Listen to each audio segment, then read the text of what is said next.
the White House. Are you with me? Yes! Yes! Yes! Trump! Trump! Trump! Let's do it! Trump! Trump! Trump! Trump! Trump! Trump! Trump! Trump! Trump! Trump!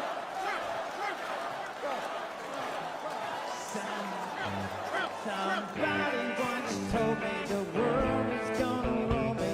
I ain't the sharpest tool in the shed. She was looking kind of dumb with her finger and her thumb in the shape of an L on her forehead. Whether you stop.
From the very first day that we take back the White House from crooked Joe Biden, the worst president in the history of our country, I believe that we're going to have 4 of the greatest years in the history of our country. I will once and for all secure our elections. We're going to go to paper ballots. We're going to have same-day voting, voter ID. We're going to do it properly. We're going to have good, secure, beautiful elections. We never want what happened in 2020 to happen again. But until then, Republicans must win. And we must use every appropriate tool available to beat the Democrats. They are destroying our country. Whether you vote early, absentee, by mail, or in person, we are going to protect the vote. That's the most important thing we have to do, is protect the vote. Keep your eyes open, because these people want to cheat, and they do cheat. And frankly, it's the only thing they do well. We will make sure your ballot is secure and your voice is heard. Many Republicans like to vote on Election Day, and we must swamp the radical Democrats with massive turnout on Tuesday, November 5th. The way you win is to swamp them. If we swamp them, they can't cheat. It just doesn't work out. But if you can't make it, you need to make a plan, register, and vote any way possible. We got to get your vote. So with your vote, we will win a victory the likes of which no one has ever seen before. We will evict crooked Joe Biden from the White House, and we will take back our country on November 5th, 2024, the most important day in the history of our country. That's what it's going to go down as. Thank you.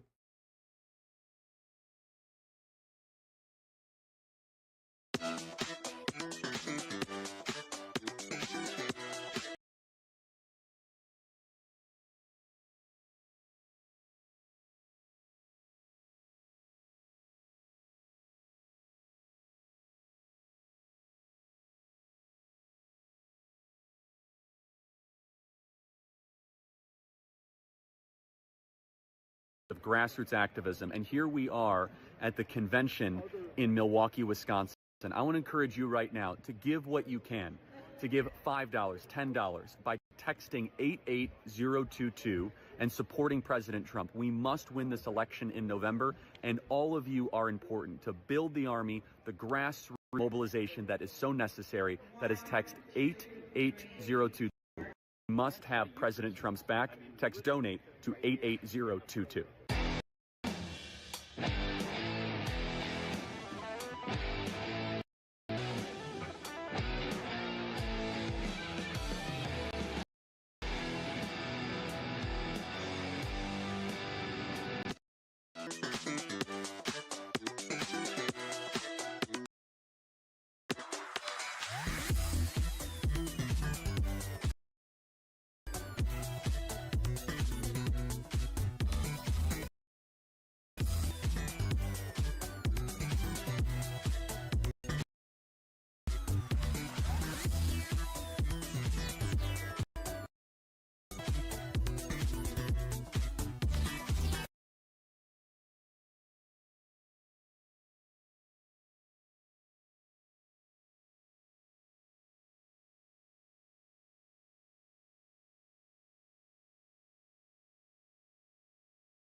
You guys are amazing. Wow, this is MAGA energy tonight, guys. Love it. Oh, wow. This room, America, I wish you were in this room with us. This is electric. Hello, America. Welcome, everybody who's watching at home, and welcome everybody in this great arena tonight. We love you all. Actually, wait a minute. I don't mean that. I don't welcome everybody in this meeting, in this room. The guys up in the fake news, frankly,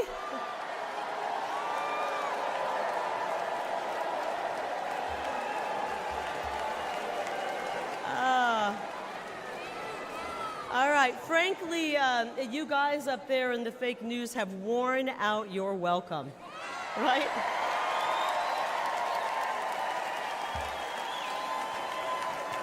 You've worn it out, guys. You have spent the last 8 years lying about President Donald Trump and his amazing patriotic supporters. Actually, guys, they lie about everything. They've lied about Joe Biden's health, the economy, the laptop, the border. I could go on and on and on. But the really good news is that every day more and more people are turning off the fake news. And they're... That's right. And Americans are waking up to the truth about the disastrous Democrat policies pushed by Joe Biden and his favorite congressman, my opponent, Ruben Gallego. These guys, they're full of bad ideas. Just last week, Ruben Gallego voted to let the millions of people who poured into our country illegally cast a ballot in this upcoming election.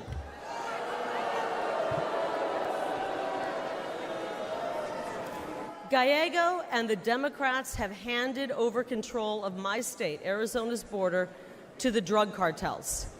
And because of them, criminals and deadly drugs are pouring in, and our children are dying. Our children are getting their hands on these drugs and dying.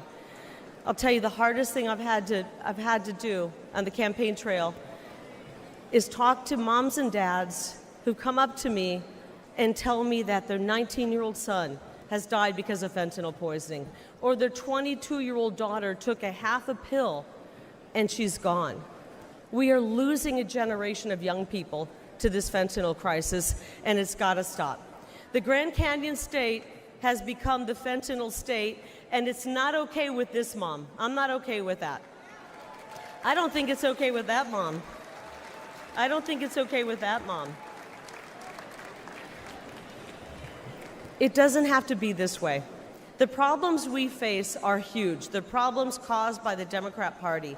But the solutions, guys, they're really simple. First of all, stop the Biden invasion and build the wall. Easy.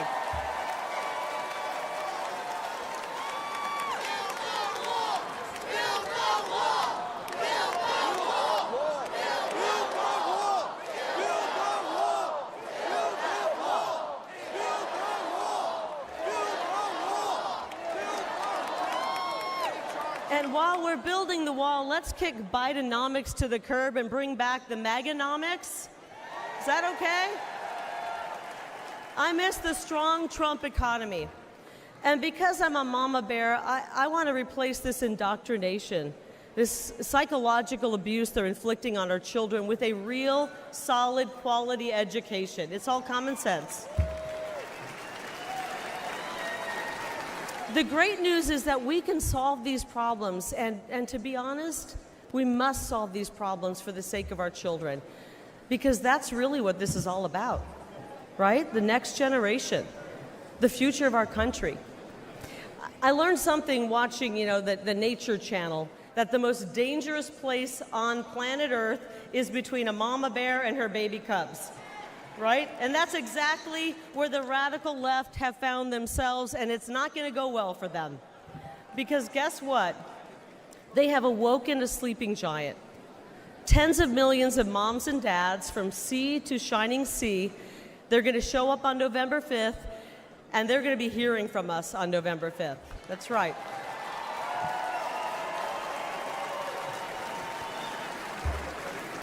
Actually, I think I can think of one thing more dangerous than a grizzly bear, and it's a middle-aged, fed-up mother in Washington, D.C. And I haven't even started my hot flashes yet, guys. Just wait. Just wait. But seriously, I want every mother and father to know this, that we, the Republican Party, will fight. I will fight, not just for my kids and my daughters over here. Are you over there, Ruby? Wave to me. Wave to Mom. My daughter's over there. I want to fight for, selfishly, I want to fight for my kids, but I want to fight for your kids as well. They deserve a better future. They deserve a better future. But the really good news here, and the fake news the fake news wants us to believe we're 50-50 at each other's throat. They're creating division and anger. Americans are actually much more united than people believe, right? You see it. We see it. We want to make life better, and we want to create an incredible future for this generation and the next generation. And together, when we join together, we will make America safe again, and we will make America great again. God bless all of you here tonight. God bless you, America, and God bless President Donald J. Trump. I love you guys. Thank you. Thank you. Hi.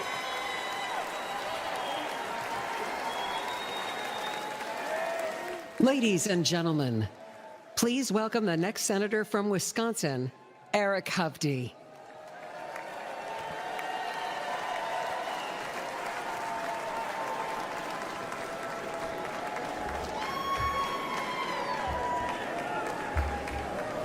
President Trump, Mr. Chairman, and delegates, welcome to Wisconsin. I'm Eric Hovde. I'm proud to be running for the United States Senate from the great state of Wisconsin, where my family has lived for more than 100 years. We're all here today for one reason: to make Americans safer, stronger, and more prosperous. We are blessed to live in the greatest country in human history, America, our home.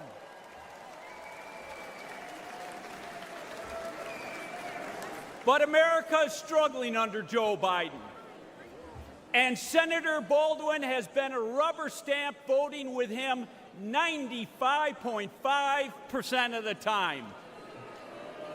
You can believe that. Biden, with Baldwin's help, has weakened us in every way, making Americans less safe. They've eroded us financially by racking up more debt in the last 3.5 years than our country's first 230 years, fueling massive inflation and leaving families wondering how they're going to pay the bills. They've made us less safe at home with their defund the police movement. And Biden, with his border czar, Vice President Harris, opened our southern border, allowing criminals and terrorists to enter our country. They've emboldened drug cartels to flood our streets with fentanyl, killing over 100,000 Americans every year. It is sad. I've talked to parents that have lost their child to this fentanyl poison. They've made us less safe and secure internationally with their incompetent withdrawal from Afghanistan. Our adversaries moved. Putin on Ukraine, Iran through their proxies, Hamas on Israel, and China getting more aggressive every day. Despite all of that, Tammy Baldwin called the Biden administration the most successful in generations. Can you believe that one? I mean, seriously. This shows how detached she is from everyday Wisconsinites. It doesn't have to be this way. Under President Trump, family budgets were more secure. Our border was secure. Our world was secure.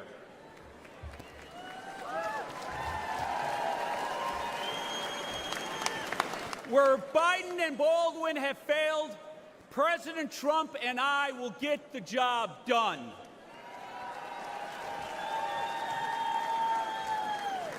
Our country has become too divided, though. Instead of putting on just the blue jersey or the red jersey, we need to put on the red, white, and blue jersey and come together as Americans. We need to heal this country from the division that the left has brought. And the media, you have to stop dividing us. If we can come together, we will win Wisconsin. We will restore America. But it's going to take everyone getting involved. Are you ready to go save your country? Are you ready to restore the American dream? Thank you, everyone. God bless. Ladies and gentlemen, please welcome the next senator from Ohio, Bernie Moreno.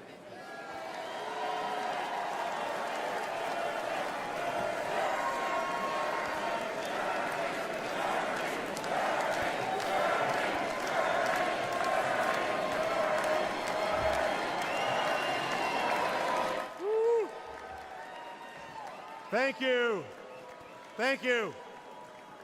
I'm Bernie Moreno, and I'm honored to stand before you tonight as the Republican nominee for the U.S. Senate from the great state of Ohio.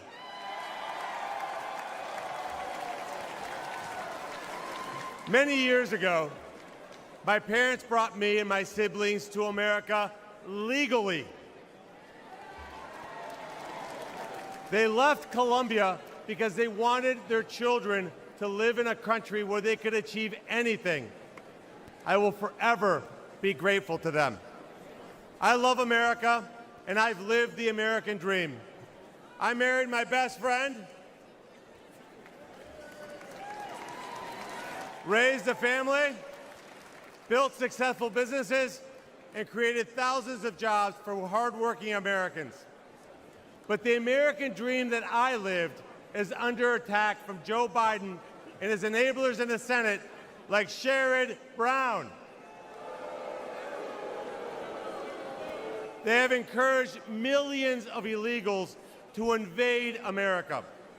And Joe Biden's border czar, Kamala Harris, and the Democrat Senate have put the welfare of illegals ahead of our own citizens. They've destroyed our border. They've destroyed our economy. They've destroyed our standing in the world. And they'll destroy America if we don't stop them. In November, we will fire Biden and Harris, and we will re-elect President Donald J. Trump.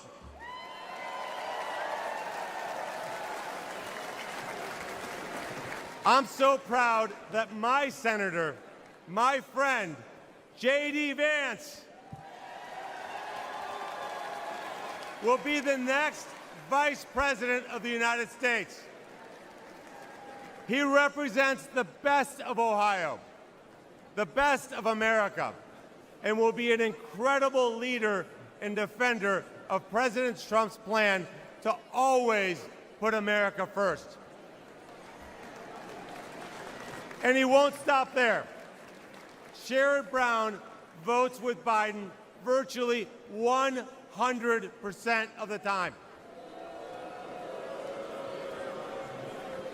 I don't know if I agree with my wife 100% of the time. But Sherrod and Joe seem to have a very close relationship. Well, tonight, we've got a message for failed lifelong politicians like Sherrod Brown and Joe Biden. It's time to go home. A vote for Trump and Marino is a vote to put America first. We will end the invasion at our southern border. We will fix our economy, protect American workers, and rescue America's family from Biden's and Brown's inflation. We will end the wars and deliver peace. I will fight alongside Donald Trump to make America stronger, safer, and more prosperous. Thank you, and may God continue to bless the United States of America.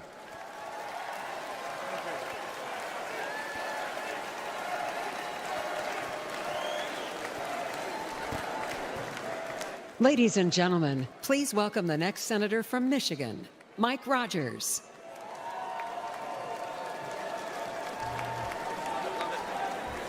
Hello, America. I'm Mike Rogers, candidate for the United States Senate for the great state of Michigan. And I want to give a quick shout out to my fellow Michiganders, the hardest working people in the United States. God bless you right there. I said, because Joe Biden and my liberal opponents' runaway spending, American families have been crushed by inflation. High costs of groceries and gasoline and rent. I was talking to a grocery clerk just recently. She said, I got it when this carts got a little skinny at the beginning of Joe Biden's administration because of high costs. But what breaks my heart is at the end of ringing up an order, they have to reach up and pull something off the counter and put it back in their cart, thanks to the Democrats in Washington, D.C. The most expensive vehicle to operate in Michigan in 2024 is your grocery cart, thanks to the Democrats in Washington, D.C. And while pockets are pinched, Biden is trying to force you to buy an electric vehicle.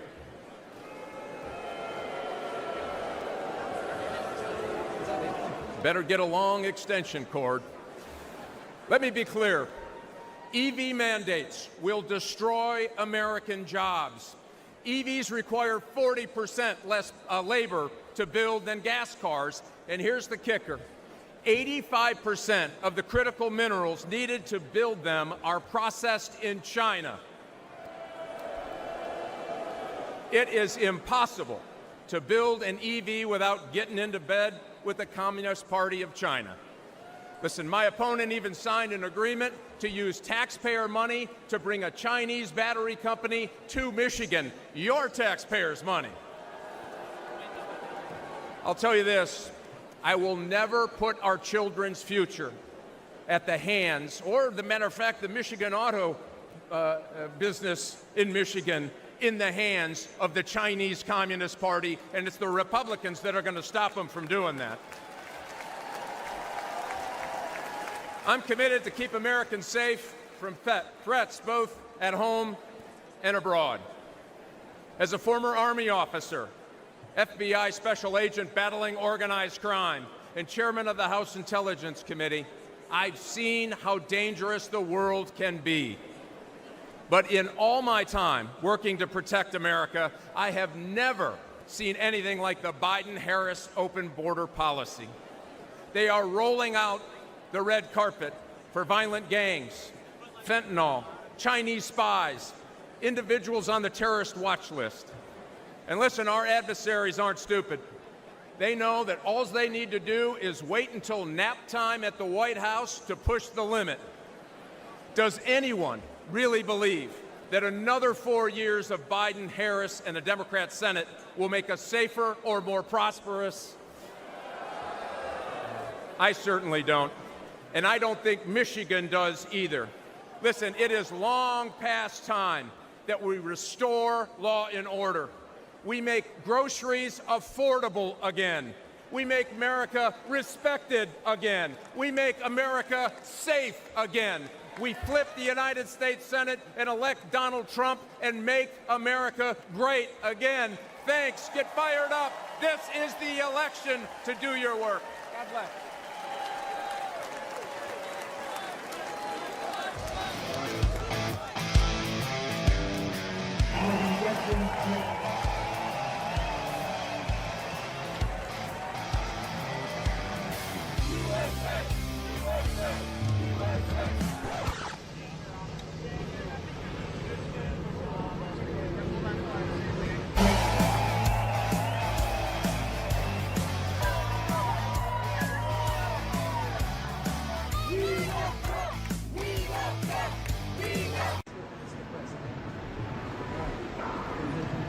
Hey.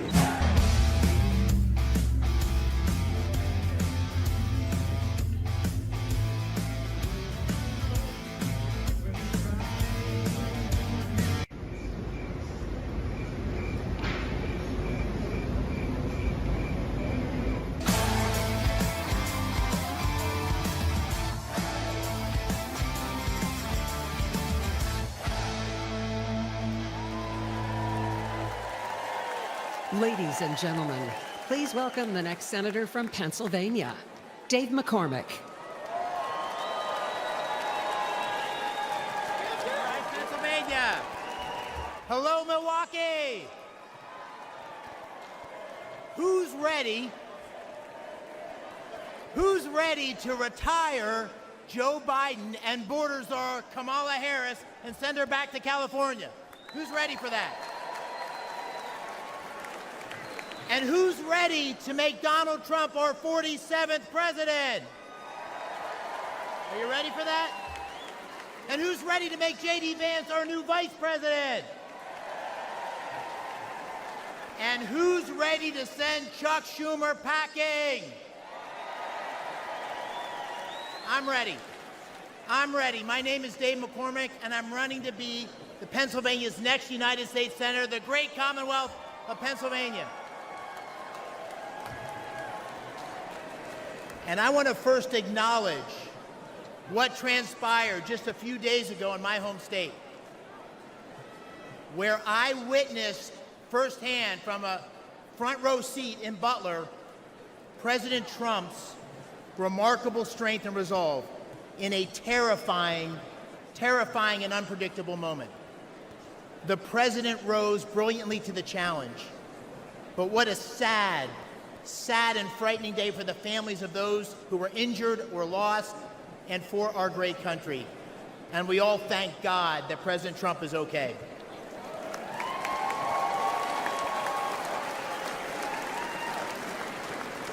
I'm a seventh-generation Pennsylvanian from the great Keystone State, born and raised. A West Point graduate, a former Army wrestler. I'm a combat veteran of the 82nd Airborne Division. All right, 82nd. And I'm a business leader who helped create hundreds of jobs in Western Pennsylvania. But most important, I'm a dad to 6 daughters, and I'm a husband to the love of my life, Dina, wherever she is. Now my opponent's name is Bob Casey. But you probably don't know him because he does nothing.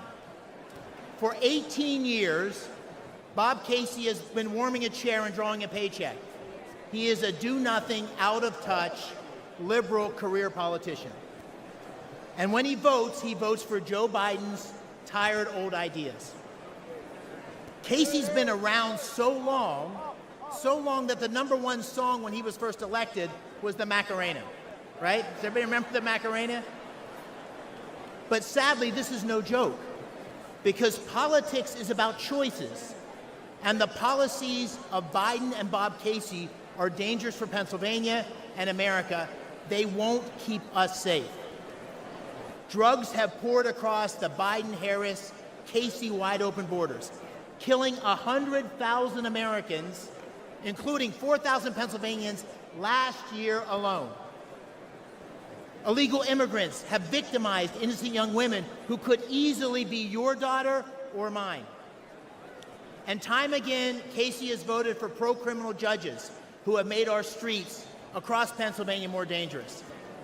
Biden and Casey's failed policies have crushed working families with sky-high prices for gas and groceries and rent, and regulations to kill Pennsylvania natural gas. Under President Trump, America's future was strong and prosperous, and our adversaries feared stepping out of line. My friends, the choice this November is clear. It's a choice between strength and weakness, a choice between America's greatness or its sad, disgraceful decline. This is, my friends, the most important election of our lifetimes.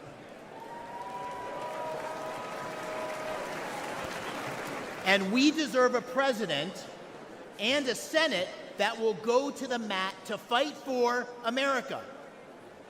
A president and a Senate that will unite America. And in Pennsylvania, that means voting for Trump and McCormick in November. Thank you all for leading the charge. God bless our United States of America.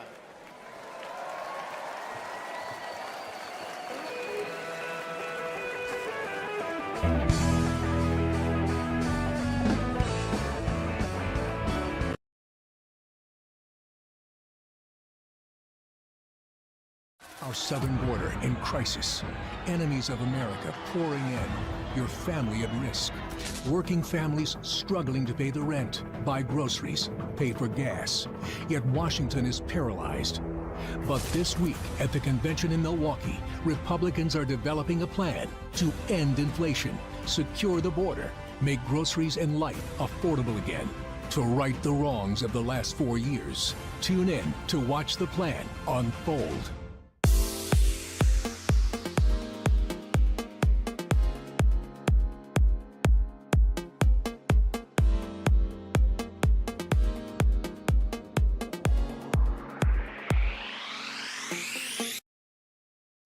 Senator Katie Britt here.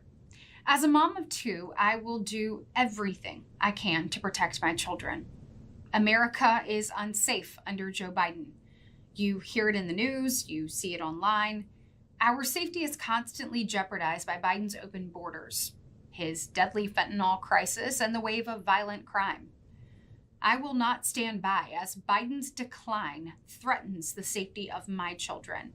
And the truth is, you can't either. And that's why we need to send President Donald Trump back to the White House. He will restore a sense of law and order in this country and a sense of safety for our families.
Ladies and gentlemen, please welcome West Virginia Governor and the next Senator from West Virginia, Jim Justice, and Baby Dog.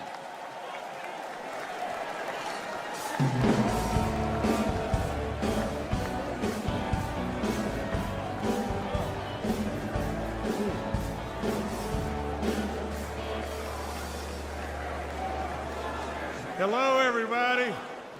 I'm Jim Justice, and I'm from West Virginia, and I absolutely believe with all my soul we've got the greatest people in the world in West Virginia, and we want you to come and try us out someday. Now, with all that being said, I know that a lot of you want to meet my little buddy. So if Baby Dog could come on out here.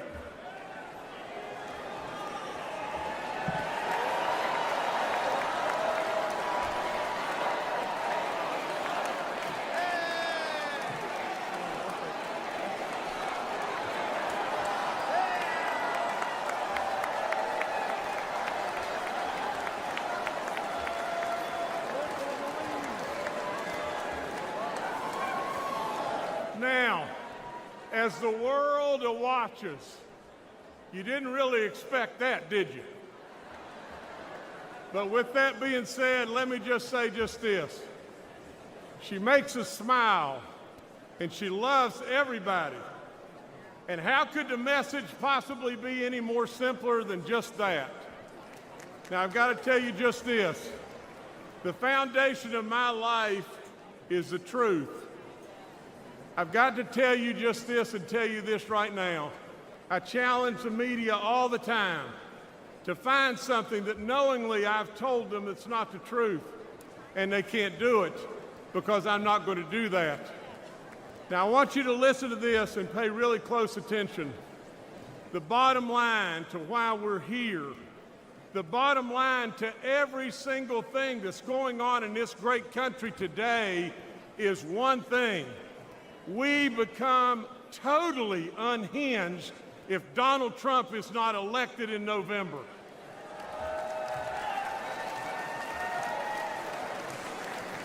I want to talk to you tonight about my relationship with President Trump. I want to talk to you about an incredible man. I want to tell you the truth about him and his family. He's tough. He's super smart. He's a business guy. But maybe there's something that you've missed, and that is he genuinely cares. He cares about all of us, every last one of us, and he loves this nation beyond good sense. He has amazing kids. I've hunted and fished with Don Jr. He's an incredible outdoorsman and a really treasured friend. Now imagine this. Eric and I have been so far back in the woods on top of a mountain, and I blew the tire out on the back of my 4x4, and who was under the vehicle right then? Eric Trump. Eric Trump changed the tire. Donald Trump has taught his kids the very best. He's taught them absolutely to respect the military. He's taught them to respect our first responders. He's taught them absolutely to treat our working men and women with love and respect all across this land.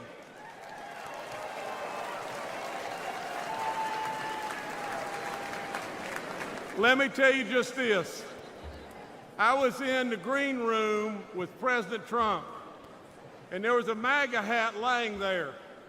I picked it up. We had just had our first grandbaby, a boy named JC.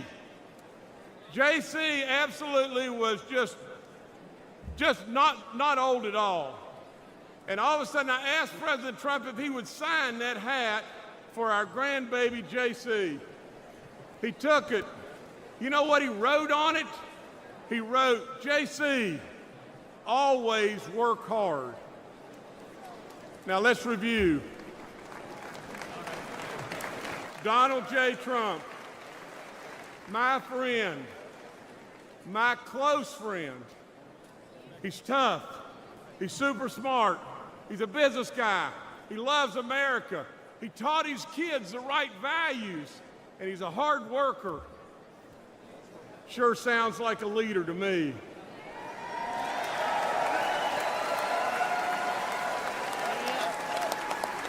Sure sounds like a president to me.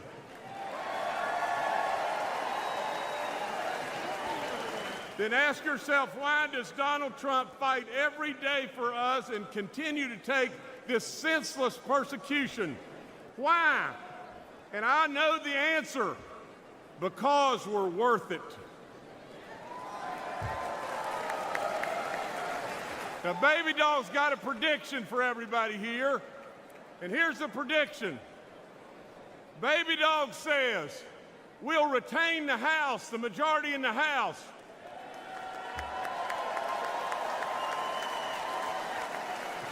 We're going to flip the United States Senate.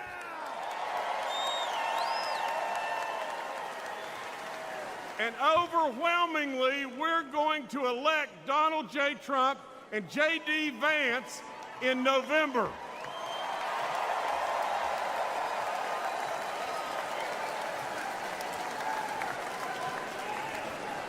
And baby dog says, what is the reason that she knows why we're going to win? And the answer is one thing: because we're worth it.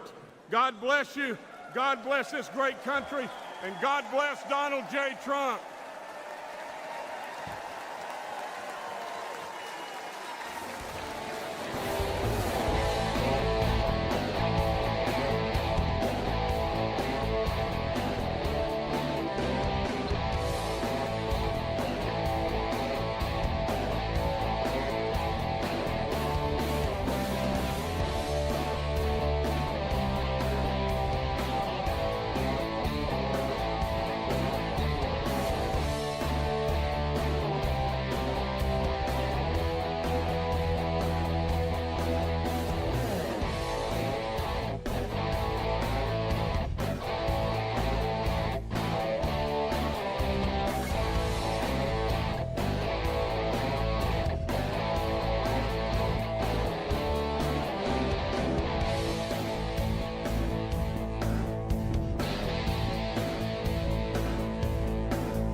Ladies and gentlemen, now please welcome the next senator from Indiana, Congressman Jim Banks.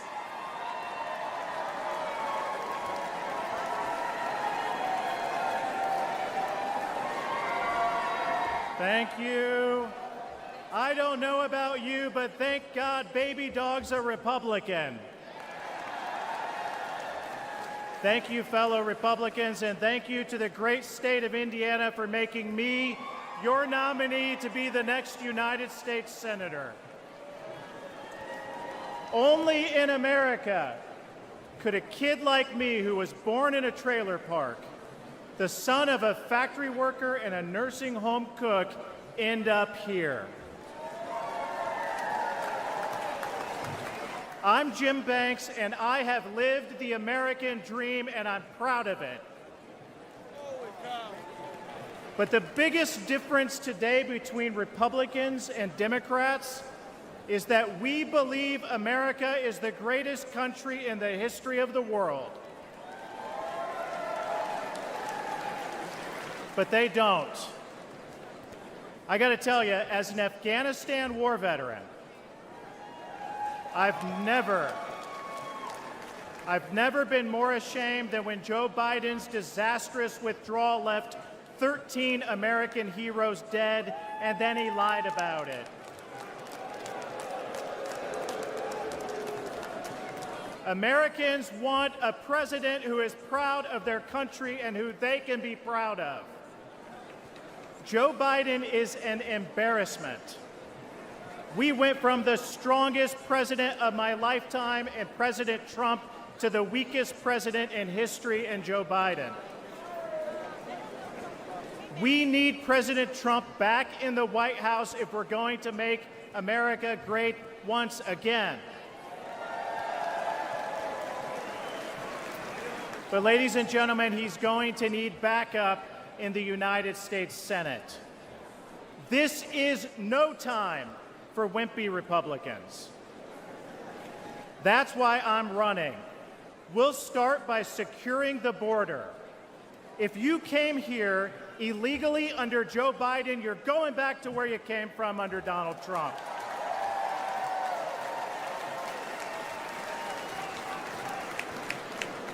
My dad was a Union Democrat for most of his life. Today, he's a Trump Republican. Because my dad knows that President Trump will always put American workers first.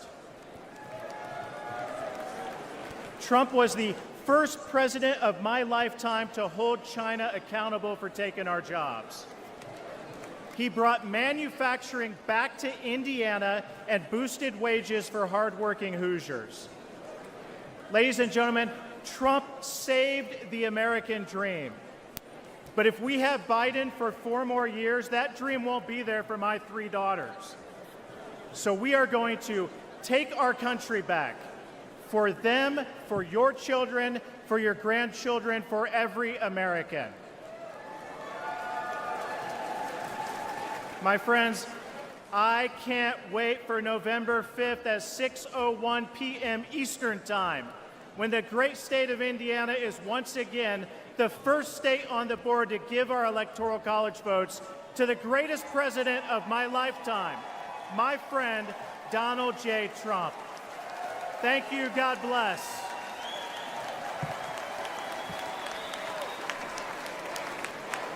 Ladies and gentlemen, now please welcome Captain Sam Brown, the next senator from Nevada.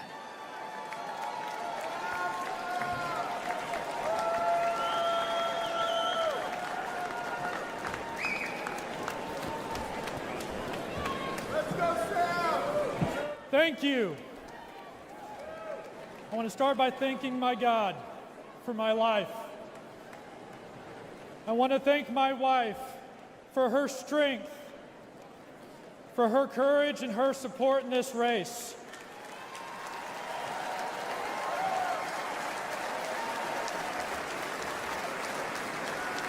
And back home, I want to thank my children. I do this for many reasons, and you are part of that mission.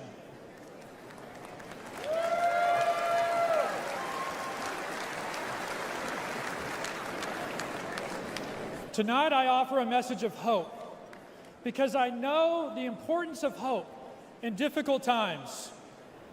On September 4th, 2008, my Humvee ran over a roadside bomb in Afghanistan. The explosion left me drenched in diesel and burning alive. As I neared death, I felt the flames being smothered and heard a voice say, "Sir, I've got you."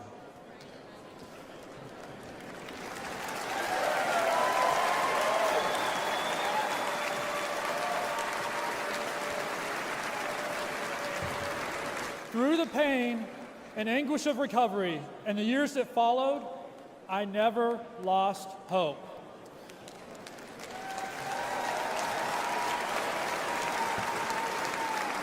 And I stand before you. I stand before you today as a Republican nominee for Senate from the great state of Nevada.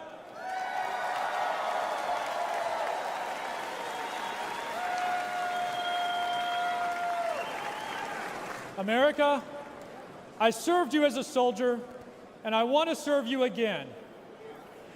As a U.S. Senator, I will proudly stand alongside Donald Trump to make America affordable, safe, and strong again.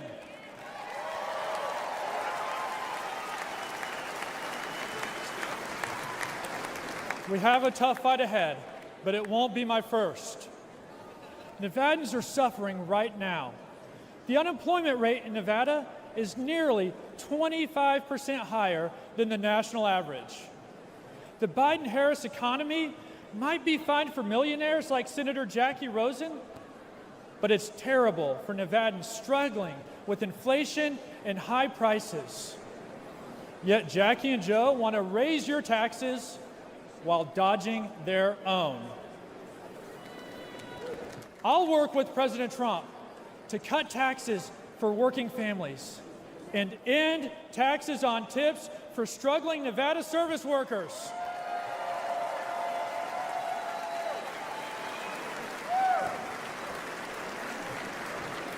Because life must be affordable for millions, not just millionaires.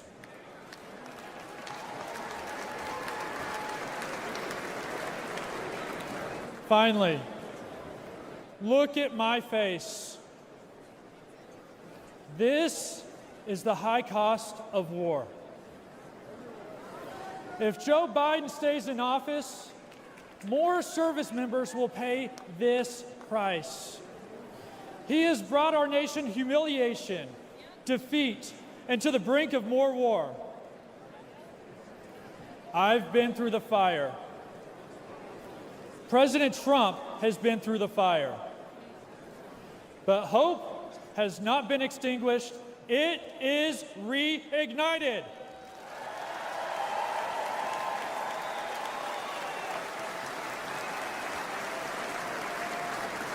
And we are more united than ever to save America's future. On November 5th, I ask Nevadans to vote Sam Brown for Senate and Donald Trump for President. Together, we will put America first again.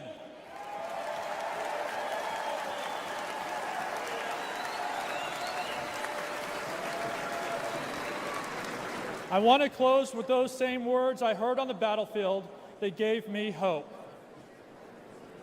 America, I've got you. May God bless President Trump. God bless you.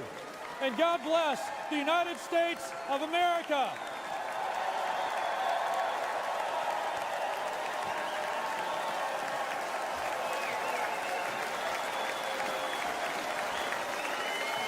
Ladies and gentlemen, please welcome the next senator from Montana, Tim Sheehy.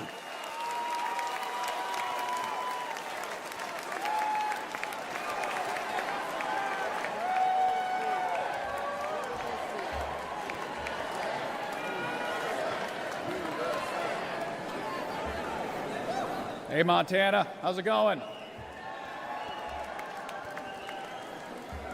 Hey, everybody, my name is Tim Sheehy. Those are also my pronouns.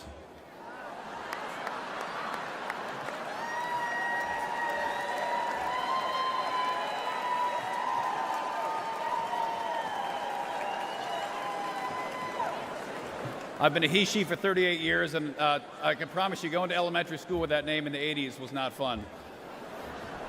That is a joke, but it also shows the lunacy we're living with in Joe Biden and John Tester's America.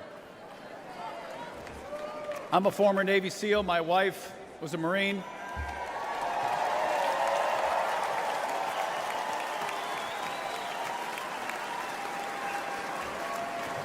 We both fought in our nation's longest war in Afghanistan. I was wounded there, served hundreds of missions there. We came home to live the American dream in Montana, the great state of Montana, I might add. And we started an aerial firefighting company in our barn. We created hundreds of jobs protecting our public lands and protecting fellow Montanans from devastating wildfires. I fight wildfires for a living, so take it from me, the world is on fire under Joe Biden.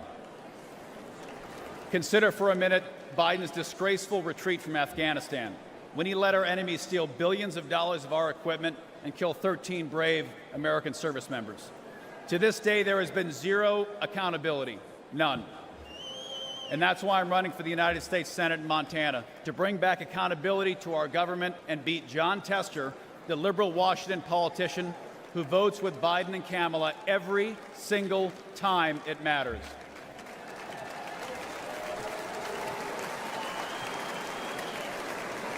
And some of you may not know who John Tester is, but John Tester is the deciding vote for Biden's America Last agenda. He's got an F from the NRA. He's voted to open our borders, unleash inflation, and he even put a liberal judge on the Supreme Court who can't even define what a woman is. And even drives a Prius in D.C. Yeah. Priuses don't work in Montana, do they? John Tester doesn't represent Montanans. He's a rubber stamp for Biden's failed presidency and extreme liberal agenda, and it's time to retire them both.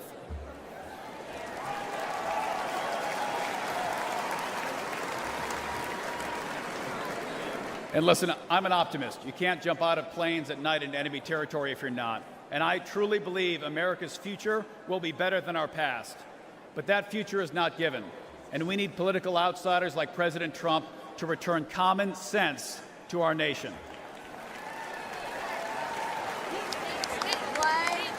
And what Montanans think is common sense is pretty simple. It's not complicated. They want a secure border, safe streets, cheap gas. Cops are good, criminals are bad, boys are boys, girls are girls.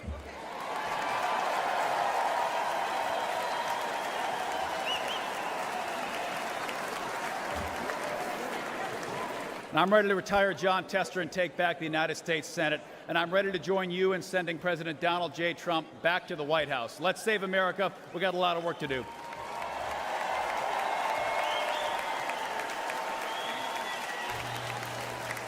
Ladies and gentlemen, please welcome the next senator from Virginia, Hung Cao.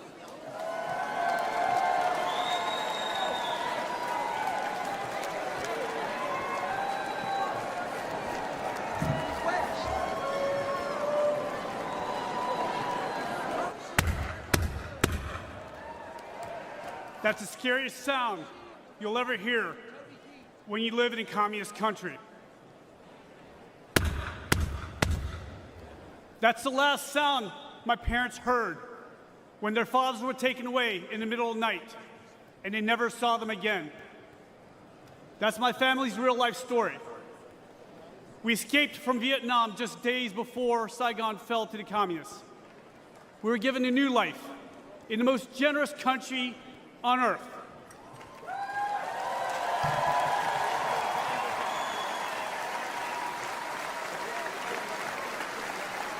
My name's Hung Cao, and America saved my life.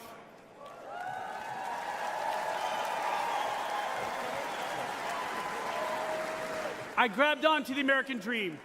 I graduated from the United States Naval Academy, but I paid back every dime of that American dream with 25 years of service in Navy Special Operations.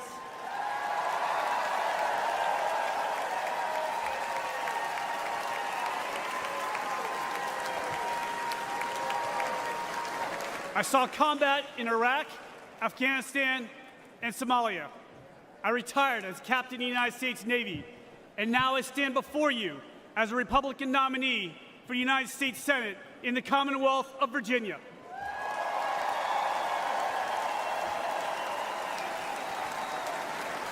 Only in America, ladies and gentlemen, only in America. But we're losing our country. Under Joe Biden, millions of illegal aliens flood our borders. They fly Hamas flags on our campuses, and they shout death to America. As an immigrant to this great country, let me be very clear to everyone who comes here. Don't ask for the American dream if you're not willing to obey the American laws and embrace the American culture.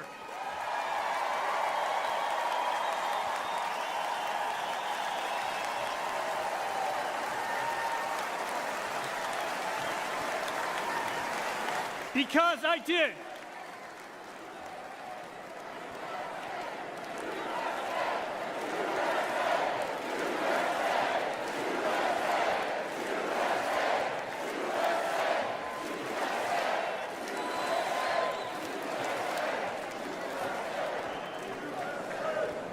I love this country so much that I wrote a blank check up to and including my life.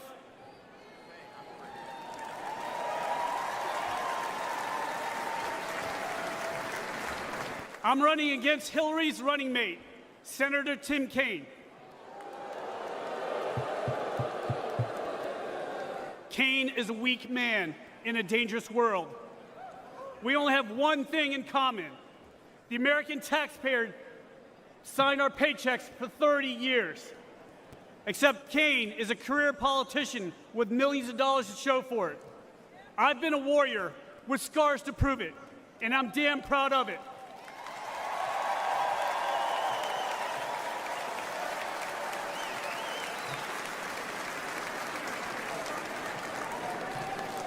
In November, the left will vote for the hatred of one man.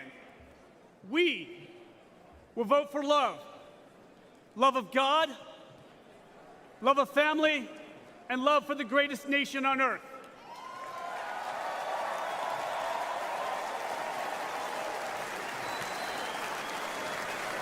And Virginia will elect me and President Trump, and together we will save America.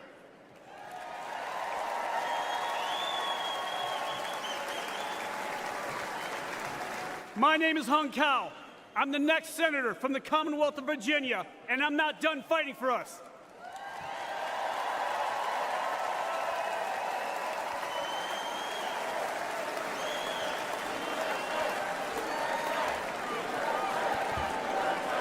May God bless you, may God bless President Trump, and may God bless the United States of America.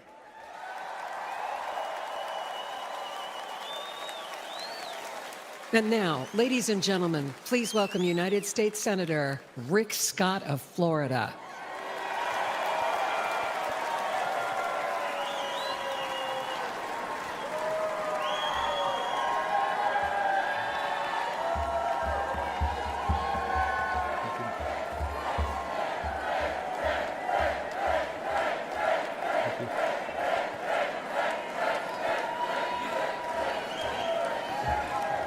Thank you, thank you, thank you. You can tell I'm from the great state of Florida.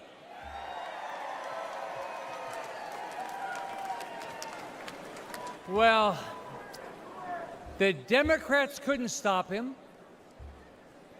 The media couldn't stop him. The liberal judges couldn't stop him. A bullet from a madman couldn't stop him. Can anything stop Donald Trump from becoming the next president and making America great again?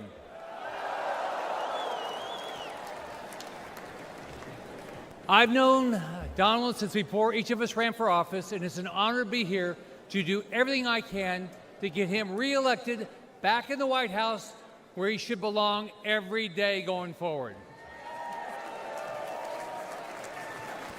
Now, like all of you, I'm blessed. I was born to a single mom. I grew up in public housing. I started working at the age of 7. I enlisted in the U.S. Navy at the age of 18. Go Navy. But only because I grew up in America, I was able, like many of you, to come from absolutely nothing to build one of the biggest companies in the world, be the 45th governor of Florida, a U.S. senator, where we have to fight every day to stop the radical Democrats from absolutely destroying our great country.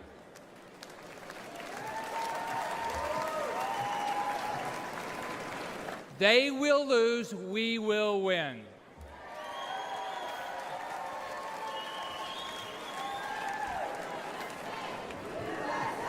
USA, USA. We will win.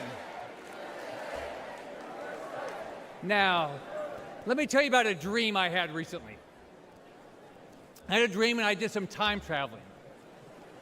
I traveled into the future to an imaginary world where actually Joe Biden got reelected.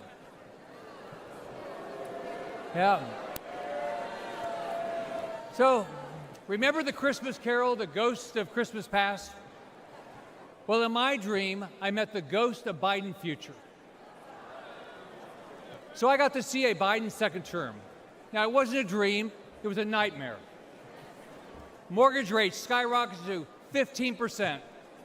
Only rich people could buy groceries. Gas was $10 a gallon.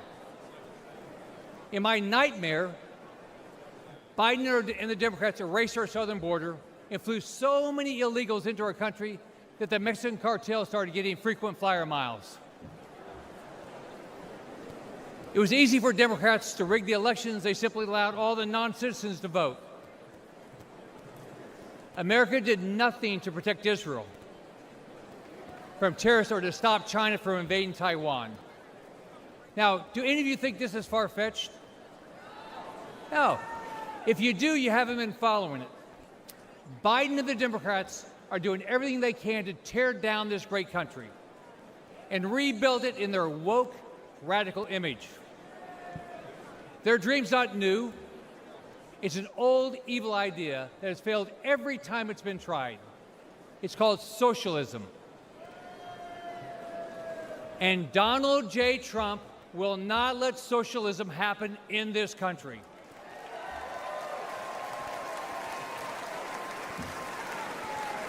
Think about it. Under Trump, we had a booming economy. We weren't at war. Our enemies feared us. Our allies respected us. We had a secure border. Inflation and mortgage rates were low. And families had money in the bank.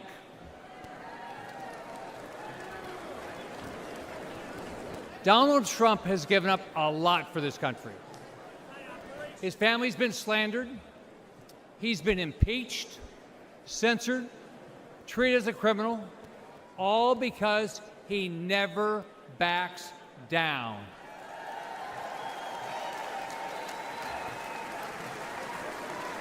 This week, he's shown the courage all of us should display as we rally around him to rescue our great country.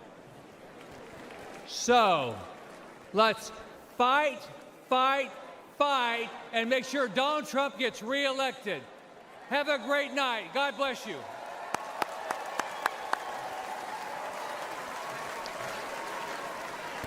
Ladies and gentlemen, please welcome Congressman Jeff Van Drew of New Jersey.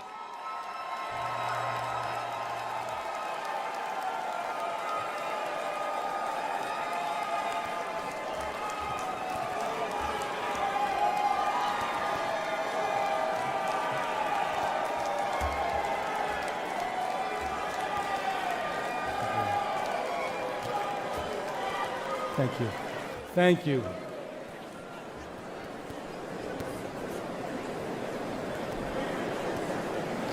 Good evening. My name is Jeff Van Drew.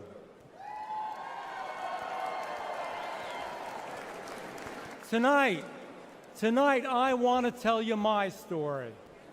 I am a proud Republican, but I haven't always been a Republican. I was elected to several offices in South Jersey and eventually was sent to the United States Congress, all of them as a conservative Democrat.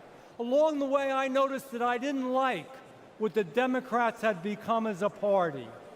But more importantly, I didn't like what the Democratic Party was doing to our great United States of America. To the independents, and especially to the forgotten Democrats out there, for a moment I want to speak to you. I know how you feel tonight, because that's how I felt back in 2019. You feel like your party has left you behind, because it has.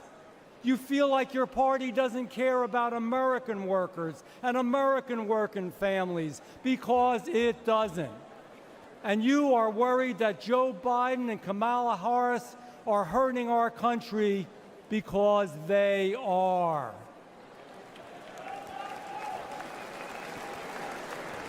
I felt the same way.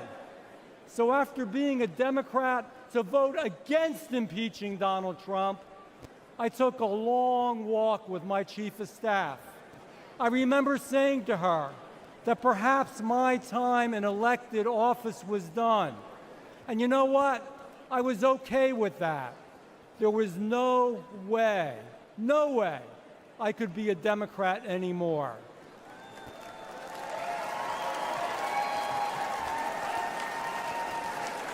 But then I received a call from the White House.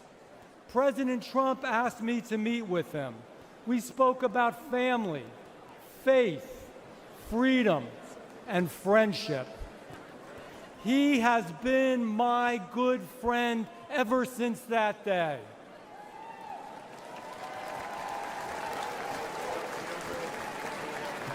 He said that I should be a Republican.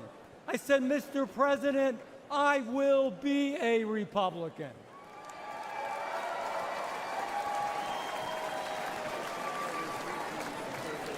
He said he would stick by me, and he always, always has.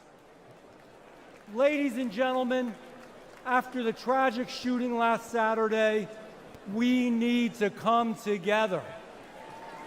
All of us, Republicans, Democrats, and independents, we need to be the shining city on the hill, a nation that empowers us to do extraordinary things. We will conquer new challenges. We will reach new heights.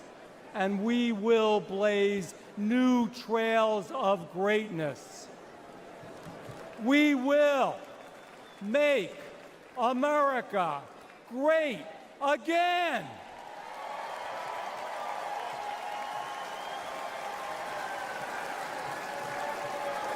And we will elect Donald Trump this November.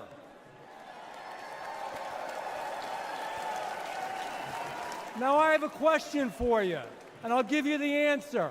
The answer is yes, but we want to hear your answer from the East Coast to the West Coast and around the world. Can you do this? Will we win in November? Will we win in November? God bless you. God bless Donald Trump.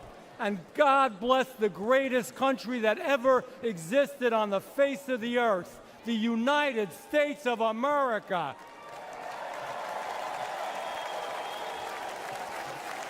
Ladies and gentlemen, please welcome the chair of the United States House of Representatives Republican Conference, Congresswoman Elise Stefanik of New York.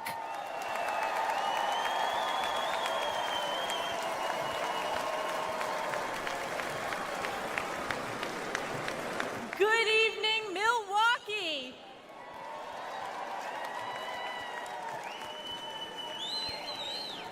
We always say that this is the most important election in our lifetime, but we know deep down this one truly is.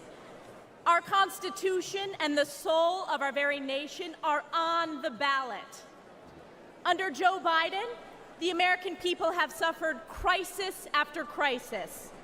From the Biden border, the most wide-open border in our nation's history, to Bidenflation, the highest rate of inflation in my lifetime, devastating hardworking families with skyrocketing prices for groceries, gas, and utilities, to Biden's violent crime crisis, fueled by Democrats' pro-criminal sanctuary cities and defund the police policies like we have seen in my home state of New York. All while corrupt Democrat prosecutors and judges wage illegal and unconstitutional lawfare against President Trump in an effort to do Joe Biden's political bidding. And around the world, the feckless and failed Joe Biden has caused chaos, weakening our national security. From the catastrophic withdrawal from Afghanistan, to Putin's invasion of Ukraine, to Hamas's terrorist attack against our most precious ally, Israel. And let me ask you a question. What has been the response from the radical left on our college campuses? Vile anti-Semitism, chanting death to Israel, death to Jews, death to America. This is Joe Biden's Democrat Party. Who saw that congressional hearing with the college presidents of so-called elite universities? Oh, wait, they are former presidents.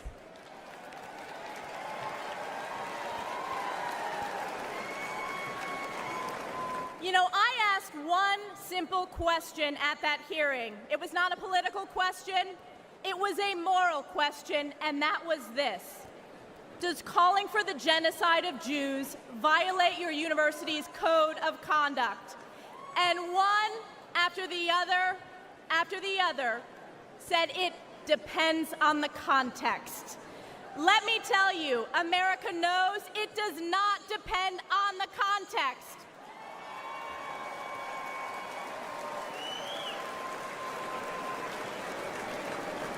President Trump will bring back moral leadership to the White House, condemning anti-Semitism and standing strong with Israel and the Jewish people.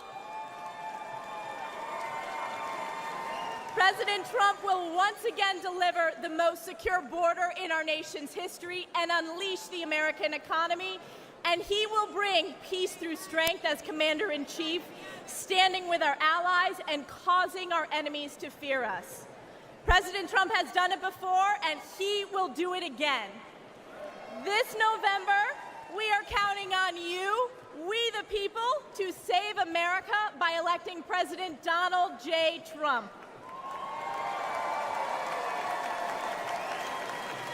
It is clear for the whole world to see nothing, absolutely nothing will stop President Trump from standing and fighting for our great country.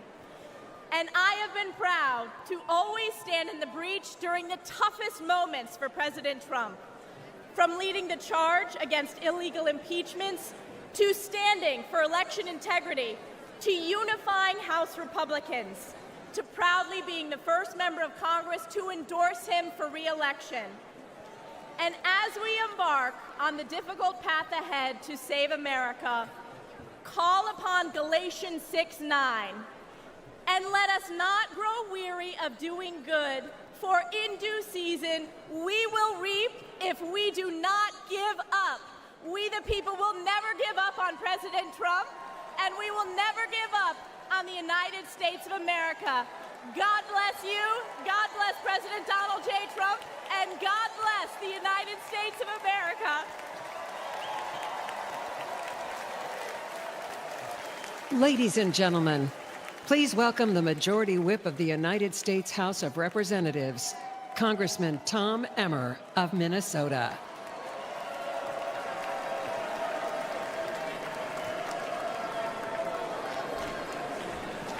How about that, Stefanik? Thank you. Thank you. I'm Tom Emmer, a proud American and a proud Minnesotan, and the Majority Whip in the United States House of Representatives. In 2022, Americans elected our House Republican majority to stop the Biden-Harris agenda. In spite of having one of the smallest majorities in history, House Republicans have held the line. We fought back against the Democrats' reckless spending that imposed record-breaking inflation on the hardworking Americans.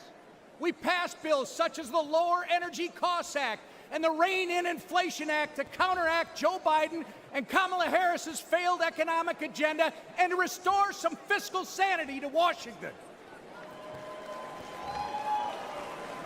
We ended the vaccine mandate in our military.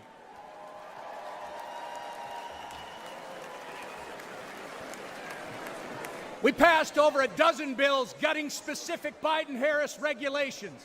We passed the Parents' Bill of Rights. We investigated the Chinese Communist Party. We stopped a D.C. crime bill that would have made our nation's capital simply too dangerous to visit. And we passed the strongest border security bill in decades.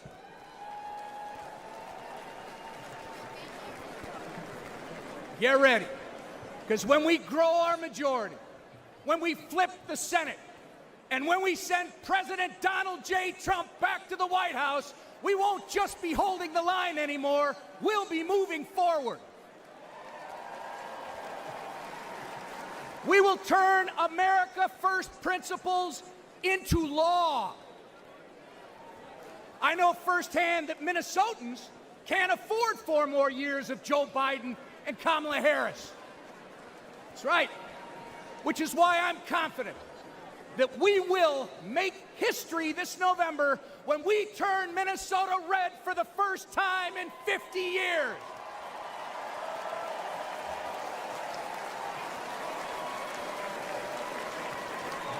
The Democrats' disastrous record on crime, trade, and regulation has ruined the lives of countless Minnesotans.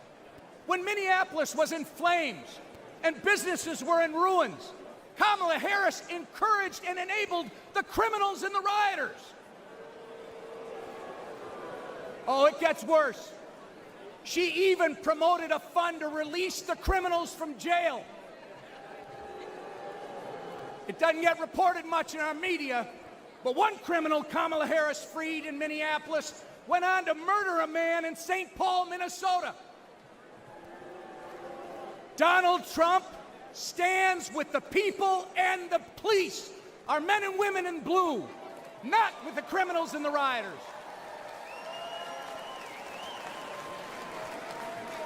Donald Trump also fought for Minnesota workers and farmers, fighting back against Chinese trade abuses, ending NAFTA, and replacing it with the USMCA. Joe Biden voted for NAFTA and China's entry into the WTO, devastating Minnesota's economy. And Kamala Harris, she opposed tariffs on China. Of course, when they aren't outsourcing our jobs through bad trade deals, Joe Biden and Kamala Harris are destroying them through taxes and regulation. They are America last. But next year, Donald Trump, with the support of Trump majorities in the House and Senate, will put America first again. Thank you.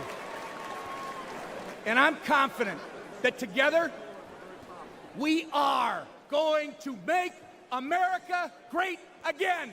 God bless you. May God continue to bless Donald Trump and his family, and God bless America.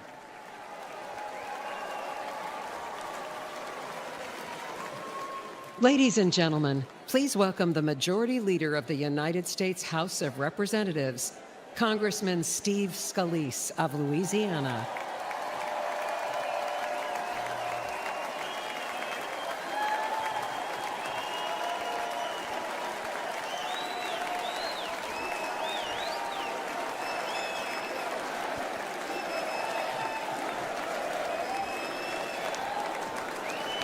God bless each and every one of you. I'm House Majority Leader Steve Scalise from the great state of Louisiana. Now, I was born in New Orleans, so I've seen some crazy things in my time. But New Orleans has nothing on Washington, D.C. these past 4 years. Joe Biden and Kamala Harris have spent your tax dollars trashing America's finances in ways no sane or sober-minded person ever would. Let's talk energy. They've eroded the American energy dominance that President Trump delivered. Joe Biden approved the Nord Stream pipeline for Russia, but he killed the Keystone pipeline here at home. Thousands of American jobs gone. It doesn't end there. Biden let Iran and Venezuela export their oil, but he stopped liquefied natural gas exports here in America. President Biden's not done. President Biden waived taxes on Chinese solar panels, but he raised taxes on Americans. When we elect Donald Trump as our next president and expand our Republican House majority, we will end the Democrats' assault on American energy once and for all. Now let's look at taxes. Biden and Harris want a $5 trillion tax hike. In our first 100 days, President Trump and a Republican majority will make the Trump tax cuts permanent. And yes, we will end taxes on tips and deliver another tax cut for working families. On the border, Biden and Harris opened it up to the entire world. Prisons are being emptied. President Trump and a Republican majority will repass H.R. 2, the strongest border security bill in decades. We will lock down the border, and yes, we will finish building the wall.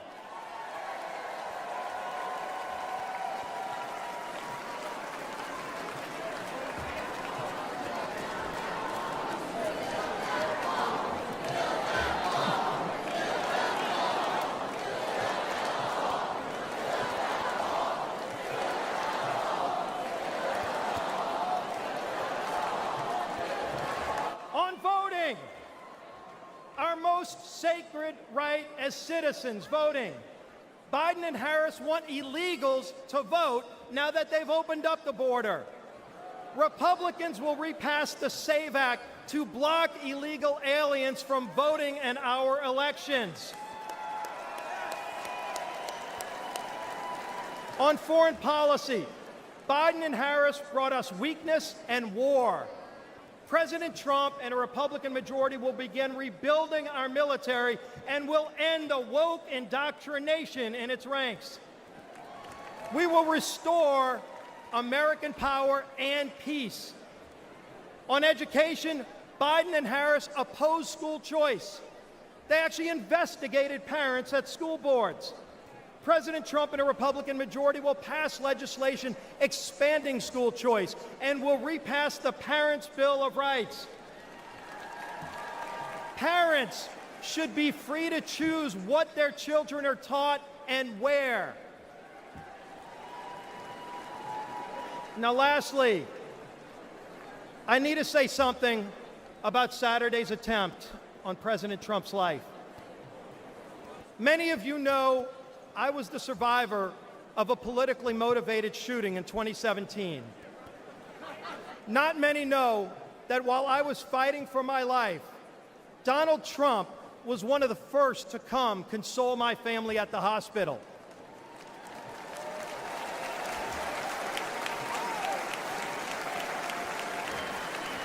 That's the kind of leader he is. Courageous under fire, compassionate towards others. Let's put Donald Trump back in the White House this November so we can make America great again. God bless you. May Donald Trump continue to receive God's blessing, and God bless these great United States of America.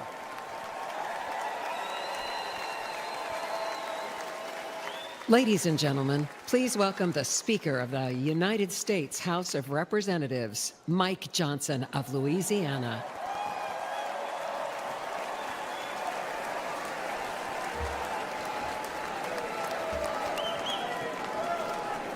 Good evening, my friends. What an amazing crowd, and what a great time it is to unite our party and to send President Donald Trump back to the White House. That's what we're going to do. But we're not just uniting as Republicans. We're uniting today as Americans in the wake of the assassination attempt on the life of President Trump. Everyone hear me clearly and listen to me at home and make no mistake.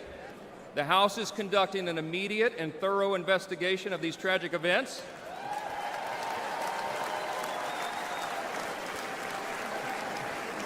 And that work has already begun. The American people deserve to know the truth, and we will ensure accountability. I promise you that. I promise you that. This has always been an important principle to us. We in the Republican Party are the law and order team. We always have been, and we always will be, the advocates for the rule of law. And we all know that that principle, as well as many others, is in serious jeopardy today. See, we've come to a moment in America where the basic things that we once took for granted are being openly challenged like never before. My friends, we are no longer just in a battle between two opposing political parties. We are, but it's not just ours versus D's anymore. We're now in the midst of a struggle between two completely different visions of who we are as Americans and what our country will be. The Republican Party stands for the foundational truths that made America the greatest nation in the history of the world. We are the most free, the most powerful, the most benevolent nation that has ever been. It's not even close. It's not even close. But we have no guarantee that this grand experiment in self-governance can endure unless we respond to the call to keep it. 248 years ago, we boldly proclaimed in our Declaration that all men are created equal, not born equal, created equal, and that we're endowed by our Creator with certain inalienable rights. See, we understand that our rights do not come from government, they come from God.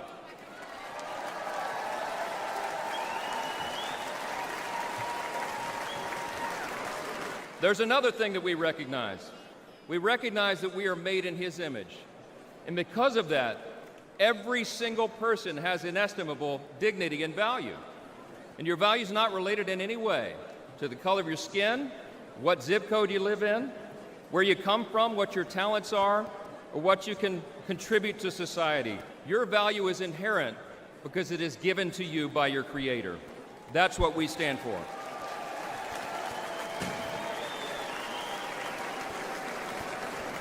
I speak a lot about what I call the 7 core principles of American conservatism. What do we stand for as Republicans, they want to know?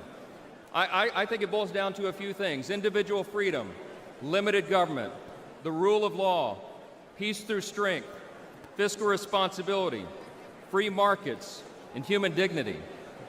Indeed, those are the 7 core principles of American conservatism, but they're actually the core principles of our republic itself. And while they resonate in our hearts and in the hearts of most Americans, listen to me, the radical, woke, progressive left has disdain for those principles, all right? They have a very different vision for what America should become. They want to tear down those foundations and remold us into some sort of borderless, lawless, Marxist, socialist utopia. We're here to say, not on our watch. We will not allow that to happen.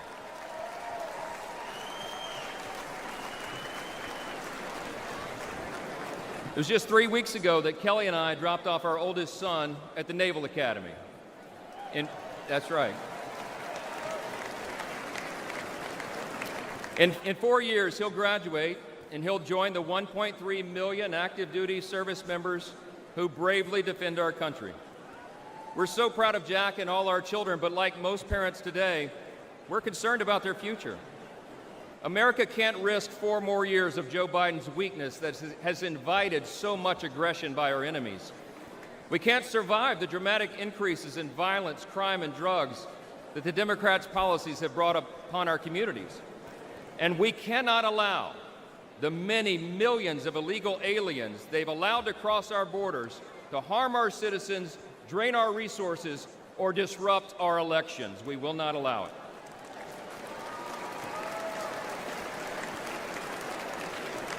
My friends, we're watching the principles of faith, family, and freedom that once defined our nation now being trampled underfoot by the radical left. As President Trump raised his fist and gave a rally cry on Saturday, now is our time to fight, and we will.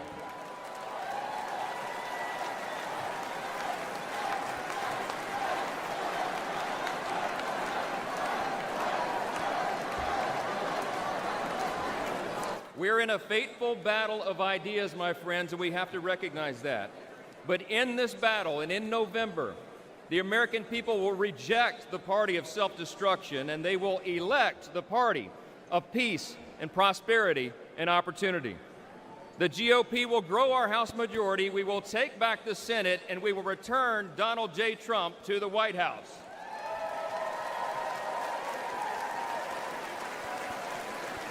Standing arm in arm, we will make America safe again.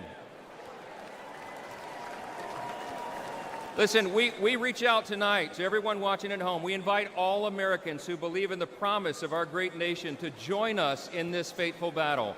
We can and we will reverse this current decline.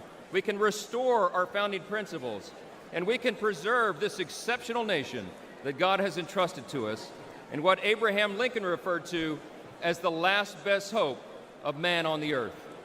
Thank you so much. God bless you, God bless our troops, and God bless America.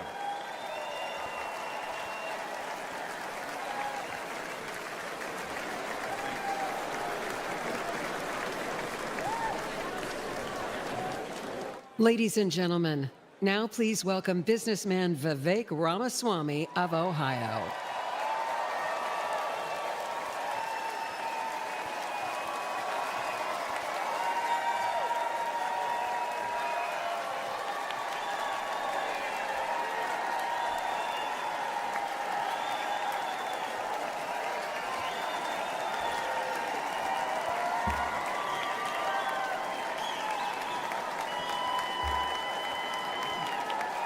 Love it. Thank you, guys. Thank you for the warm welcome. It's good to be back in Milwaukee. This time last year, I was a candidate for U.S. president, and I'm proud to say that I achieved the impossible, which is that most of you actually know how to say my name by now. So thank you for that. It's good to be back. We're in the middle of a national identity crisis right now. Faith, patriotism, hard work, and family have disappeared, only to be replaced by race, gender, sexuality, and climate. But we're not going to win this election just by criticizing the other side. We're going to win this by standing for our own vision of who we really are. What does it mean to be a Republican in the year 2024? What does it mean to be an American in the year 2024? It means we believe in the ideals of 1776. It means we believe in merit, that you get ahead in this country, not on the color of your skin, but on the content of your character and your contributions. It means we believe in the rule of law. And I say this as the kid of legal immigrants to this country. That means your first act of entering this country cannot break the law. That is why we will seal the southern border on day one. Thank you. It means the people who we elect to run the government ought to be the ones who actually run the government, not unelected bureaucrats in the deep state. These are not black ideas or white ideas. They are not even Democrat ideas or Republican ideas. They are American ideas that we fought a revolution to secure. And the man who will revive these ideals in the United States of America is your next president, the 47th president of the United States, Donald J. Trump.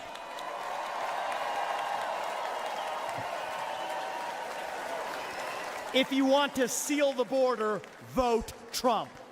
If you want to restore law and order in this country, vote Trump. If you want to reignite the economy in this country, vote Trump. If you want to revive national pride in this country, vote Trump. If you want to make America great again, vote Trump.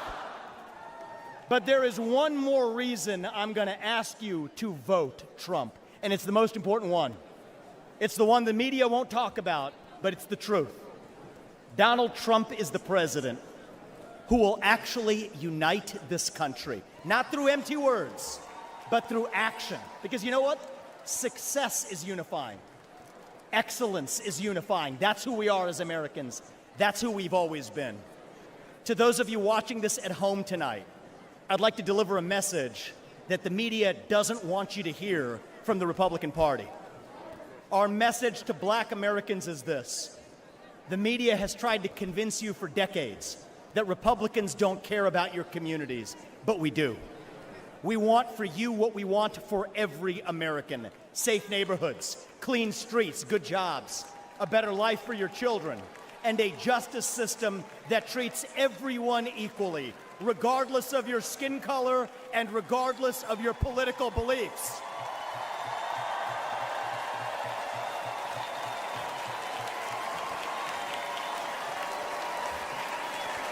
Our message to every legal immigrant in this country is this. You're like my parents. You deserve the opportunity to secure a better life for your children in America. But our message to illegal immigrants is also this. We will return you to your country of origin, not because you're all bad people, but because you broke the law. And the United States of America was founded on the rule of law.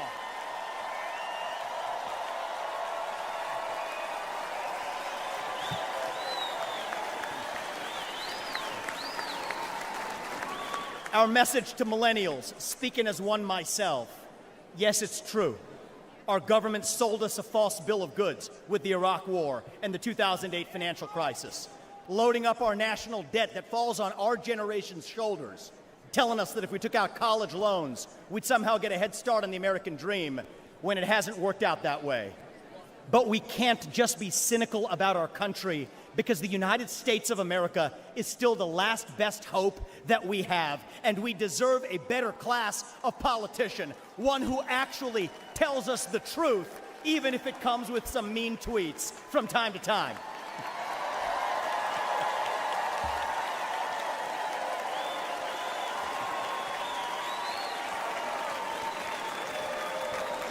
And our message to Gen Z is this: you're going to be the generation that actually saves this country. You want to be a rebel? You want to be a hippie? You want to stick it to the man? Show up on your college campus and try calling yourself a conservative. Say you want to get married, have kids, teach them to believe in God and pledge allegiance to their country. Because you know what? Fear has been infectious in this country, but courage can be contagious too. That too is what it means to be an American. And you know what? If you're at home and you disagree with everything I just said, our message to you is this: we will still defend to the death your right to say it, because that is who we are as Americans. We are the country where we can disagree like hell and still get together at the dinner table at the end of it. That is the America I know. That is the America we miss. We do not have to be ancient Rome. We don't have to be this nation in decline.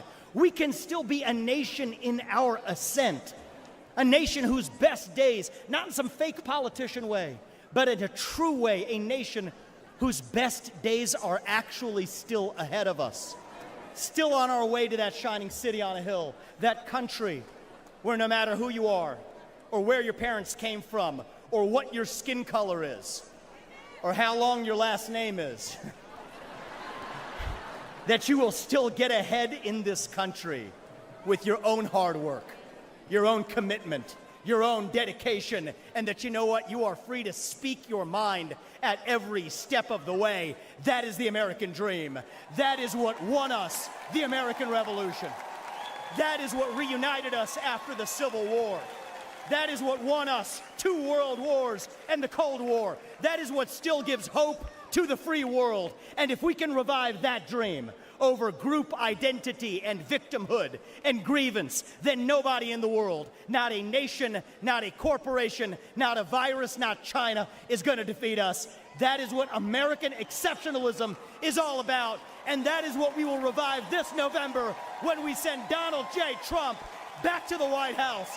Thank you all. God bless you and your families. And may God bless our United States of America. Thank you. Thank you. Thank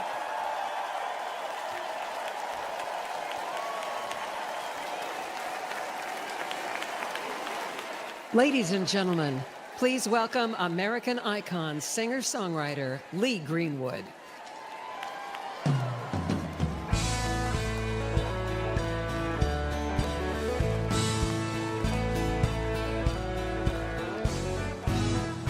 They say love is a gamble, you can win or lose. Well, not dealt me a queen the day I found you. Now the cards are in my favor, oh, and I'm gonna play them right. You're the one I waited for, I'm gonna hold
Now that I found a heart that's true, I just want a full house and a little piece of land, and I walk through life holding a good hand, holding a good hand.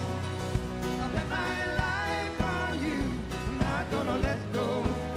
Now that I found a heart that's true, I just want a full house and a little piece of land, and I walk through life holding a good hand. I just want a full house and a little piece of land, and I walk through life holding a good hand. Let's re-elect Donald Trump, the next president of the United States. God bless the USA. And now, ladies and gentlemen, please welcome television personality Savannah Crisley.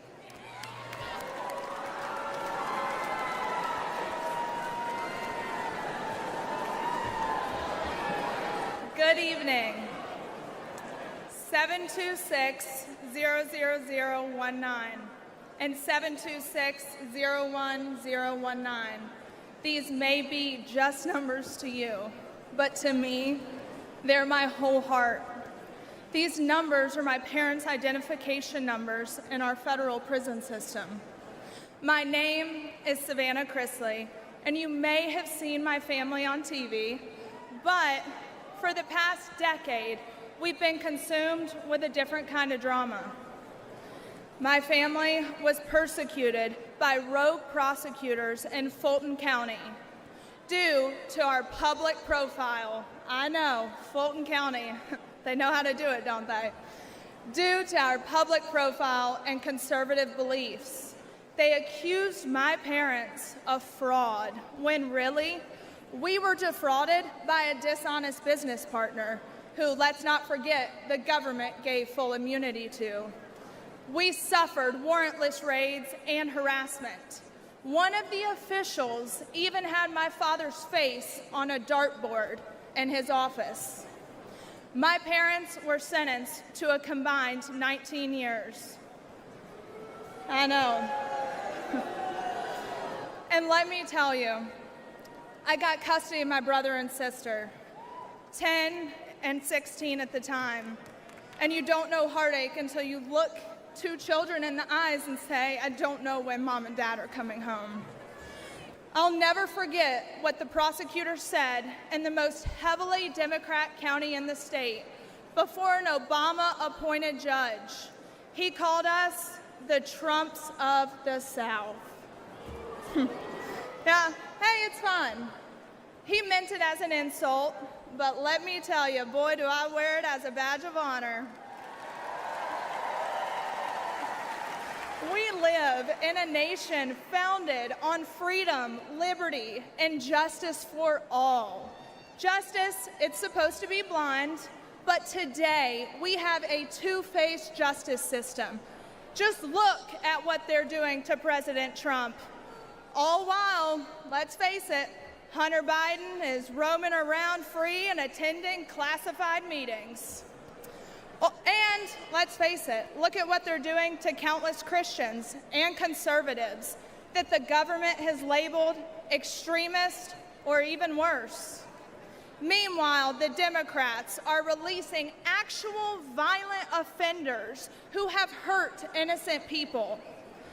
A lawyer of mine, Brett Tolman, who's a former U.S. attorney, he told me about a plaque that hangs in the Department of Justice, and it reads, "The hallmark of fairness in the administration of justice is consistency. The only thing consistent about Democrat justice is how they consistently punish their enemies. That's not justice. Look at what they've done to Steve Bannon. I mean, the man should be at home." Proverbs 24:16 says, "For though the righteous fall 7 times, they rise again. But the wicked stumble when calamity strikes." It's about time we start seeing people stumble. We need to rise above the persecution. We need to hold rogue prosecutors accountable. There should be no immunity. We need to expose the Democrats' corruption, and better yet, the Biden family's corruption. And guess what? I know just the man for that job. Donald J. Trump has only one conviction that matters, and that is his conviction to make America great again. Thank you, and God bless America.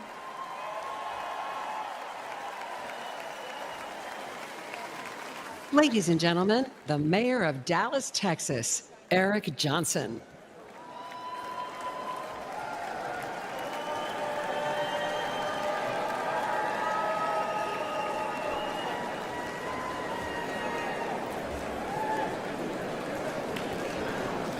Four years ago, progressive activists stood on my front lawn with the stated goal of intimidating my family.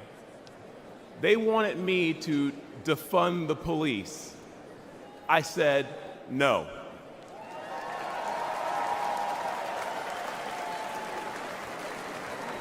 Folks, I grew up in high crime neighborhoods. What we wanted was more and better policing, not less.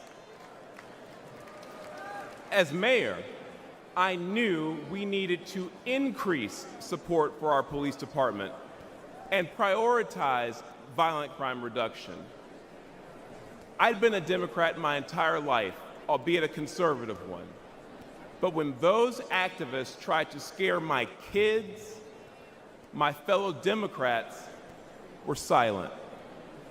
It was Republicans who offered their support both privately and publicly.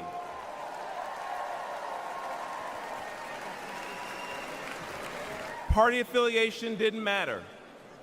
They cared about doing what was right. Today, I'm the proud Republican mayor of Dallas, Texas. The largest city in the United States led by a Republican.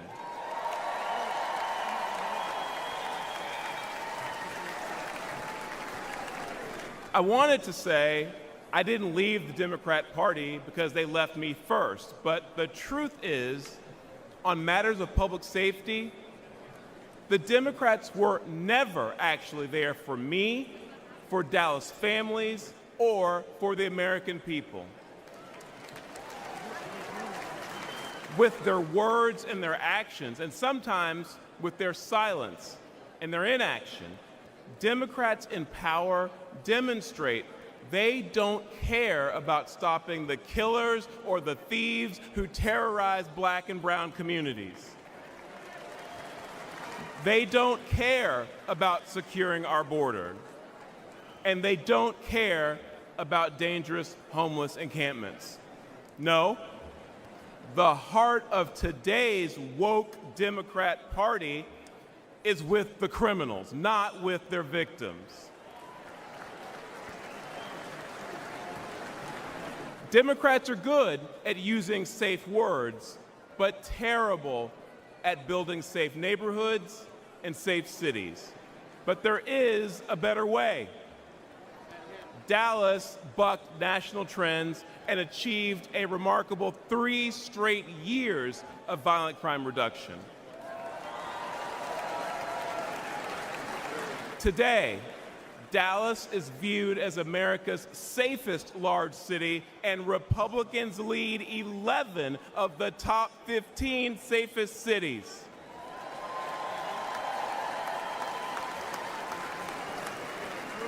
And that's because Republicans won't be silent about public safety.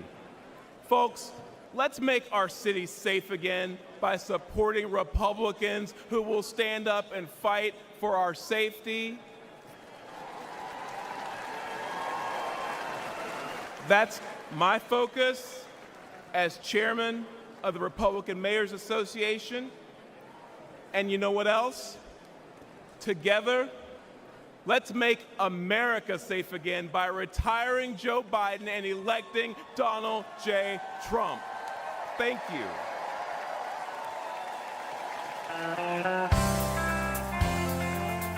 Ladies and gentlemen, please welcome Vice Presidential nominee, Senator J.D.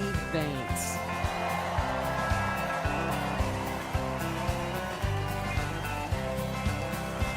Why don't we liberate these United States? We're the ones who need it worst. Let the rest of the world help us for change, and let's rebuild America first. Our highways and bridges are falling apart. Who's blessed and who has been cursed? There's things to be done all over the world, but let's rebuild America first.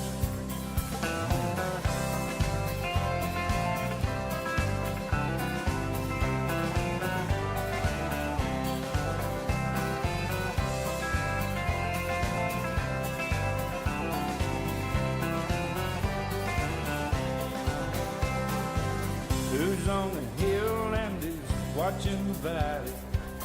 Who's in charge of it all? God bless the army and God bless our liberty.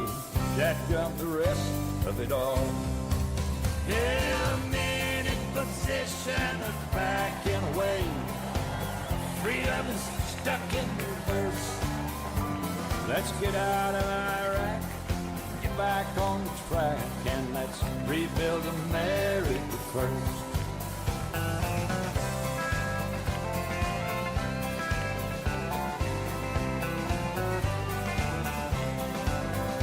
Once more.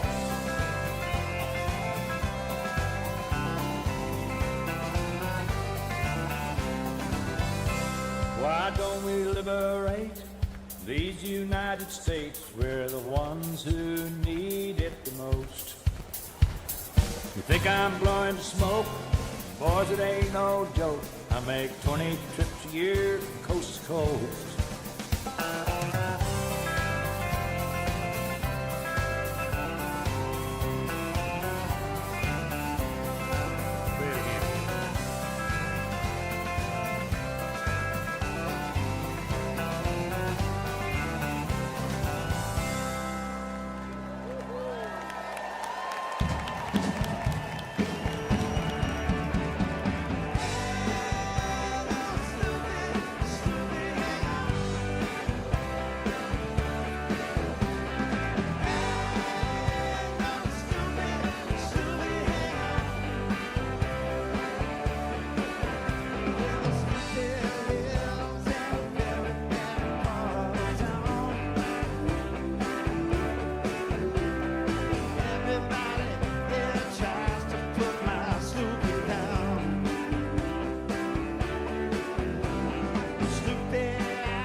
know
Ladies and gentlemen, please welcome the next President of the United States, President Donald J.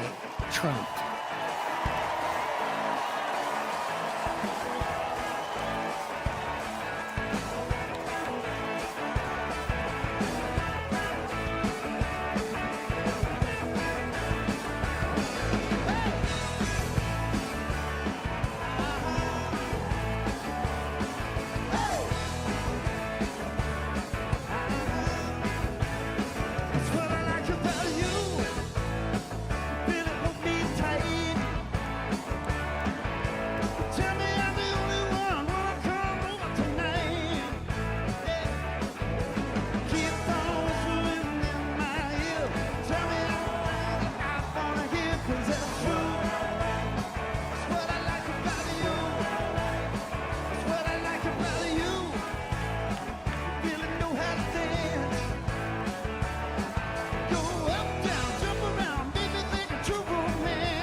This is the man responsible for your family's safety. And he's failed you terribly. Biden made one of the worst mistakes of any president in history when he told illegals to come here and surge our border. I would, in fact, make sure that we immediately surge to the border. And surge they did. 10 million, more than the population of 40 U.S. states. And Biden's open border became an open invitation for violent Venezuelan gang members, sex traffickers, and now confirmed, ISIS terrorists entered through Biden's wide-open southern border, putting America on high alert for an attack, and your family at great risk. We immediately surge to the border. But it gets even worse. Biden's incompetence has led to a horrific 300,000 Americans now dead. Not from a nuclear bomb, but from lethal fentanyl brought in through Biden's wide-open border. And on Biden's watch, enough illegal fentanyl has crossed our borders to kill every single American. That's terrifying. This weak man has been great for the Mexican drug cartels, while being a death sentence for over 300,000 Americans, including young children. That's approaching the number of soldiers that were killed in World War II. Yet what's Biden's message? Surge to the border. The Biden surge has also led to a surge in violent crimes committed by illegal migrants. Horrific crimes. Murders. Gang attacks against our police. Child sex crimes. And the brutal killing of a nursing student on her college campus. Countless families will never forget the pain and tragedy. And America should never forget who was responsible. Joe Biden. Surge to the border. And America's border czar. President Trump had our borders secure, our families safe, and he'll do it again. Ladies and gentlemen, please welcome United States Senator Ted Cruz of Texas.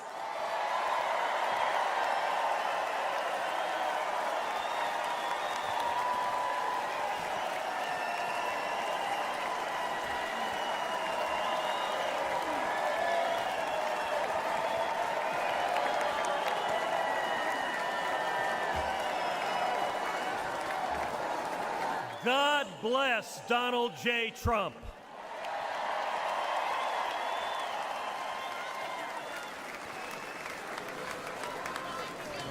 And let me start by giving thanks to God Almighty for protecting President Trump.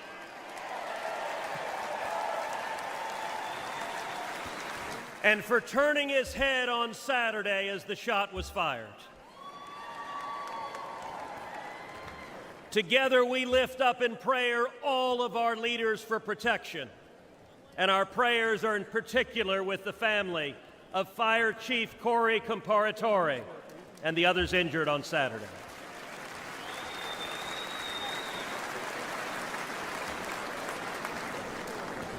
Never before has an election mattered so much. We are facing an invasion on our southern border. Not figuratively, a literal invasion. 11.5 million people have crossed our border illegally under Joe Biden. Look around you. This arena holds about 18,000 souls. Now imagine 639 arenas just like this, filled to the brim. That is 11.5 million people, larger than all but 8 states in the nation. But the numbers don't show us the true price that our country is paying. Every day, Americans are dying. Murdered, assaulted, raped by illegal immigrants that the Democrats have released. Teenage girls and boys wearing colored wristbands are being sold into a life of sex slavery. This is evil and it's wrong. And it is happening every damn day. Think of Kate Steinle. She was 32, walking with her father on a San Francisco pier when a bullet tore through her heart. The man who fired that gun, he'd been deported 5 times. Every damn day. Think of Laken Riley. Just 22 years old, a nursing student with dreams of healing others. She went for a jog and never came home. Her life taken by someone who should have never been here. Every damn day. Or Rachel Marin, a beautiful mother of 5, raped and murdered in suburban Maryland by an illegal immigrant the Democrats released. Every damn day. Or Jocelyn Nungary, only 12 years old. It was just 1 month ago today that she was brutally raped and murdered in Houston by 2 men who were supposed to be detained and monitored, but instead released and allowed to roam free. Every damn day. These aren't just stories or statistics. They're our daughters, our sisters, our friends, The families don't care about the empty numbers. They care about the empty chairs at the dinner table, about the voices they'll never hear again, about the laughter lost, and about the dreams that will never be fulfilled.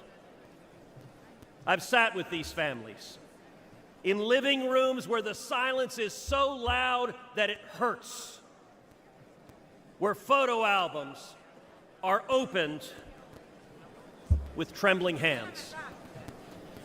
How did we get here?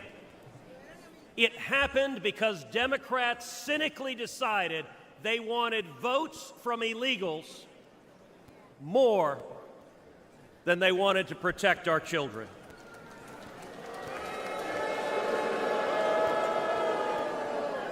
Today, as a result of Joe Biden's presidency, your family is less safe. Your children are less safe. The country is less safe. But here's the good news. We can fix it. And when Donald Trump is president, we will fix it.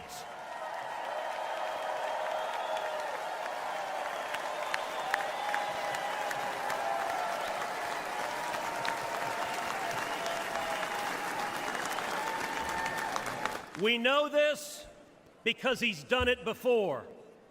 I know this because I worked hand in hand with President Trump to secure our border, and we achieved the lowest rate of illegal immigration in 45 years.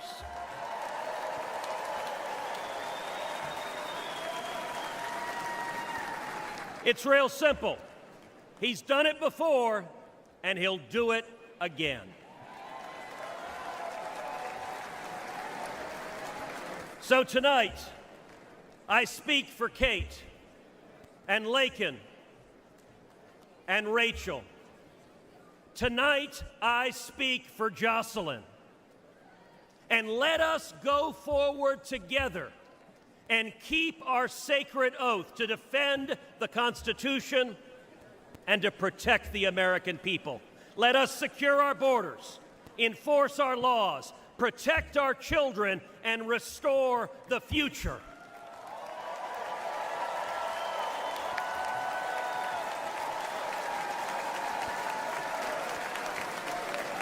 Because when we do that, when we remember who we are and who we love, and we act to protect them, then and only then will we truly make America great again.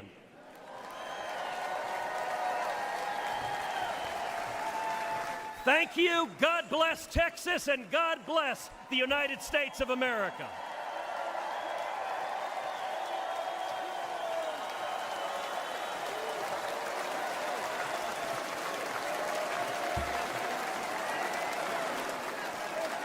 Ladies and gentlemen, please welcome former law enforcement officer Randy Sutton.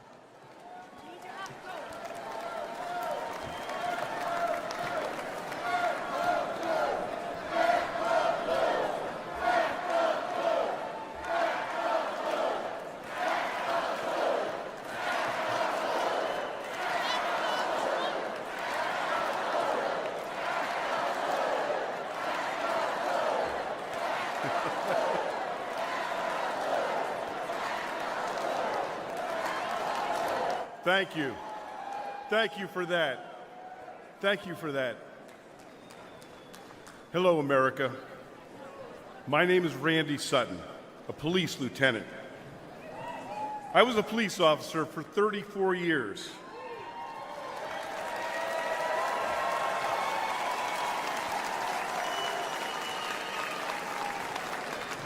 I was one of the most highly decorated officers in the history of my department.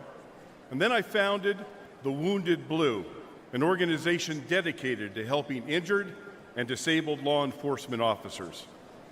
I've dedicated my life to law enforcement. And I'm here to tell you one thing, America. Donald Trump is the best friend we will ever have.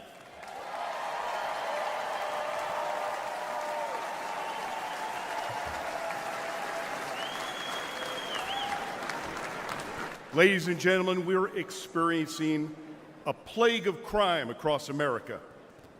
The endless tsunami of illegal aliens, no consequences for violent crime, the abuse of our criminal justice system.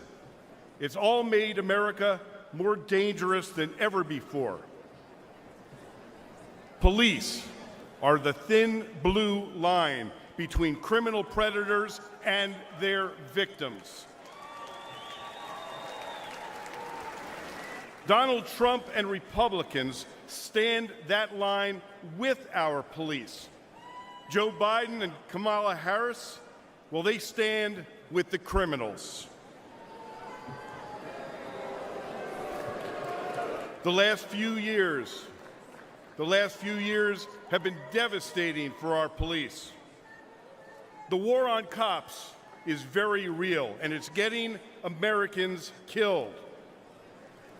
Last year alone, more than 70,000 law enforcement officers were physically assaulted. They were shot, they were stabbed, they were beaten, they were hit with bricks, and in the last 5 years, 1,834 made the ultimate sacrifice and gave their lives in the line of duty.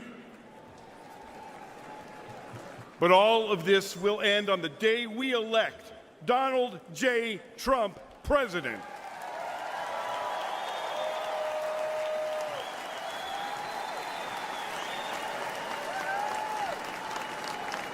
But my friends, it's not just the physical violence.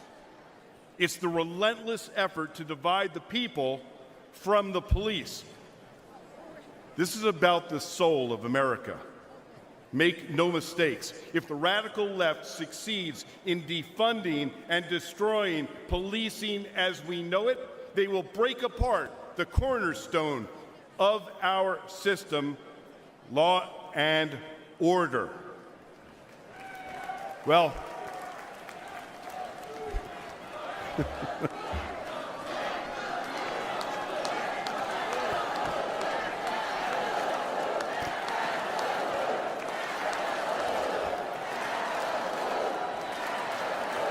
amazing. Thank you. But I'm going to tell you, there's one man that these pro-criminal, anti-police extremists fear most. And that is the once and future president of the United States, Donald J. Trump.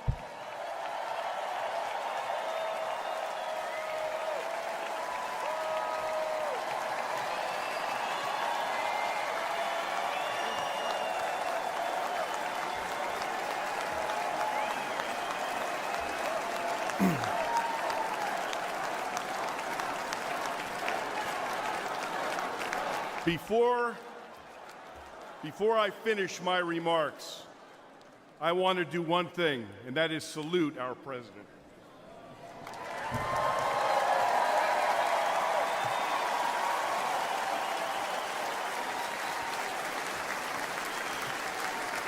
America, I make this promise. Our police will never waver from their mission to serve and protect, even at the risk of their own lives. But they need a true leader who will have their backs. Donald J. Trump is that leader.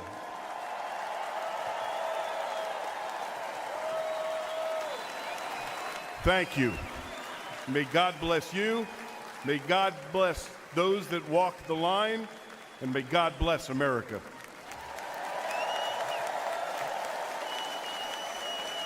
From the very first day that we take back the White House from crooked Joe Biden, the worst president in the history of our country, I believe that we're going to have 4 of the greatest years in the history of our country. I will once and for all secure our elections. We're going to go to paper ballots. We're going to have same-day voting, voter ID. We're going to do it properly. We're going to have good, secure, beautiful elections. We never want what happened in 2020 to happen again. But until then, Republicans must win. and we must use every appropriate tool available to beat the Democrats. They are destroying our country.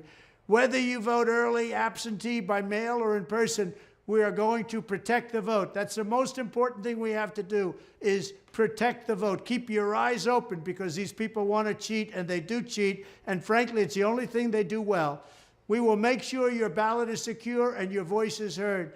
Many Republicans like to vote on Election Day, and we must swamp the radical Democrats with massive turnout on Tuesday, November 5th. The way you win is to swamp them. If we swamp them, they can't cheat. It just doesn't work out. But if you can't make it, you need to make a plan, register, and vote any way possible. We got to get your vote. So with your vote, we will win a victory the likes of which no one has ever seen before. We will evict crooked Joe Biden from the White House, and we will take back our country on November 5th, 2024, the most important day in the history of our country. That's what it's going to go down as. Thank you. Ladies and gentlemen, please welcome Iowa Attorney General Brenna Bird.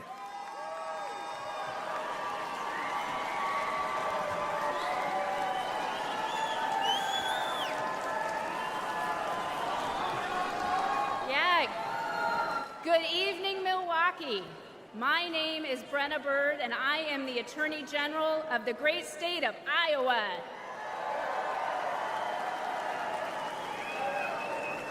A few years ago, I was a local prosecutor locking up bad guys. But in 2022, I ran for Attorney General and beat the incumbent Democrat who was first elected when I was just 2 years old. We won because Iowans were ready for an Attorney General who would protect them, not the criminals. An Attorney General who would stand up to Joe Biden and the radical Democrats. And an Attorney General who would defend our constitutional freedoms.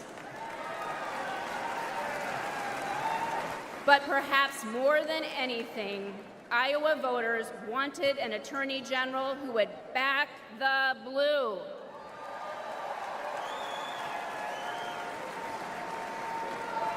Unfortunately, Democrats like Joe Biden and Kamala Harris have made life miserable for law enforcement. They treat police like criminals, and criminals like victims. And tragically, many crime victims feel abandoned by a justice system that doesn't seem to put their interests first. They deserve better than what these defund the police Democrats deliver. Yet the radical left believes in handouts, not handcuffs. Democrats like Harris use words like reimagine the police. They're probably imagining more DEI programs for the police. Harris even said that putting more cops on the street wouldn't make communities safer. American families disagree. Never forget. The Democratic Party is the party of defunding the police. They said it, they mean it, and they can't wiggle out of it.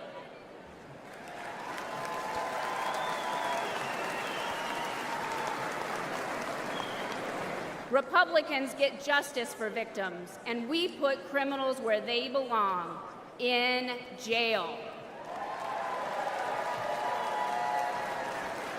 That's why we need to elect President Donald J. Trump. President Trump knows that keeping Americans safe isn't a 10 a.m. to 4 p.m. job. And rank and file cops know that President Trump, he has their back. It touched our hearts when earlier this year, President Trump attended the wake of a fallen New York City police officer. We all owe heroes like Officer Jonathan Diller a debt we can never repay. President Trump knows this, and he shows his gratitude. Joe Biden was also in New York City that day, but instead of honoring our heroes, he attended a glitzy fundraiser with Barack Obama and Bill Clinton. None of them went to pay their respects.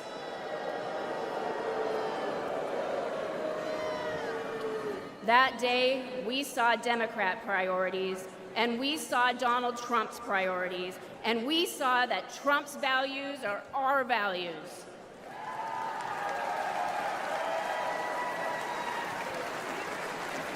I urge everyone listening to stand with law enforcement and vote to make America safe again.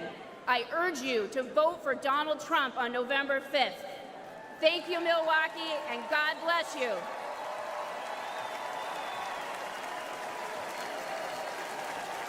Ladies and gentlemen, please welcome former Governor of South Carolina and Ambassador to the United Nations, Nikki Haley.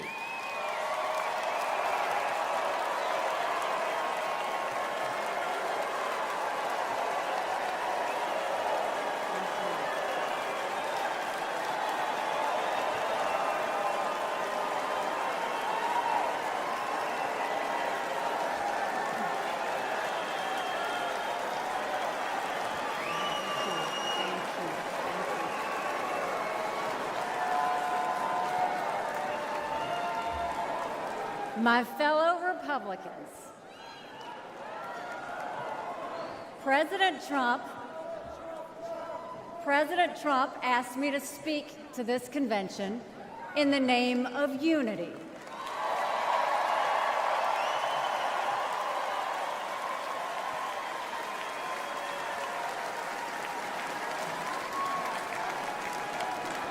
It was a gracious invitation, and I was happy to accept.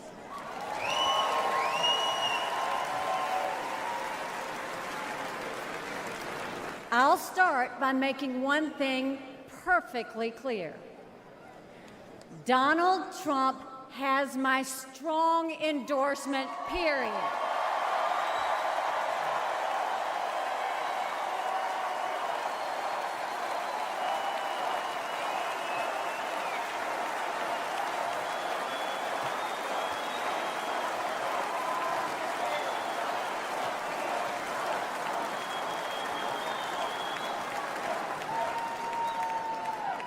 Our country is at a critical moment.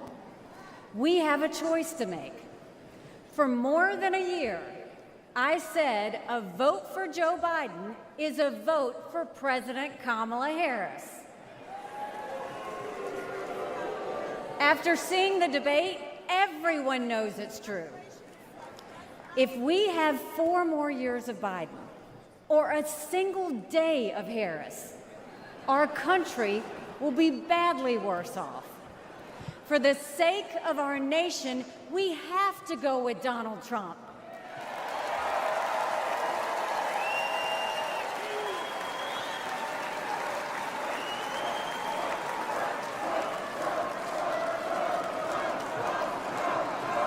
But there's more to it than that. We should acknowledge that there are some Americans who don't agree with Donald Trump 100% of the time.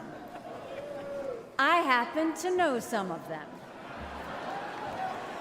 And I want to speak to them tonight.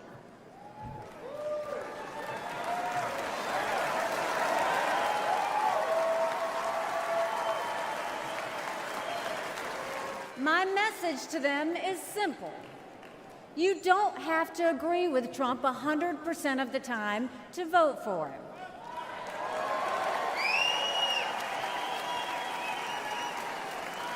Take it from me, I haven't always agreed with President Trump. But we agree more often than we disagree.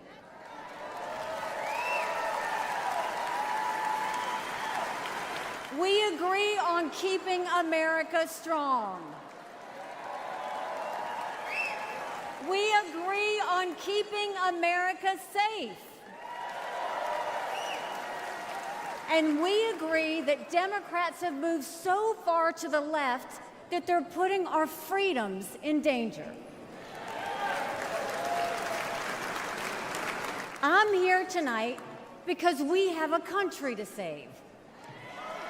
And a unified Republican Party is essential for saving her.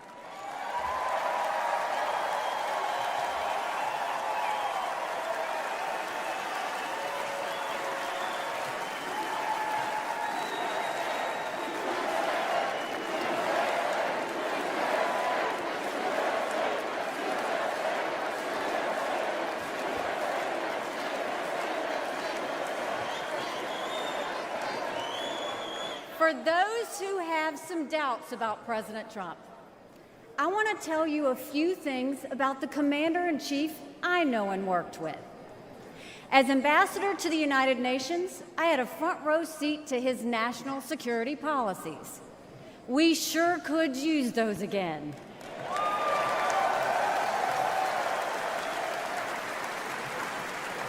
Think about it.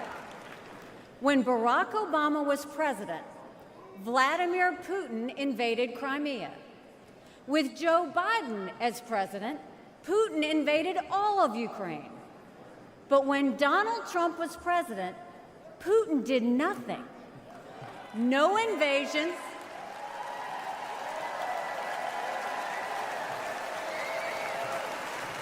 No invasions, no wars. That was no accident. Putin didn't attack Ukraine because he knew Donald Trump was tough. A strong president doesn't start wars. A strong president prevents wars.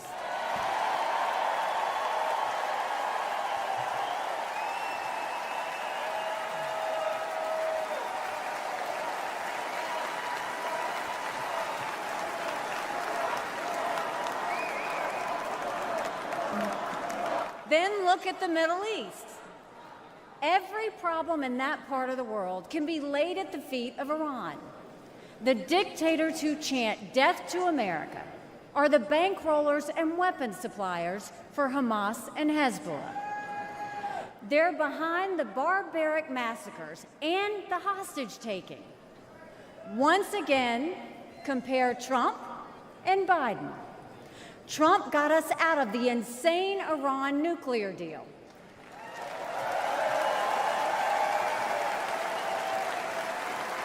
He imposed the toughest sanctions ever on Iran. And he eliminated the arch-terrorist Qasem Soleimani.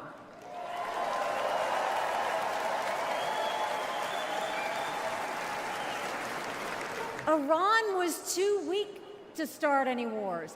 They knew Trump meant business, and they were afraid. And then there's Joe Biden.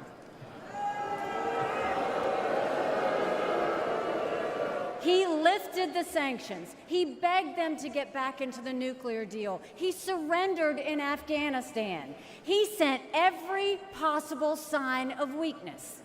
Even now, while Hamas is still holding Americans hostage, Biden is pressuring Israel instead of the terrorists.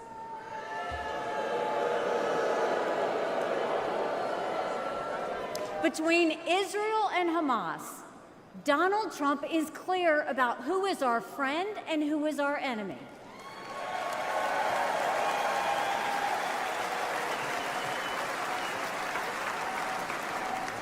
Then look at the border. It's the single biggest threat Americans face. Under Joe Biden, migrants are coming into our country by the thousands every day. We have no idea who they are, where they end up, or what they plan to do. And let me remind you, Kamala had one job, and that was to fix the border. Now imagine her in charge of the entire country.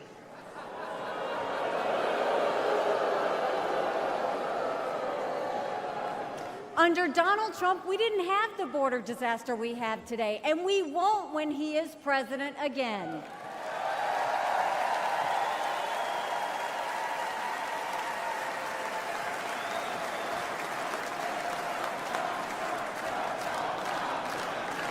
I was proud to serve America in President Trump's cabinet, and I'll tell you something you won't hear from the critics. He appreciated advice and input. Americans were well served by his presidency, even if they didn't agree with him on all things.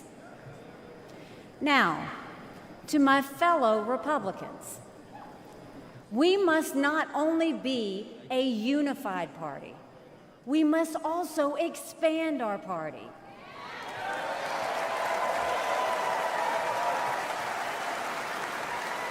We are so much better when we are bigger. We are stronger when we welcome people into our party who have different backgrounds and experiences.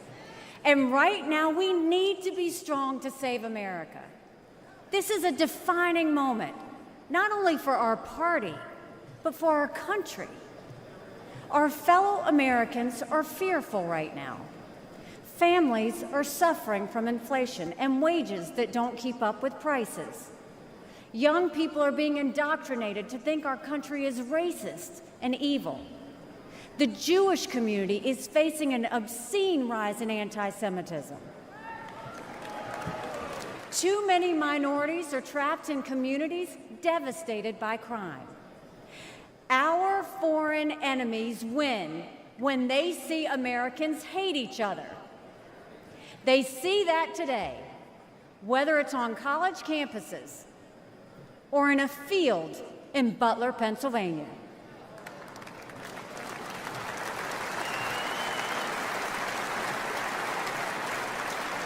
But we can conquer those fears with strength and unity. No president can fix all of our problems alone. We have to do this together. America has an amazing ability to self-correct. In this moment, we have a chance to put aside our differences and focus on what unites us and strengthens our country.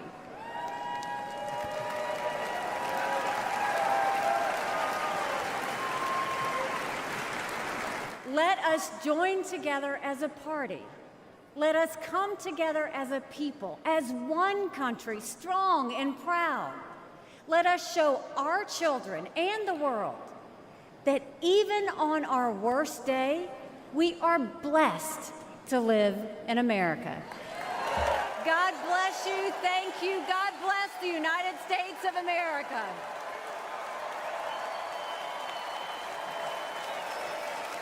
And now, ladies and gentlemen, please welcome the Governor of Florida, Ron DeSantis.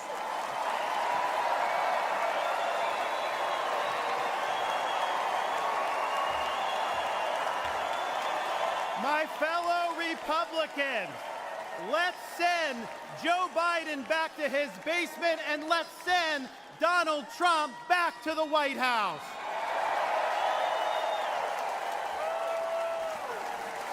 Life was more affordable when Donald Trump was president. Our border was safer under the Trump administration, and our country was respected when Donald Trump was our commander-in-chief. Joe Biden has failed this nation. As a veteran, I was appalled when 13 of our service members were killed in Afghanistan due to Joe Biden's dereliction of duty. As a citizen, as a husband, and as a father, I am alarmed that the current President of the United States lacks the capability to discharge the duties of his office. Our enemies do not confine their designs to between 10 a.m. and 4 p.m. We need a commander-in-chief who can lead 24 hours a day and 7 days a week. America cannot afford 4 more years of a weekend at Bernie's presidency. But let's be honest. Let's be honest here. Biden is just a figurehead. He's a tool for imposing a leftist agenda on the American people. They support open borders, allowing millions and millions of illegal aliens to pour into our country and to burden our communities, but just don't send any to Martha's Vineyard, then they get really upset.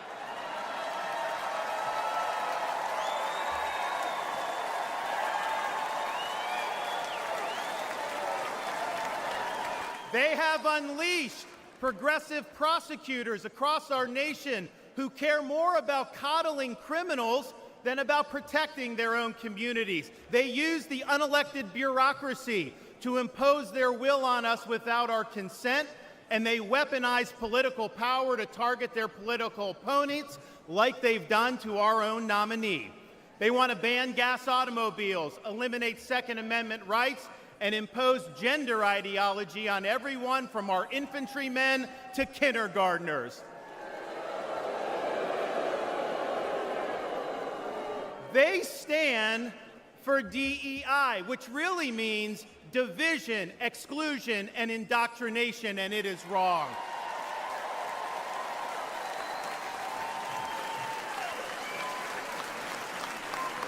They mandated that you show proof of a COVID vaccine to go to a restaurant, but they oppose requiring proof of citizenship to cast a vote.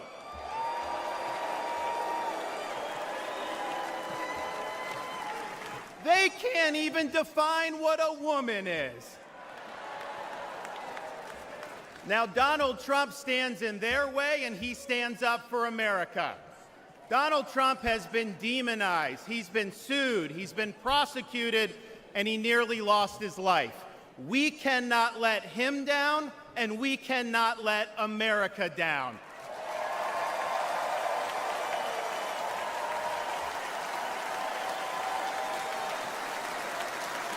It is the values of this Republican Party that reflect our nation's founding principles.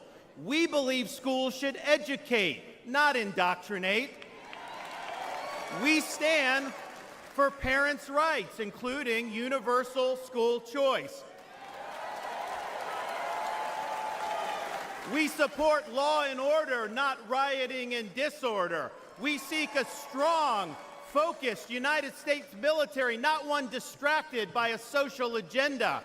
We reject entrenched political class, and we demand term limits for members of Congress.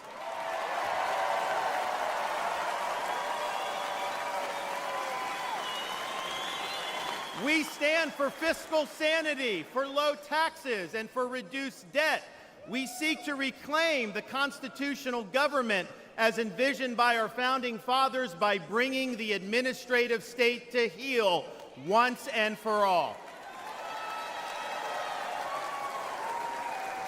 We believe that you must be a citizen in order to vote, and that photo ID should be required before casting a ballot.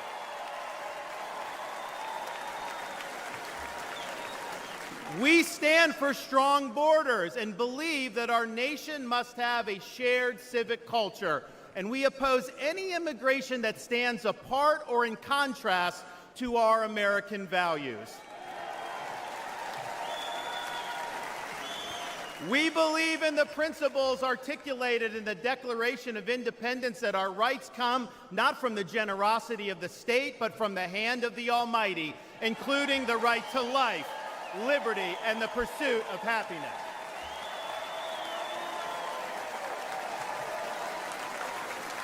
Now, none of this is easy, but it can be done.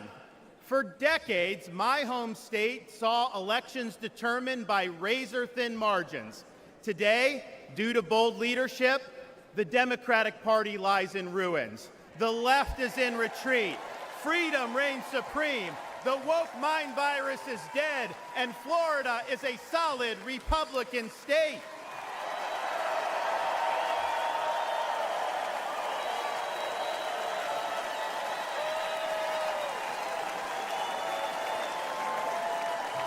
Now, electing Donald Trump gives us the chance to do this all across America. And we have a responsibility to step up and make it happen. We have a responsibility to preserve what George Washington called the sacred fire of liberty. This was a fire that burned in Independence Hall in 1776 when 56 men pledged their lives, their fortunes, and their sacred honor to establish this nation. It's a fire that burned at a cemetery in Gettysburg, Pennsylvania, when our nation's first Republican president pledged this nation to a new birth of freedom.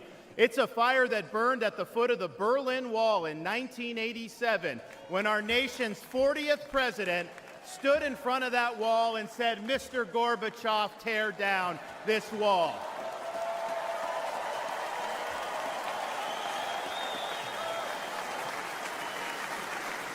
This is not a responsibility we should fear. It's a responsibility we should welcome. After all, if not us, who? And if not now, when?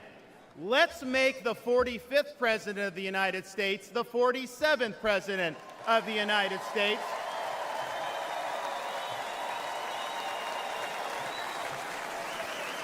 Let's elect Republicans up and down the ballot, and let's heed the call of our party's nominee to fight, fight, fight for these United States. Thank you. God bless you. Let's win in November. Thank you so much.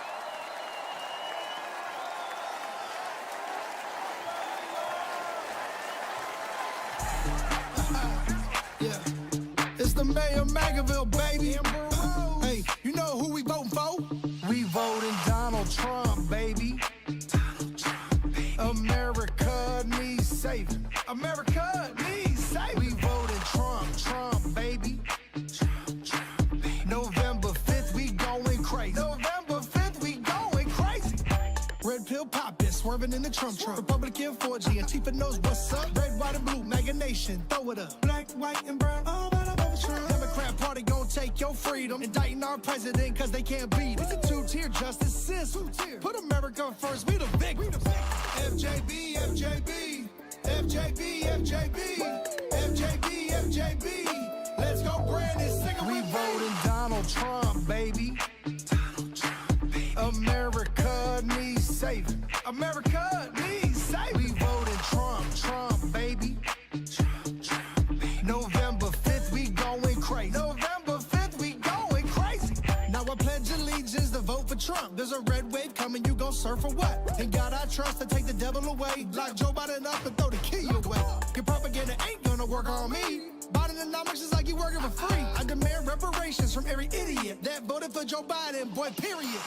Period, Sleepy Joe is a fraud. And the bloodbath in the Oval Office. The media is the enemy of the people. The Democrats and the fake news always cheat. FJB, FJB, FJB, FJB, FJB, FJB. Let's go, Brandon, sing it. We voting Donald Trump, baby.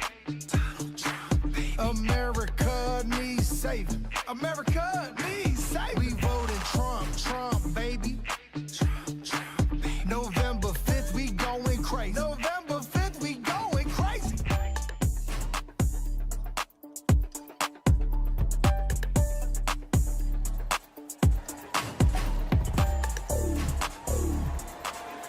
Ladies and gentlemen, please welcome United States Senator Eric Schmitt of Missouri.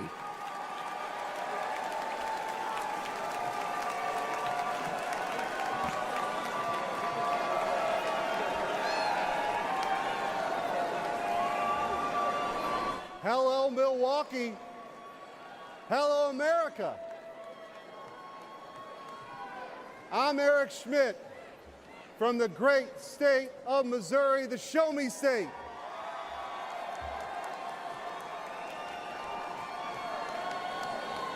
It's not lost on me how unlikely my presence is on this stage. As the grandson of a butcher, the son of a man who worked 7 days a week in the midnight shift, my blue-collar roots run deep. And I'm proud the Republican Party is the party of working families.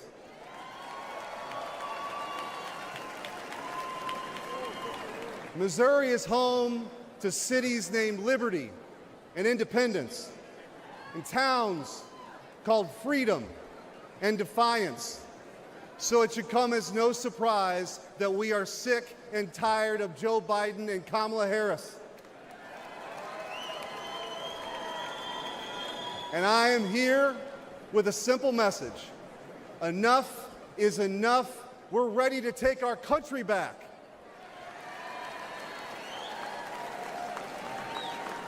Under Joe Biden, the rule of law has disintegrated.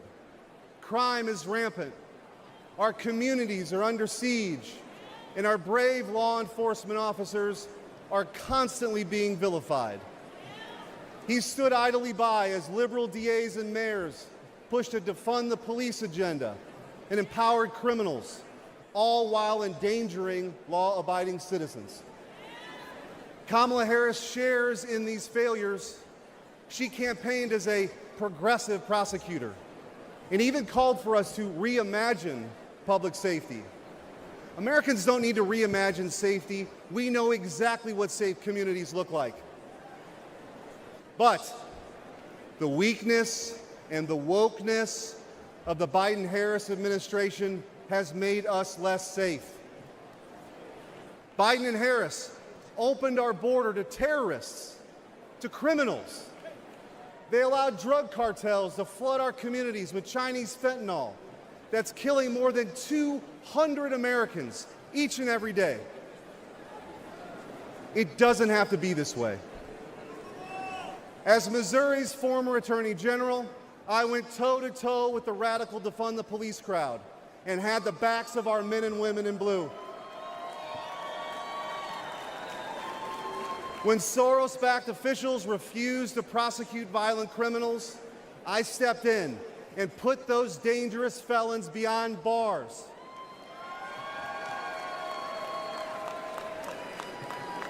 And I know President Trump will do the same. He'll restore law and order. He'll unapologetically back the blue. And President Trump will secure the border once and for all.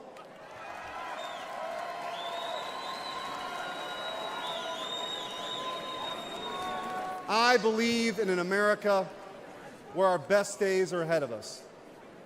I believe in an America where moms and dads can raise their kids in safe communities. And I believe in an America where we defend the police, not defund the police.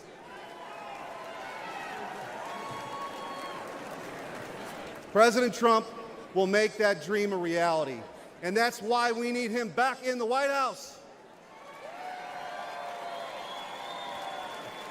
Ladies and gentlemen, a vote for President Trump is a vote to make America safe again. Thank you. God bless you. And God bless the United States of America.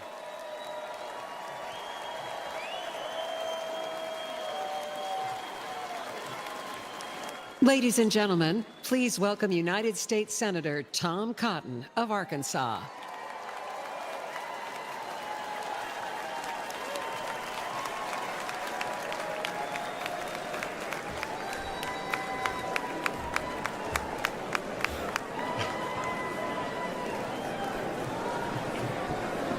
I want to share two stories about immigration and two presidents. Manuel was a house painter in Arkansas and a green card holder from Mexico. He couldn't vote in 2020 yet, but his family could. Manuel proudly told his contractor that they had just cast their first votes for president. For whom? Donald Trump, of course.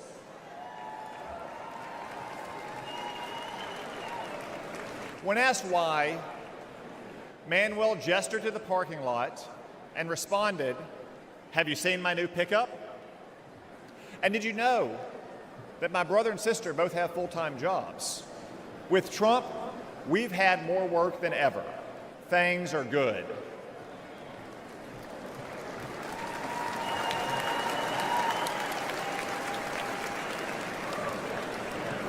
Manuel became a citizen last year, and he's excited to vote for the first time for Donald Trump.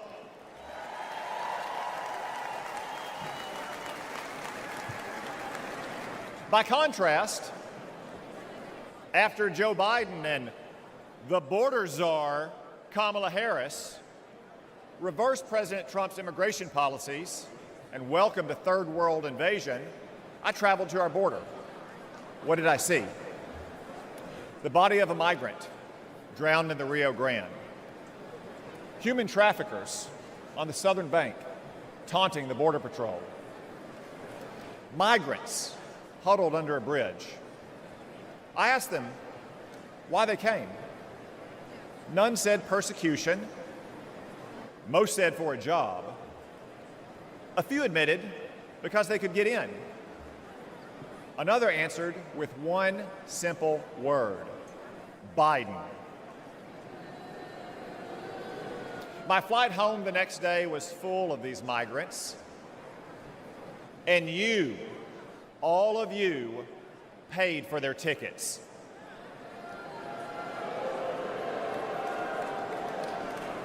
That's our choice.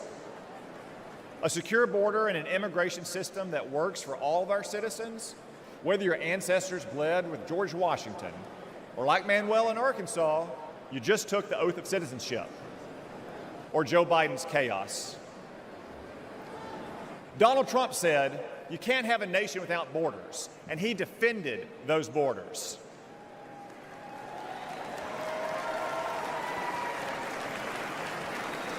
Joe Biden thinks borders are racist. Donald Trump will secure our border once again.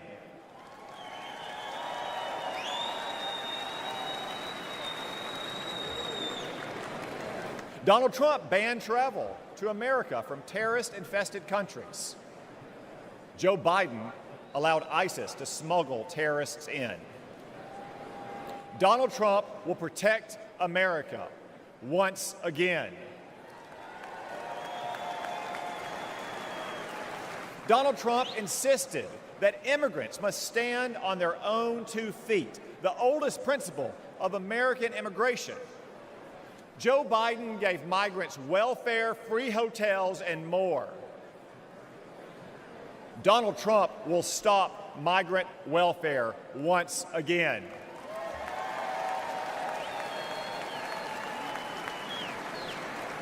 Donald Trump ended bogus asylum claims.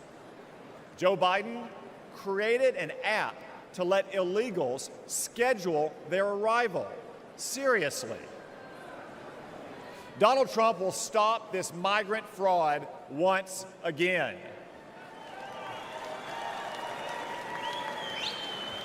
Donald Trump cracked down on hiring illegals. Joe Biden let illegals take American jobs. Donald Trump will protect America's workers once again.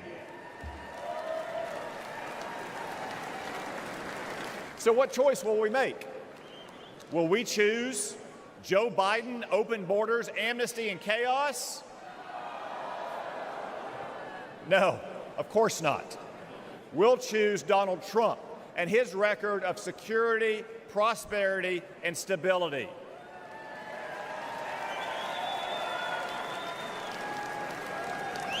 As Manuel said, things were good with Donald Trump, but everything has gone to hell under Joe Biden.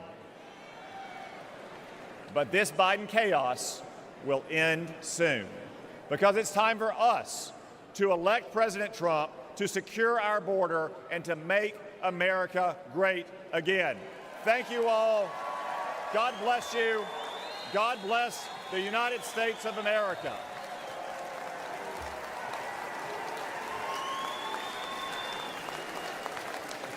Ladies and gentlemen, please welcome Michael Coyle from Philadelphia, Pennsylvania.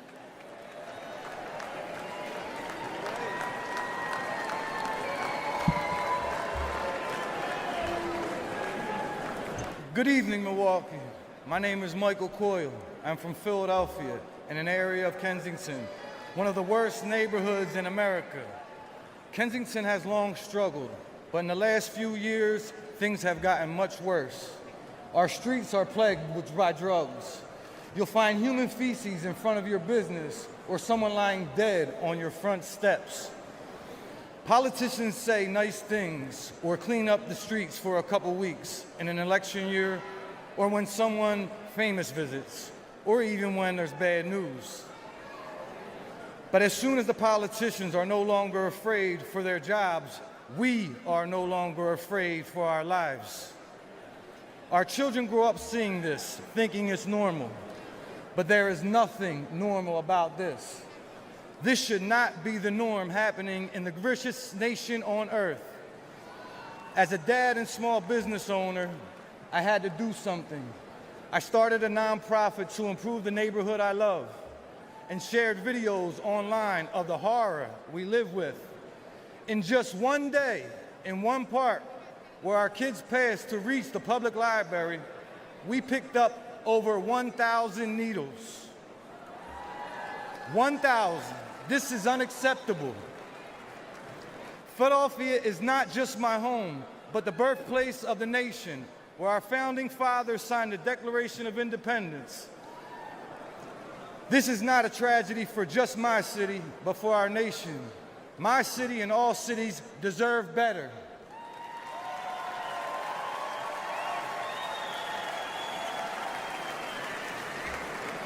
Joe Biden and Kamala Harris are the ones who opened our southern border and allowed Chinese fentanyl to pour in unconditionally.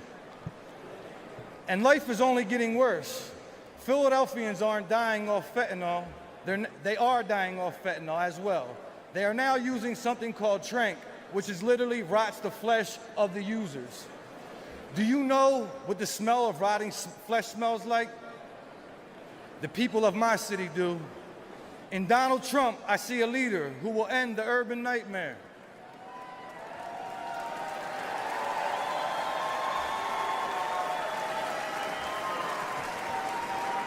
I ask you to join me in supporting him this fall, because a vote for President Trump is a vote to restore our cities and to make America safe again.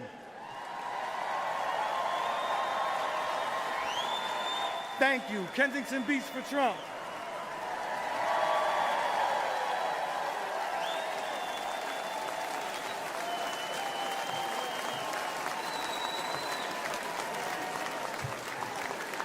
Ladies and gentlemen, please welcome Aaron Koper from Pittsburgh, Pennsylvania.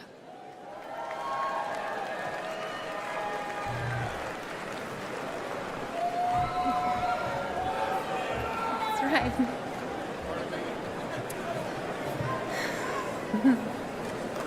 Good evening. My name is Aaron Koper. I'm a grassroots organizer, a proud Republican woman, and a longtime resident of Pittsburgh, Pennsylvania. I'm here to urge Americans to re-elect President Trump and make America safe again.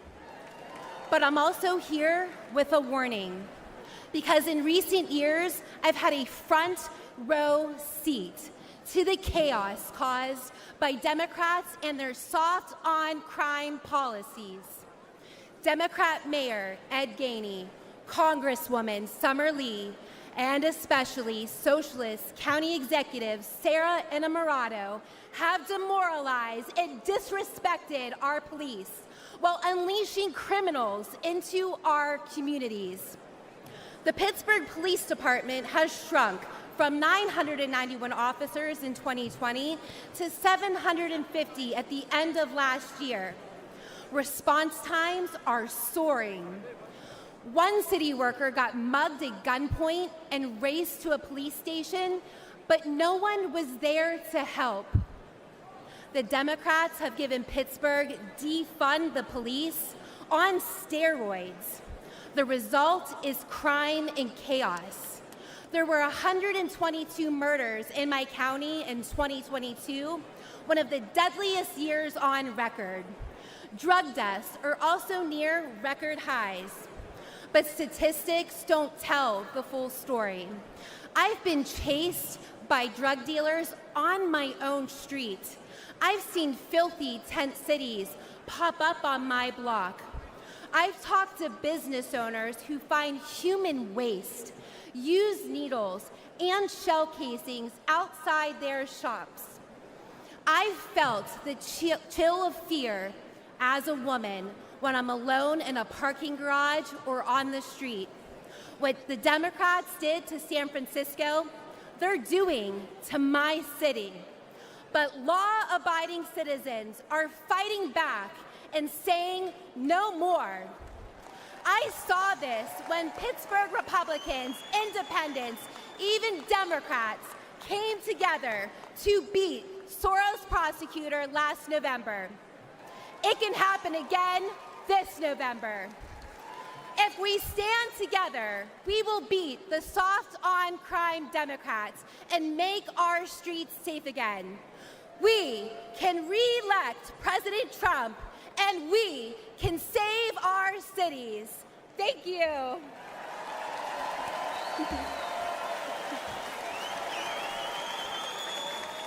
Ladies and gentlemen, please welcome American mom and funder.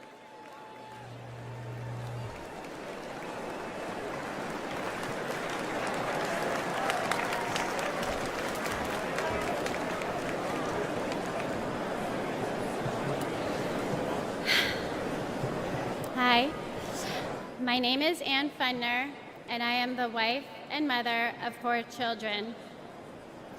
I'm standing here today to share the tragic reality of open borders.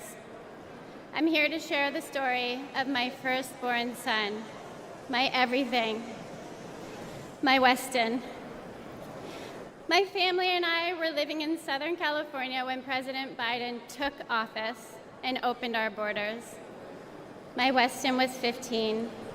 He was an amazing big brother to his 3 younger siblings.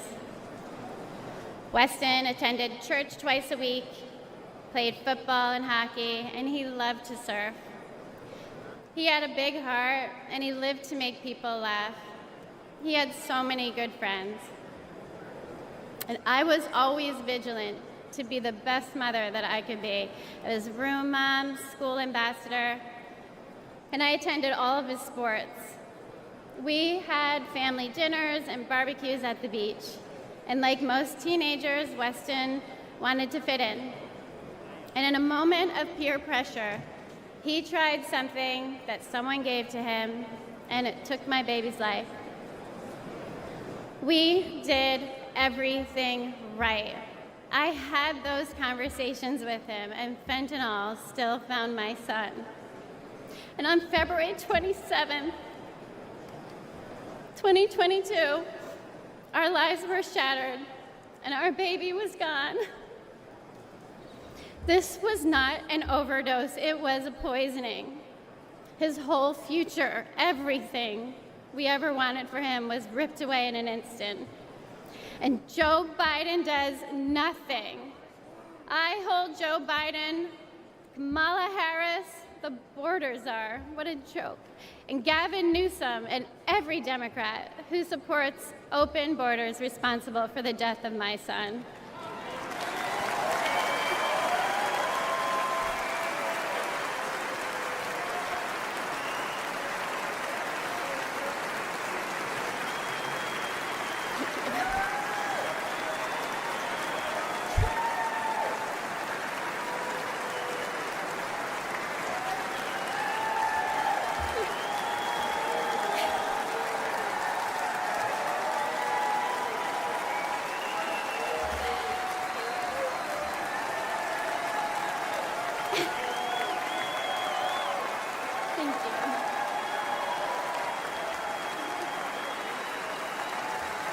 Thank you. Thank you.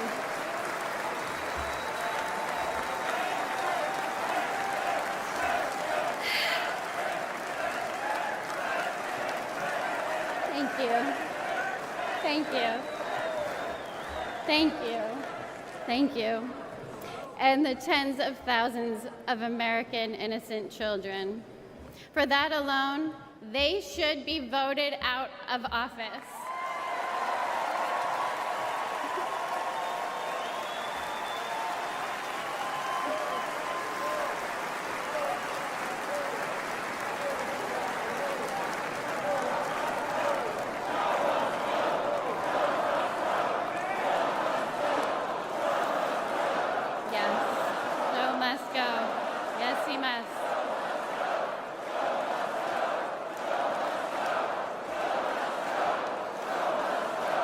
Joe must go. Absolutely. We have seen the highest number of fentanyl deaths during the Biden-Harris administration, and fentanyl is now the #1 killer of Americans ages 18 to 45, and it is quickly becoming the leading cause of death for teens, with 14 and under being the fastest growing demographic. We need President Trump back in office. We need a president who will seal the border, aggressively prosecute drug dealers, and stop Communist China from poisoning our children.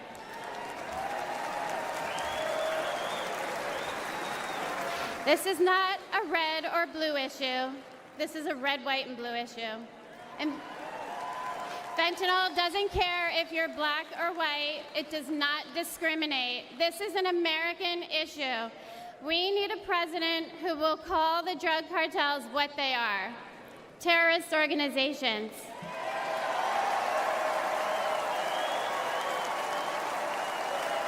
This fight is not for me. My son is gone. This fight is for your children. We owe it to our children to elect a president who will win the war against fentanyl once and for all. It's too late for my son, Weston. Say his name, Joe Biden. Weston. Thank you. Thank you.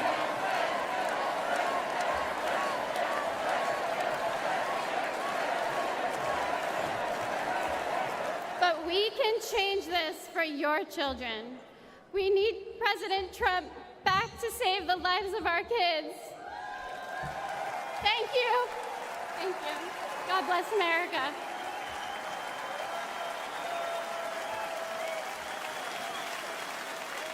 Ladies and gentlemen, please welcome the Morin family from Maryland.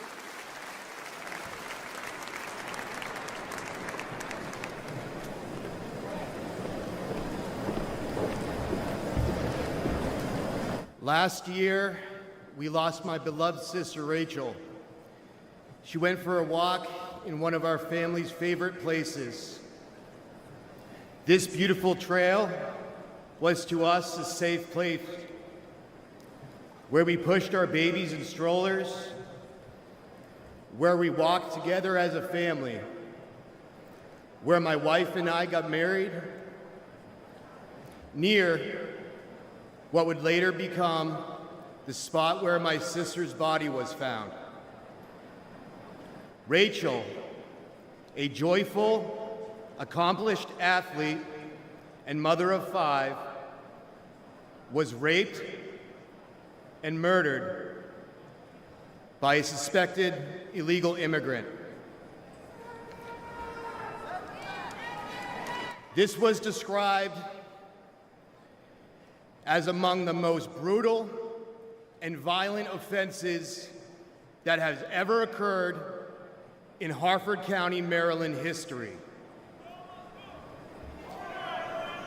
Open borders are often portrayed as compassionate and virtuous. But there is nothing compassionate about allowing violent criminals into our country and robbing children of their mother.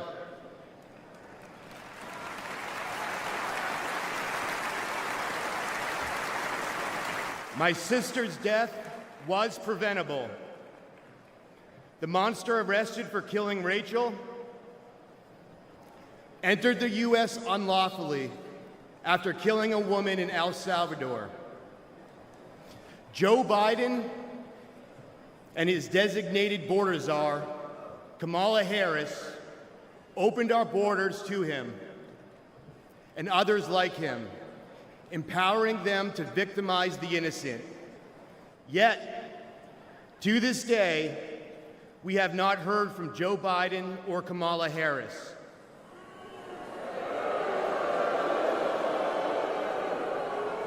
They never apologized.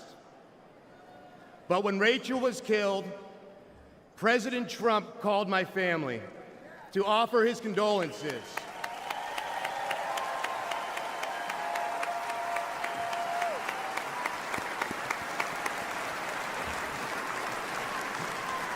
He wanted to meet with us. He cared. That is leadership.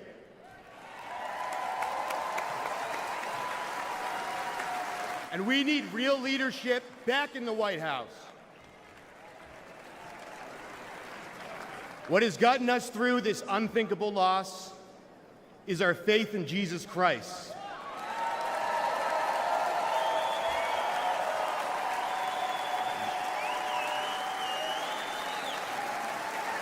And as brutal as the murder of my sister was, I pray that our killer will find Jesus Christ.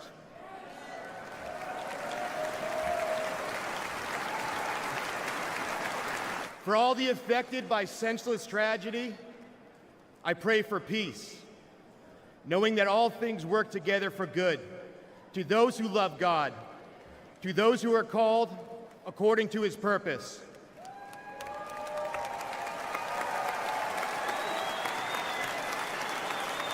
I pray that we hold worldly leaders accountable for safety and justice for innocent people. I pray that we make our country safe and secure in the memory of my sister Rachel, who loved life. Thank you. God bless America. Good night.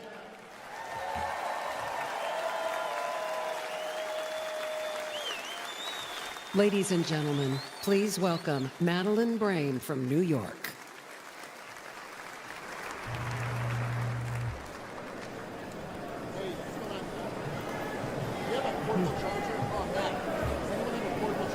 Good evening, everyone. My son, Sergeant Hassan Korea, an Afghanistan War retired veteran. He received enemy fire from the Taliban, only to be murdered with a knife on the streets of New York City. The 4 assailants responsible for his death initially were facing justice, but that changed when District Attorney Alvin Bragg was elected.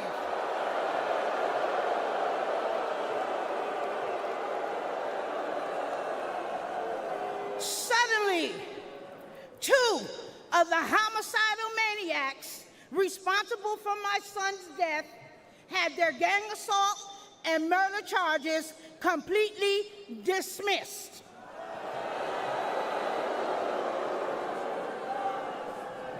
One of them received 14 months time served. Alvin Bragg charged her with assault with a shoe.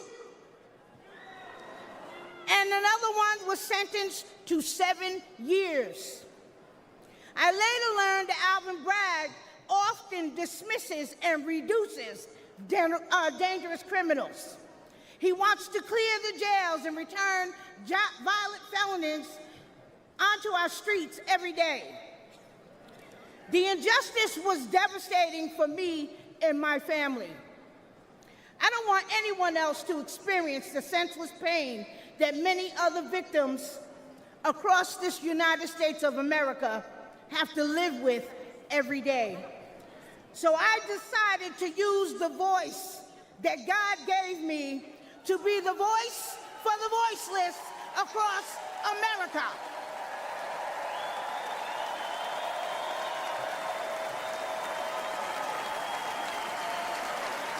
We need justice for victims, and we need accountability for prosecutors who fail in their duty. Soft on crime prosecutors like Alvin Bragg in New York, Kim Foxx in Chicago, and George Gascon in Los Angeles have turned our great country and cities into war zones. Poor and neglected communities like mine are suffering. And who else in here is sick and tired of being sick and tired?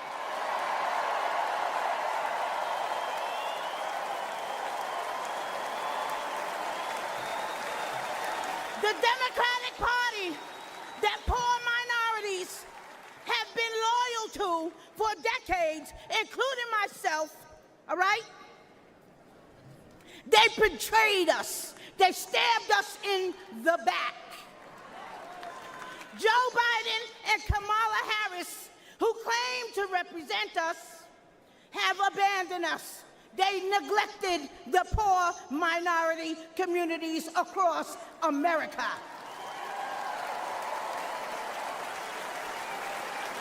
But mine eyes have been opened.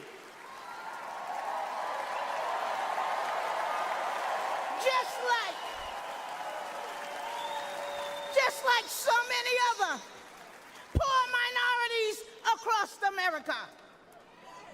Donald Trump shares our values, love of God and family and country.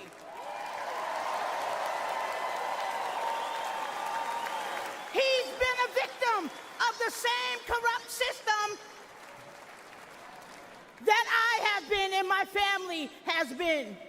He is committed to providing economic opportunities, helping those suffering from addiction with long-term inpatient drug programs, rolling back deadly bail reform policies that are getting our children killed every single day, and supporting our police. We back the NYPD. We back the blue.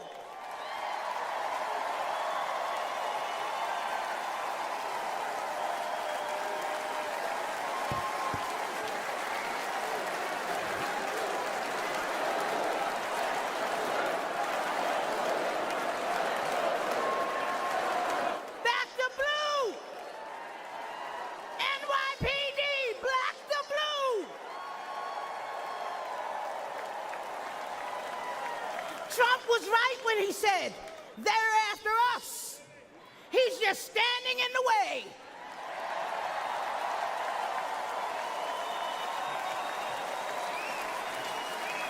And guess what? He always will. That's why I'm standing with him today. Let's make America safe again.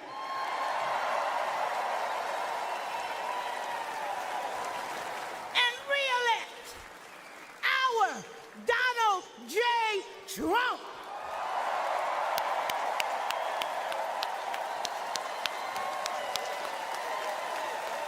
Thank you, and good night.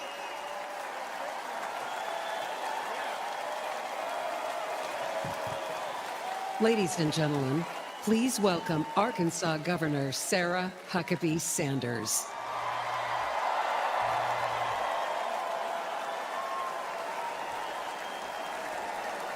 Thank you. What a powerful story to follow. Good evening. I'm Sarah Huckabee Sanders.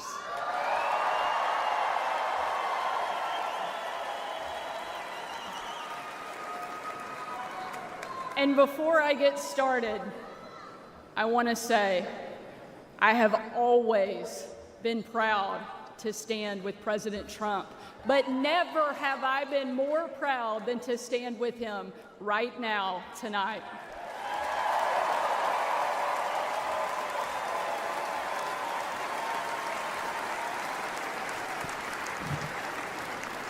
Not even an assassin's bullet could stop him.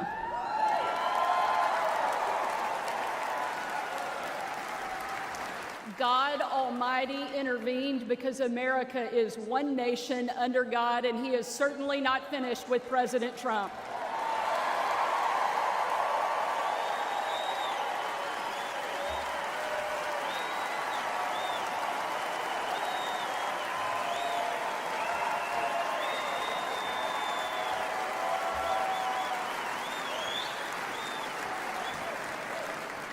And our country is better for it. I am here tonight as America's youngest governor, the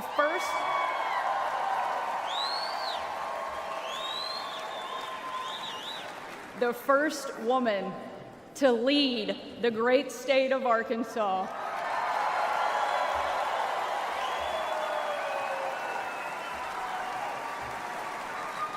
And most importantly, a mom to 3 amazing kids, Scarlett, Huck, George.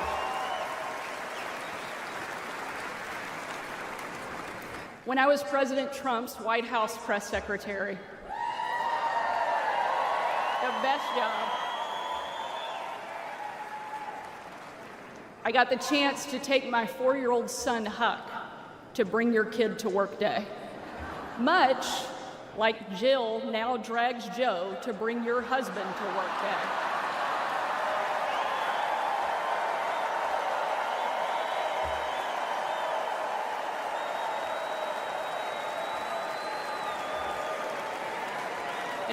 was briefing the president on the upcoming event in the Oval Office, all of the kids who were attending that day gathered in the Rose Garden, getting ready to meet him. And we were walking out onto that beautiful, perfect colonnade. And I saw out of the corner of my eye that my son Huck was running full speed directly at the President of the United States. Being the gracious person he is, President Trump bent down to give him a big hug. And right in front of everyone, Huck sidestepped the president, completely ignoring him in front of everyone, and ran straight into my arms.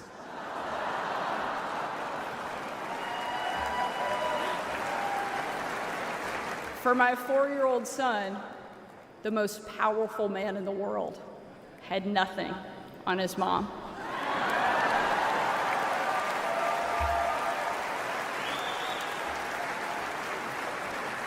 But because he's the amazing man he is, President Trump didn't mind at all. After all, he's a dad to 5 unbelievable kids and a grandfather to 10.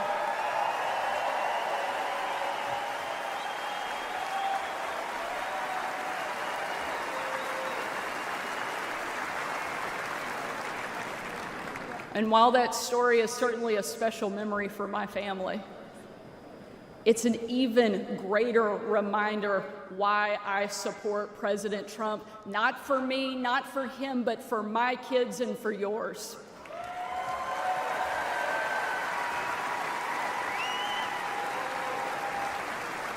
Under President Trump, America was safer, the world was safer, and it felt like the next generation would have a chance at the American dream.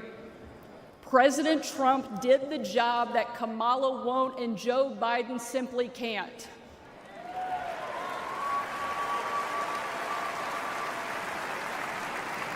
When we're honest, every American knows that we were so much better off under President Trump.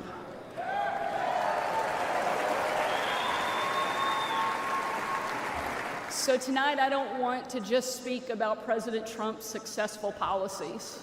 While there are many, I want to talk about the man that I know. When the president hired me, I was the first mom and only the 3rd woman to ever serve as the White House press secretary.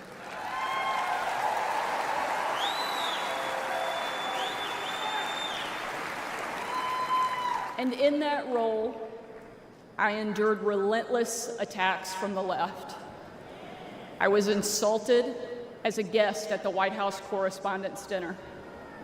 My family was denied service and kicked out of a restaurant.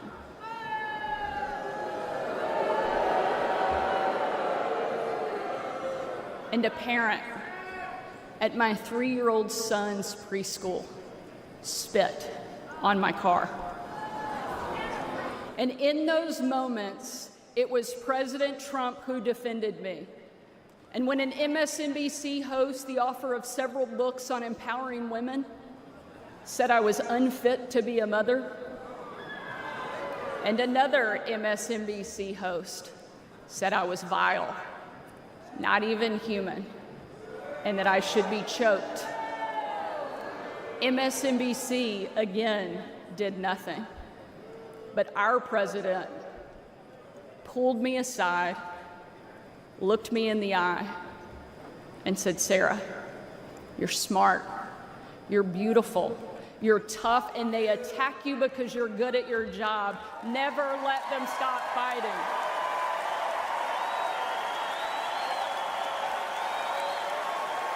Thank you, Mr. President.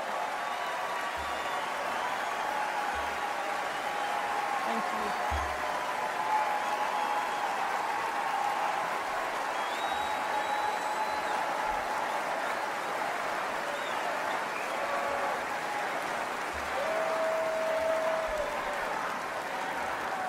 That's the Donald Trump that I know. And that's the Donald J. Trump I will always respect. The left doesn't care about empowering women. Biden and Harris can't even tell you what a woman is. They only care about empowering themselves. But we have a president who believes in empowering every American and that our country is worth fighting for.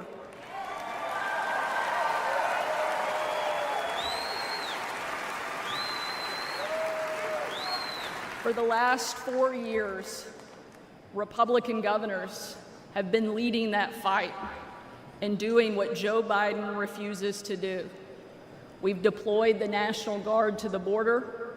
We've cracked down on crime and drugs. We cut taxes to give hardworking Americans a break from Bidenflation. And we empowered parents with universal school choice across the country.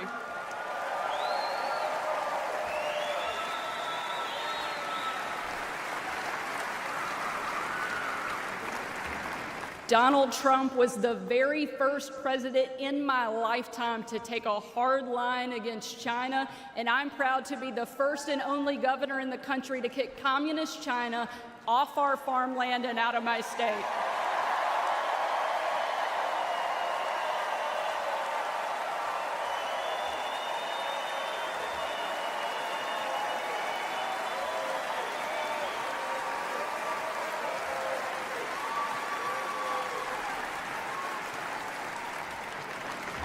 President Trump is a leader, and he's the leader our country needs.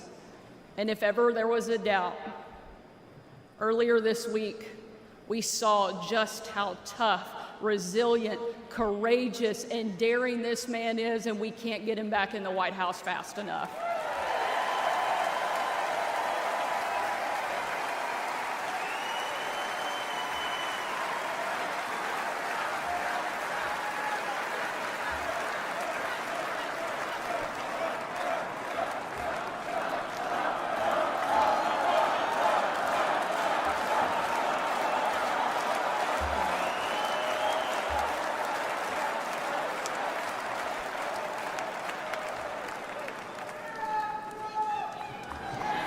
Ladies and gentlemen, we are not called to stand still in the face of great danger. You and I were put on this earth at a moment in time to charge boldly ahead. We cannot know what the future holds, but we know damn sure who holds the future in his hands.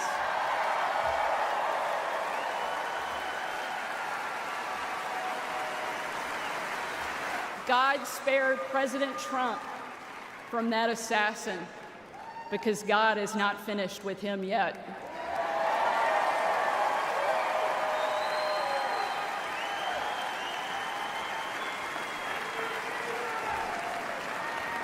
And he most certainly is not finished with America yet either.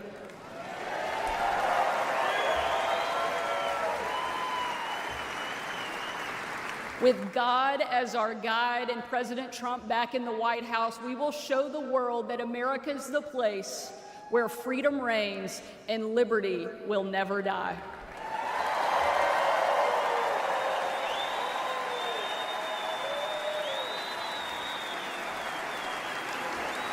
Ladies and gentlemen,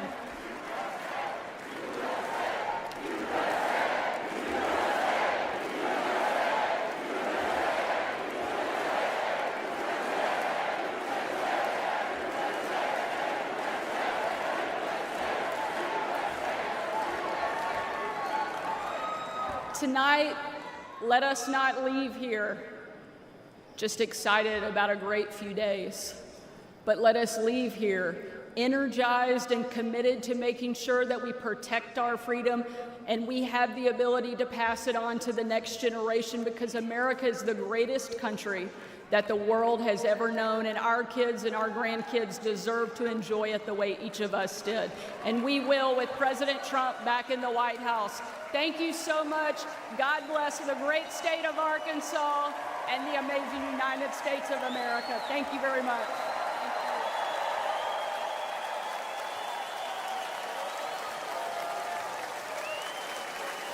Ladies and gentlemen, please welcome former United States Secretary of Housing and Urban Development, Dr. Ben Carson.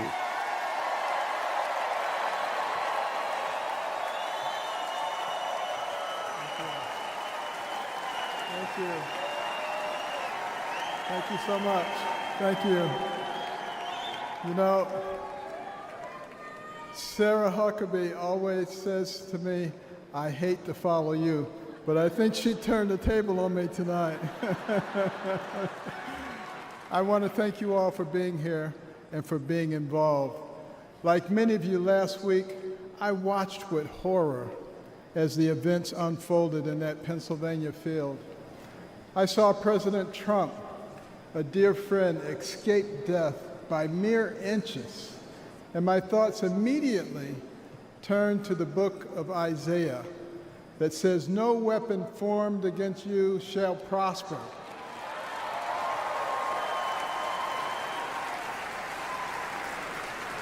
Well, let me tell you the weapons that they used. First, they tried to ruin his reputation, and he's more popular now than ever.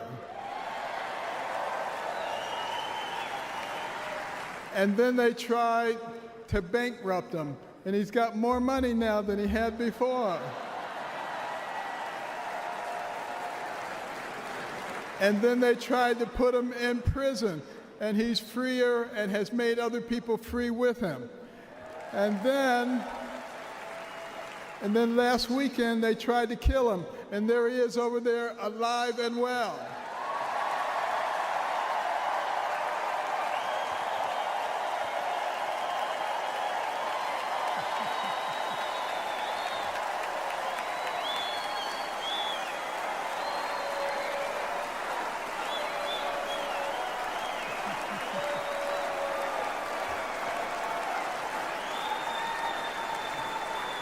You know, I have no doubt that God lowered a shield of protection over President Trump.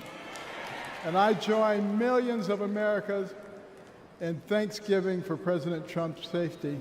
And I encourage you to join me in praying each day for his continued protection. You know, our hearts go out to the victims in the audience. Let's also pray for them and their families. These events have brought unusual clarity to the times we are living in. We have all harbored the nagging feeling that everything we love is slipping away. All you have to do is turn on the television. The free press, a pillar of any free society, has abused the public trust and resorted to lies, deception, and disinformation. They divide us along lines of race, class, and gender, rather than uniting us around our shared bond as Americans. Our government has been no better, shredding our Constitution and upending the rule of law. We have a wide open border, a broken education system, and chaos breaking out around the world. And on top of it all, we have a president who, well, if you can't say anything good, don't say anything at all. But ask anyone around the world, what does it mean to be an American? Most will tell you that it means unlimited opportunity, that where you begin in life doesn't dictate where you will end. That's the America I grew up in. In no other country could a poor inner-city kid raised by a single mom make it to an Ivy League school, then to medical school, become a successful neurosurgeon, run for president, and eventually become a member of the president's cabinet.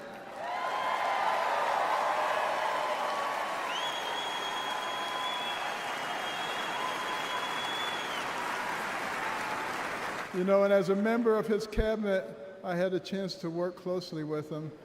And I got to tell you, this is a man who is a gift to us as a nation. He is very gifted, he is very smart, he is very compassionate, he cares about people.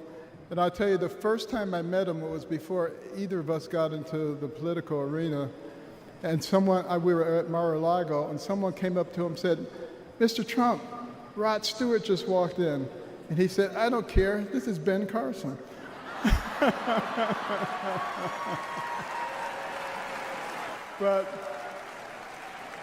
I feel blessed that I've been able to live the American dream. But my story is moving further out of reach in America today. The lessons my mother taught me, like hard work and the value of well-rounded patriotic education and faith in God above all else, are being forced out of the public square. But we're all here today because we know we can bring these things back. By God's grace, we live in a country where the people rule. We have the power to choose the kind of nation we will be and the kind of men and women that will lead us. And today the choice could not be more clear. The most repeated phrase in the Bible is this: do not be afraid, or fear not. It appears 365 times in Scripture, a reminder to live each day with faith, hope, and joy as joyful warriors for Christ.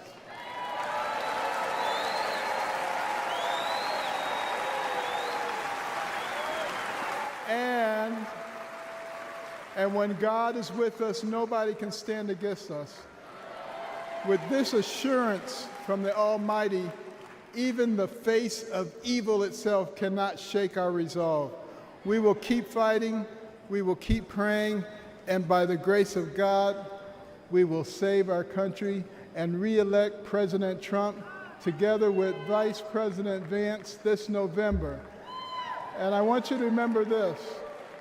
In 1831, Alexis de Tocqueville came to America to study our nation because the Europeans were fascinated. They wanted to know how could a nation barely 50 years old already compete with them on virtually every level. So he looked at our government and he was duly impressed by our checks and balances and separation of powers.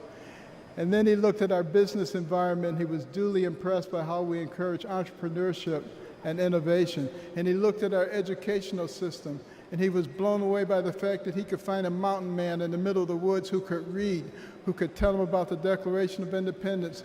But the thing that impressed him the most was when he went to our churches, and he heard those inspirational sermons from the pulpits that inspired a ragtag bunch of militiamen to defeat the most powerful army in the world and gave the American people a moral base.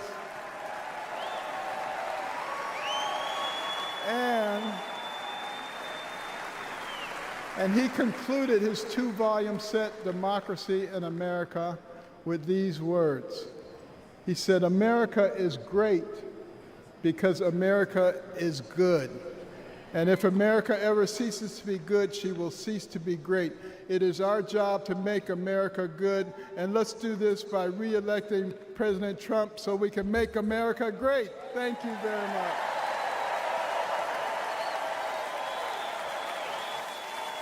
Ladies and gentlemen, please welcome United States Senator of Florida, Marco Rubio.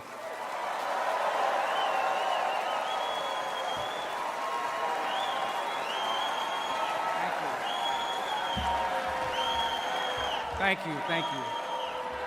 Thank you. Thank you.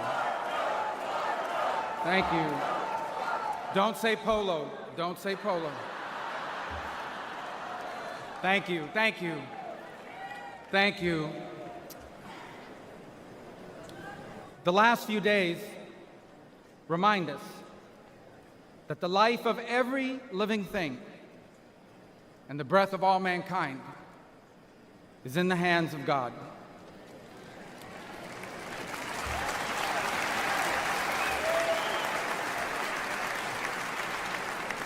We were brought to the precipice of the abyss, and by the hand of God, reminded of what truly matters in our lives and in our country. This thing we do called politics, it matters. It's not unimportant. But it is our people who must always matter the most in everything we do.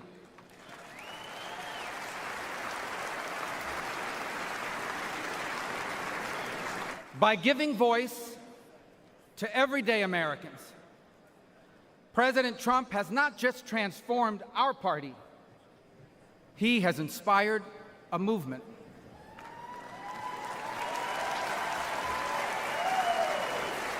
A movement of the people who grow our food and drive our trucks, the people who make our cars and build our homes, the people whose taxes fund our government, and whose children fight our wars. Americans like Corey Comparatori. He was a former fire chief and a loving husband. He was described as the best dad a girl could ever ask for. As a man of God who loved Jesus fiercely and looked after members of his church. Corey was one of the millions of everyday Americans who make our country great. He wasn't rich, he wasn't famous, and the only reason why we know his name and story now is because last Saturday, he shielded his wife and daughter from an assassin's bullet and lost his life the way he lived it, a hero.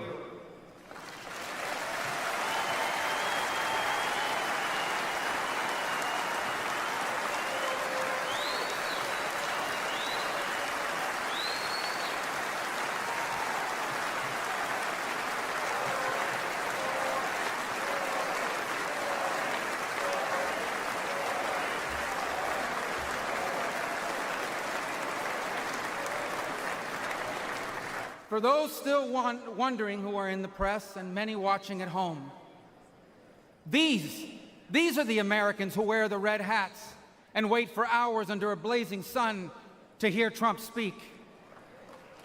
And what they want, what they ask for, it is not hateful or extreme. What they want is good jobs and lower prices. They want borders that are secure, and for those who come here to do so legally. They want to be safe from criminals and from terrorists. And they want for our leaders to care more about our problems here at home than about the problems of other countries far away.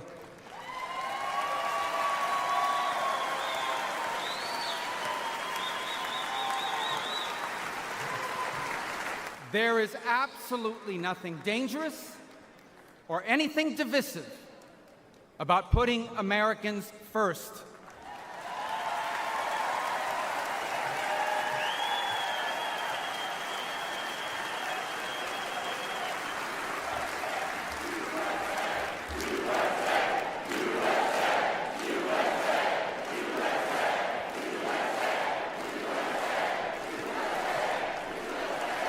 Those who are offended, anyone who is offended about putting America first has forgotten what American is and what American means. American isn't the color of our skin or our ethnicity. Americans are people as diverse as humanity itself. But out of many, we are one. Because as the life story of our next Vice President, J.D. Vance, reminds us, we are all descendants of ordinary people who achieved extraordinary things.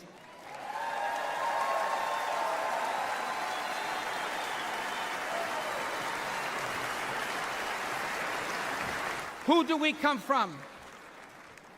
We come from pioneers who ventured west to chase their dreams, and slaves who overcame bondage to claim their right to the promise of America. We come from exiles who fled tyranny in search of freedom, and of immigrants who left behind all they had and knew because they could not be or achieve God's purpose for their life in the nation of their birth. That is an American.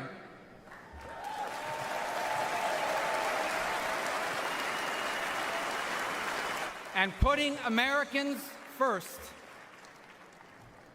must be what this election is about. When President Trump was in the White House, Americans had more money and lower prices. Our borders were secure and our laws were enforced. Iran was broke, the Taliban stopped killing Americans, and Putin didn't invade anyone.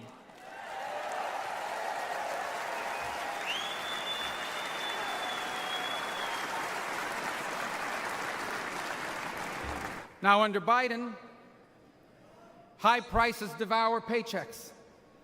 Criminals and drugs are allowed to flood into our country and terrorize our people. And Iran has money to support terrorists. The Taliban humiliated us in Afghanistan, and not one, but two major wars have broken out. My fellow Americans, the only way to make America wealthy and safe and strong again is to make Donald J. Trump our president again.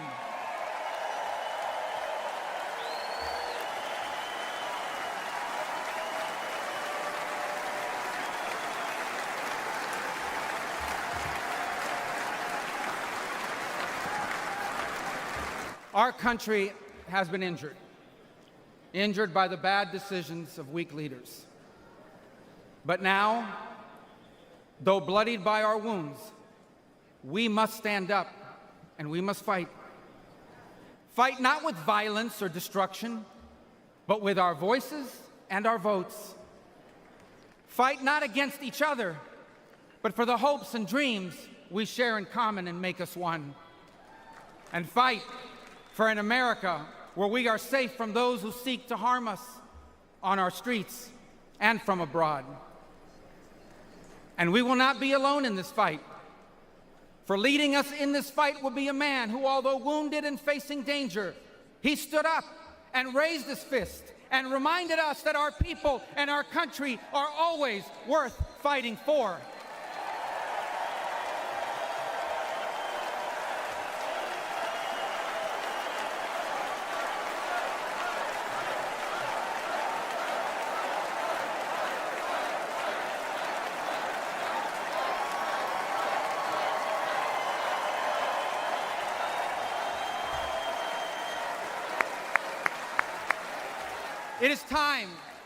It is time to put our country and our people first again. And if we do, together, we will make our people wealthy again. If we do, together, we will make our country safe again. Together, we will make Donald Trump our president again.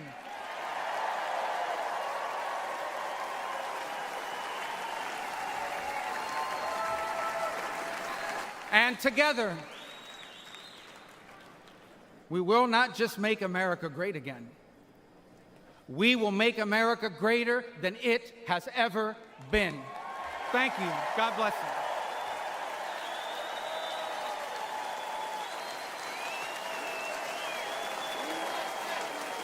you. Ladies and gentlemen, please welcome Laura Trump.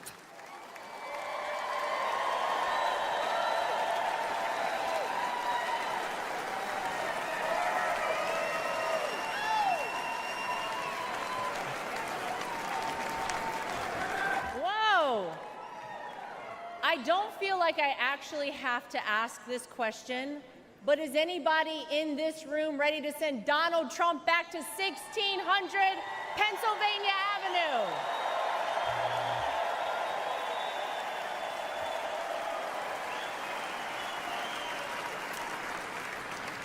Well, it may not be a surprise that I actually had a very different speech that I was prepared to give up here tonight. That all changed at 6:11 on Saturday evening. Nothing prepares you for a moment like that. Our family has faced our fair share of death threats, mysterious powders sent to our homes, tasteless and violent comments directed towards us on social media, but none of that prepares you as a daughter-in-law to watch in real time someone try to kill a person you love. None of that prepares you as a mother to quickly reach for the remote and turn your young children away from the screen so that they're not witness to something that scars the memory of their grandpa for the rest of their lives. The prayers and well wishes we've received over the last 72 hours have been overwhelming, to say the least.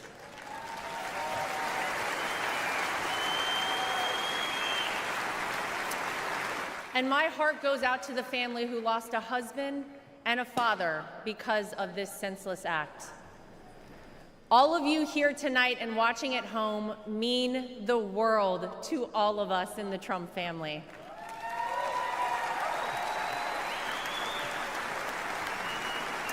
If Donald Trump has shown us anything, it's that when it feels impossible to keep going, those are the times we must keep going.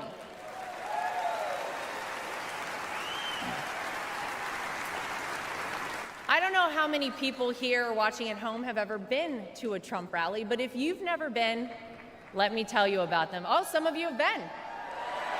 Oh.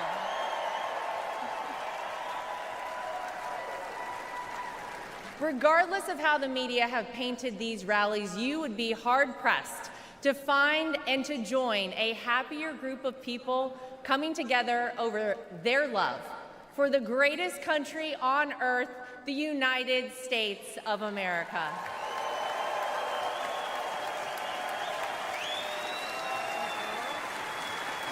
I dare anyone trying to leave a Trump rally without leaving with some new friends. You always make friends at a Trump rally, right? Veterans, teachers, blue-collar workers, white-collar workers, active duty military, police officers, firefighters, small business owners, Latino supporters, Christian supporters, Jewish supporters, black supporters, white supporters, Asian supporters, gay supporters, Republicans, independents, and yes, even Democrats.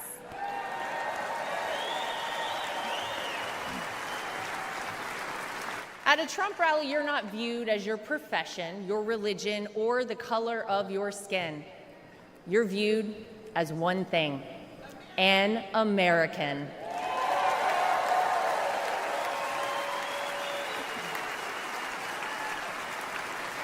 Last Saturday was a jarring reminder that we, as Americans, must always remember: there is more that unites us than divides us. We all want this country to be great, even if we don't always agree on the best way of doing that.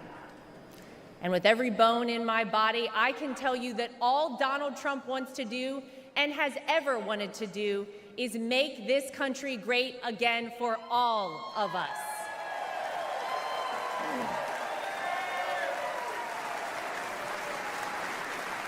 Proverbs 28 reads, "The wicked flee, though no one pursues, but the righteous are as bold as a lion." And that truly epitomizes Donald Trump. He is a lion.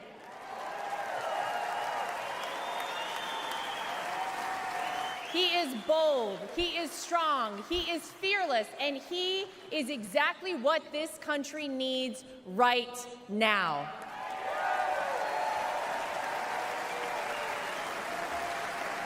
Let's not forget what life actually looked like under President Donald Trump.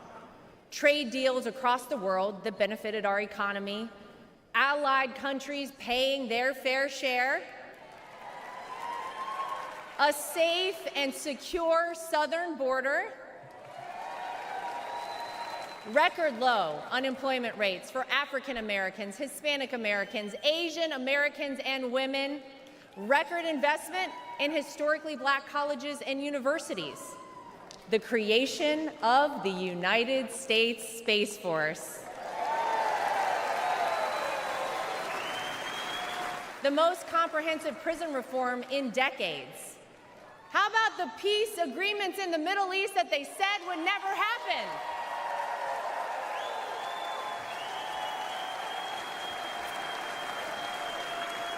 The largest tax cuts in American history, our energy independence,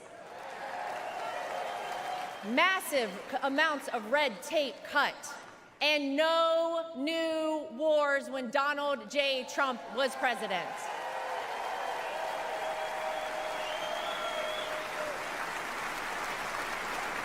Maybe, most importantly though, you could actually feel it in your everyday life. Now, you didn't have to love everything that he tweeted, but you cannot deny you were better off when Donald Trump was in office. Americans were finally able to start saving money. Home prices were affordable, and gas hit a low of $1.87 a gallon.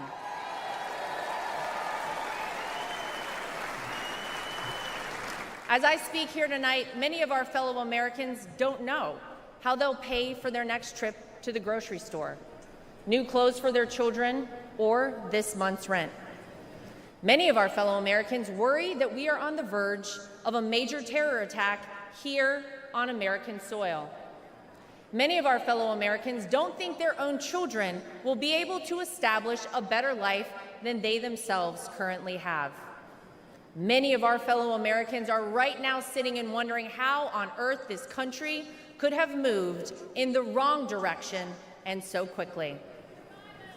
The Democrats and the media know that they cannot convince you, the American people, that your life is better off now, because it's not. So what will they do? They'll try to sell you on some outrageous narrative about the terrible things that Donald Trump will do if he becomes president. But you don't have to imagine what it would be like. All you have to do is remember what it was like.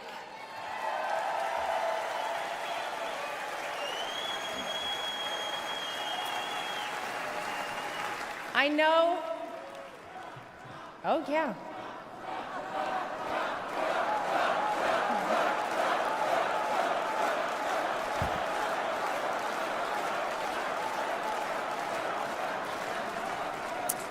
I know what you hear out there about Donald Trump. I know what you read, what the media tells you, and what out-of-touch celebrities on the left say about this man. But when I look at Donald Trump, I see a wonderful father, father-in-law, and of course, grandfather to my 2 young children, Luke and Carolina.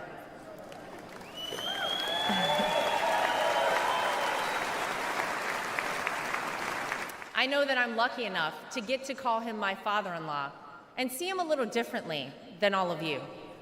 But it's through that lens that I sometimes wish more people could see him. This is a man who has sacrificed for his family and a man who has truly sacrificed for his country.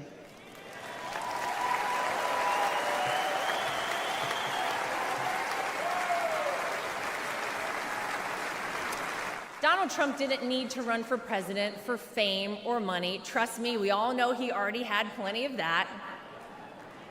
I'll tell you why he did it and why he continues on, even in the face of the unthinkable. Because he loves this country.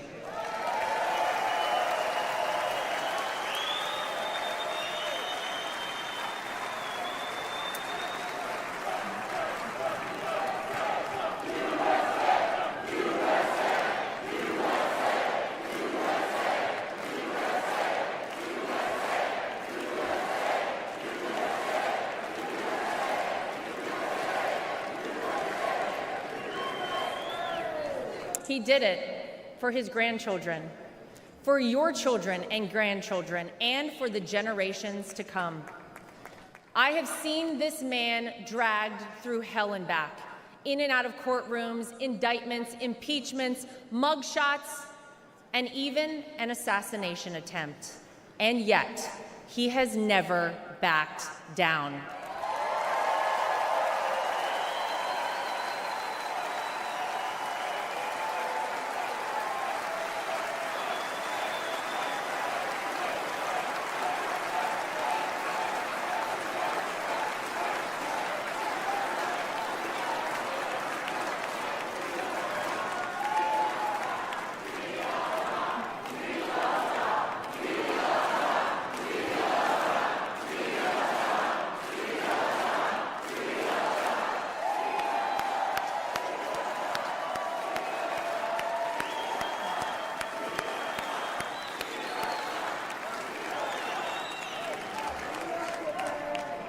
I'll never forget watching my 2 children run up to him with their drawings and hugs for Grandpa, just moments before he took the elevator down in Trump Tower to address the media the day after his wrongful conviction. Despite everything else he had going on, he had no other focus in the entire world, just a man relishing time with his grandchildren. It's a side of Donald Trump that not enough people get to see. Maybe you got to see a side of Donald Trump on Saturday that you were not sure existed until you saw it with your own eyes. Martin Luther King Jr. once famously said, "The ultimate measure of a man is not where he stands in moments of convenience and comfort, but where he stands at times of challenge and controversy."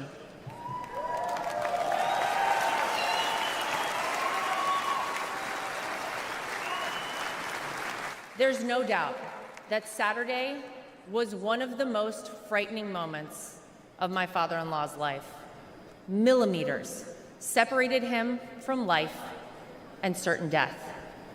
And yet, it was in the midst of it all, as he was jostled off stage by Secret Service, that he knew how defining that moment would be for our country, and he hoisted his fist in the air.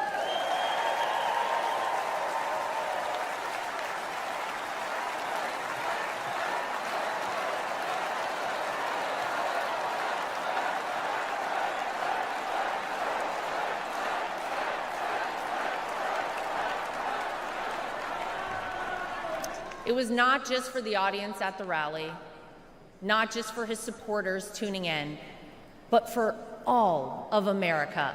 And as a signal to the world that no matter what, America will always prevail.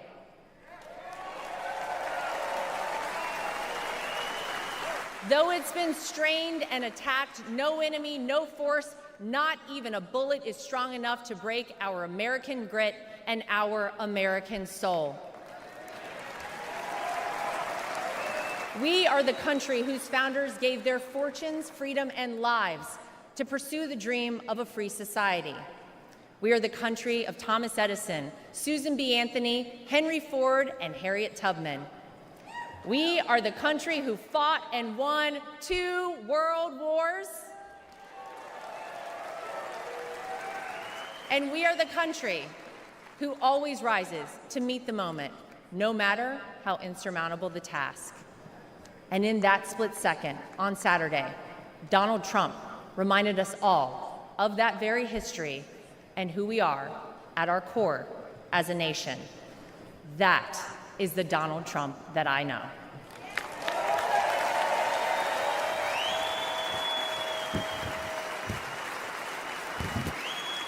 He is an American who conquered the business world, an American who made himself a household name, an American who was beloved by politicians and fellow celebrities for decades until he ran for office with an R next to his name. An American whom even Barack Obama admits people consider the American dream. And instead of sailing off into the sunset after an illustrious real estate and television career, he decided to give back. He decided to bring some of the things that had made him so successful in life to all of you in order to improve the lives of all Americans. Black, white, brown, gay, straight, all Americans, because that's the man that Donald Trump is.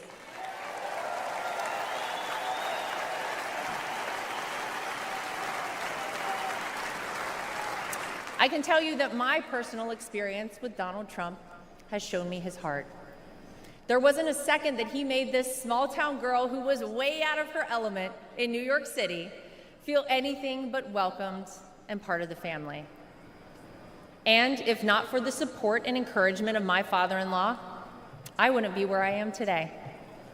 It's been said by many that Donald Trump sees things in people that they don't even recognize in themselves. In 2016, when he asked me to help him win my home state of North Carolina, I'll be honest, I was terrified. I had no idea how I would make it happen, but he knew I would, and I did.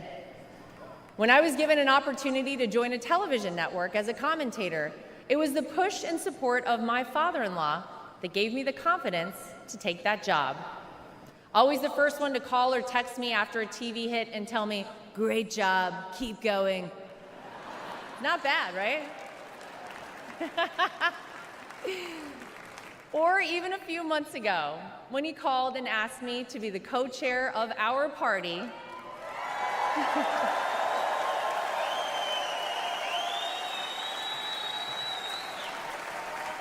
He showed me potential in myself that I couldn't yet see. So tonight, to my father-in-law, I want to say thank you.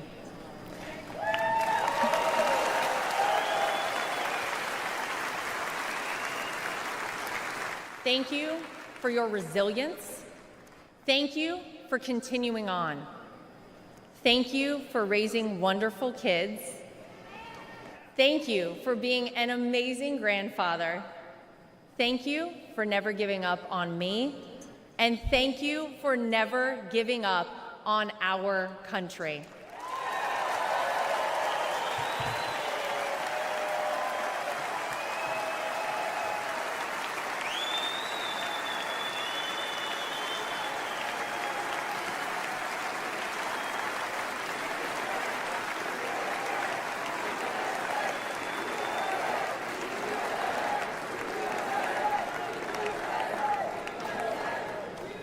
Tonight, I come to you, not as the co-chair of the RNC, not as the daughter-in-law of the candidate. Tonight, I come to you as a mom and as a citizen of this country. For those of you watching who have never voted for Donald Trump, I know what the media and his political opponents have tried to tell you about this man. Believe me, I have seen and heard it all, but I have also seen the truth. I am proud to know Donald Trump, to campaign for him, to vote for him, and to raise his grandchildren.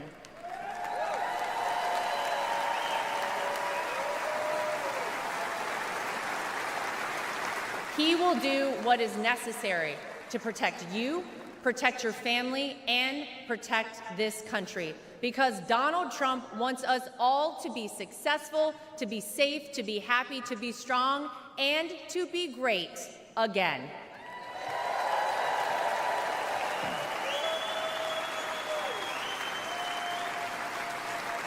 Tonight, I'm asking you to vote, not for the Donald Trump you see flashed on your TV every day, splashed across the headlines. Tonight, I'm asking you to vote for the Donald Trump that Luke and Carolina call Grandpa. I'm asking you to vote for the Donald Trump that my husband Eric calls Dad. I'm asking you to vote for the Donald Trump that I call my father-in-law. I'm asking you to vote for the Donald Trump who can and will make America great once again for all of us. Thank you. God bless you. God bless the United States of America. We love you. Thank you, guys.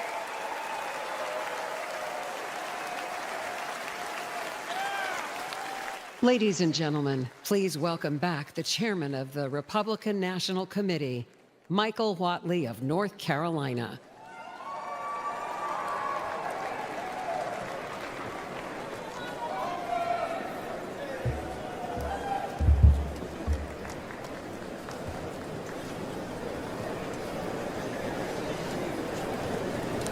For tonight's benediction, please welcome Pastor Corey Brooks, senior pastor of the New Beginnings Church in Chicago and founder of Project Hood, an organization committed to fighting violence and poverty.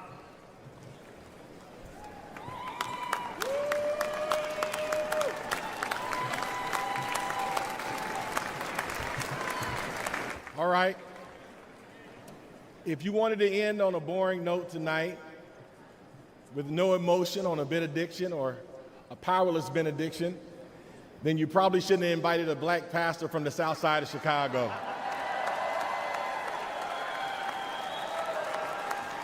Before I pray, let me say three things real quick.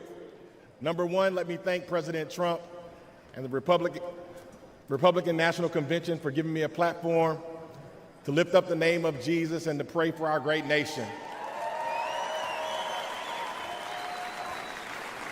Number two, I'd be remiss if I did not give the great state of Illinois and Chicago and the South Side a shout out. O Block, Opportunity Block. And number three, I want you to make the biggest noise in just a second. I want you to raise your signs,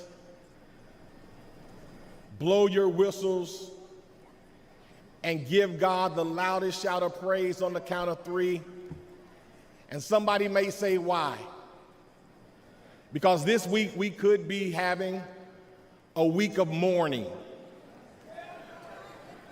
But because God did not let any of those things be, this is a week of celebration and a week of life, a week of democracy and liberty. So I want to ask you on the count of three to make the loudest noise you can and let the world know that we serve an awesome God. Are you ready? Come on, are you really ready tonight? 1, 2, 3. Yes, yes, yes.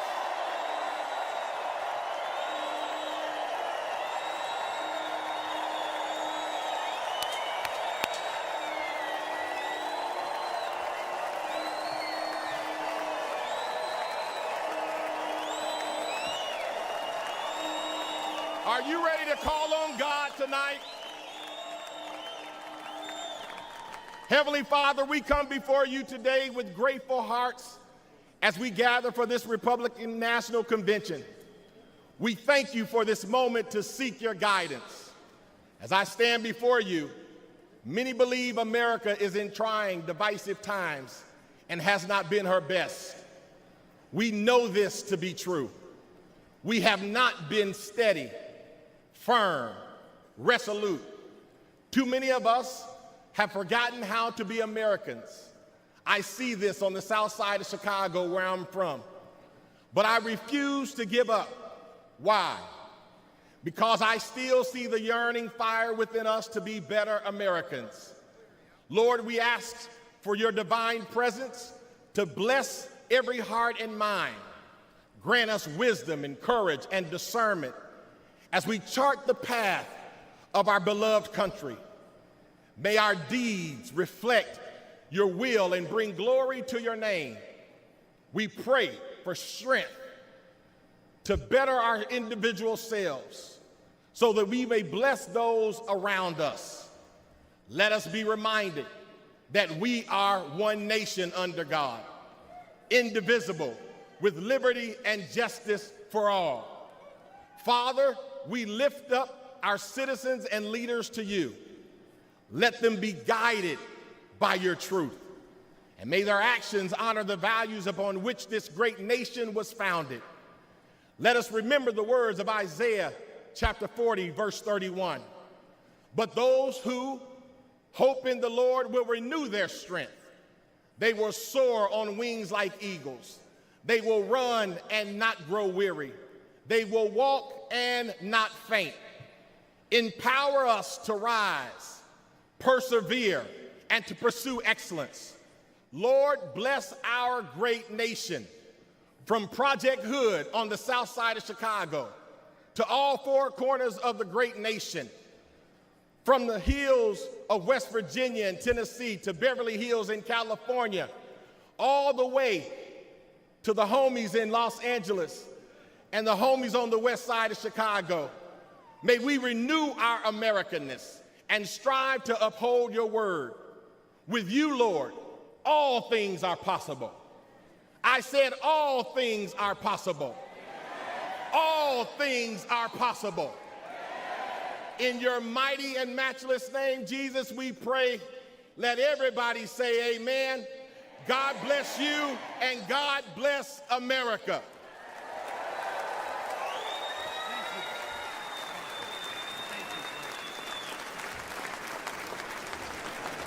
Delegates and alternates. Ladies and gentlemen, Senator Vance, President Trump, what a night.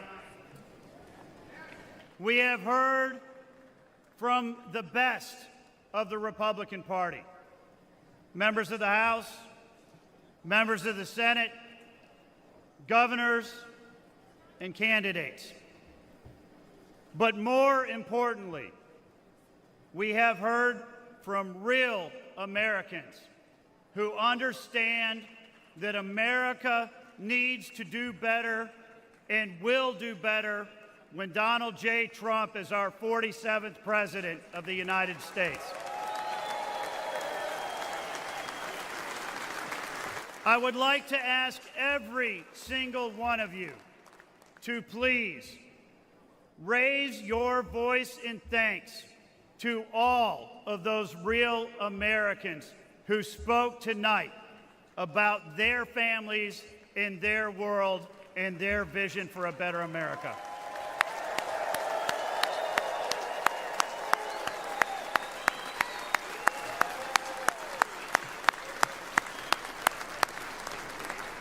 At this time, the chair recognizes the delegate from the state of Indiana for the purpose of offering a motion. Mr. Chairman, my name is Victor Smith from the great state of Indiana. And I make the motion that the convention now adjourns. The question now occurs on the motion to adjourn. All those in favor signify by saying aye. Aye. All those opposed signify by saying no. In the opinion of the chair, the ayes have it, and the motion is adopted. Accordingly, this convention stands adjourned until 5:30 p.m. tomorrow.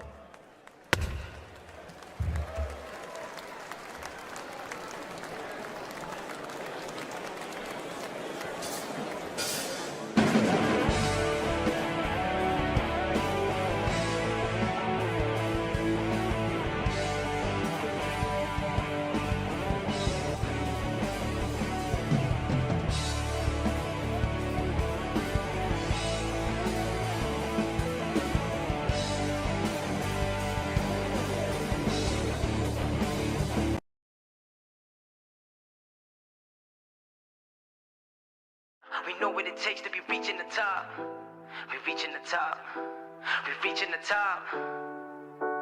We know what it takes to be reaching the top. Lower the lights down. Hand over my crown. Hand over my heart. I do this for my town. I do this for my crowd. So turn me up real loud. My time, my time. None of you people can tell me to stop. Turning the track up. I'm never going back down. Hand over my heart. I do this for my town. I do this for my crowd. So turn me up real loud. My time, my time. None of you people can tell me to stop.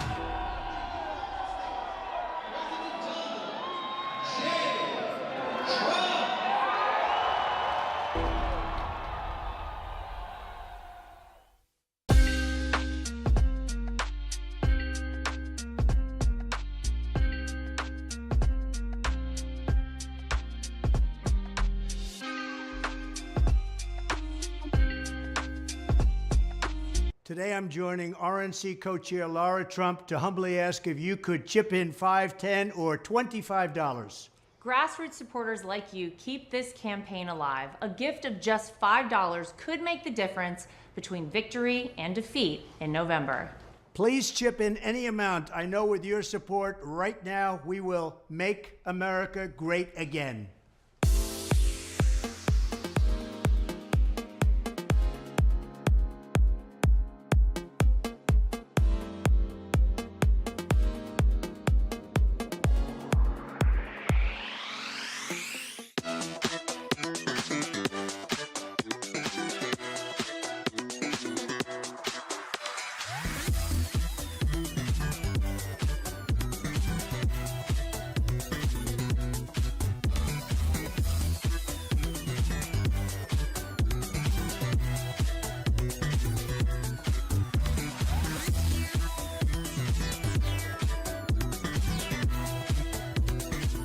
From the very first day that we take back the White House from crooked Joe Biden, the worst president in the history of our country, I believe that we're going to have 4 of the greatest years in the history of our country. I will once and for all secure our elections. We're going to go to paper ballots. We're going to have same-day voting, voter ID. We're going to do it properly. We're going to have good, secure, beautiful elections. We never want what happened in 2020 to happen again. But until then, Republicans must win. And we must use every appropriate tool available to beat the Democrats. They are destroying our country. Whether you vote early, absentee, by mail, or in person, we are going to protect the vote. That's the most important thing we have to do, is protect the vote. Keep your eyes open, because these people want to cheat, and they do cheat. And frankly, it's the only thing they do well.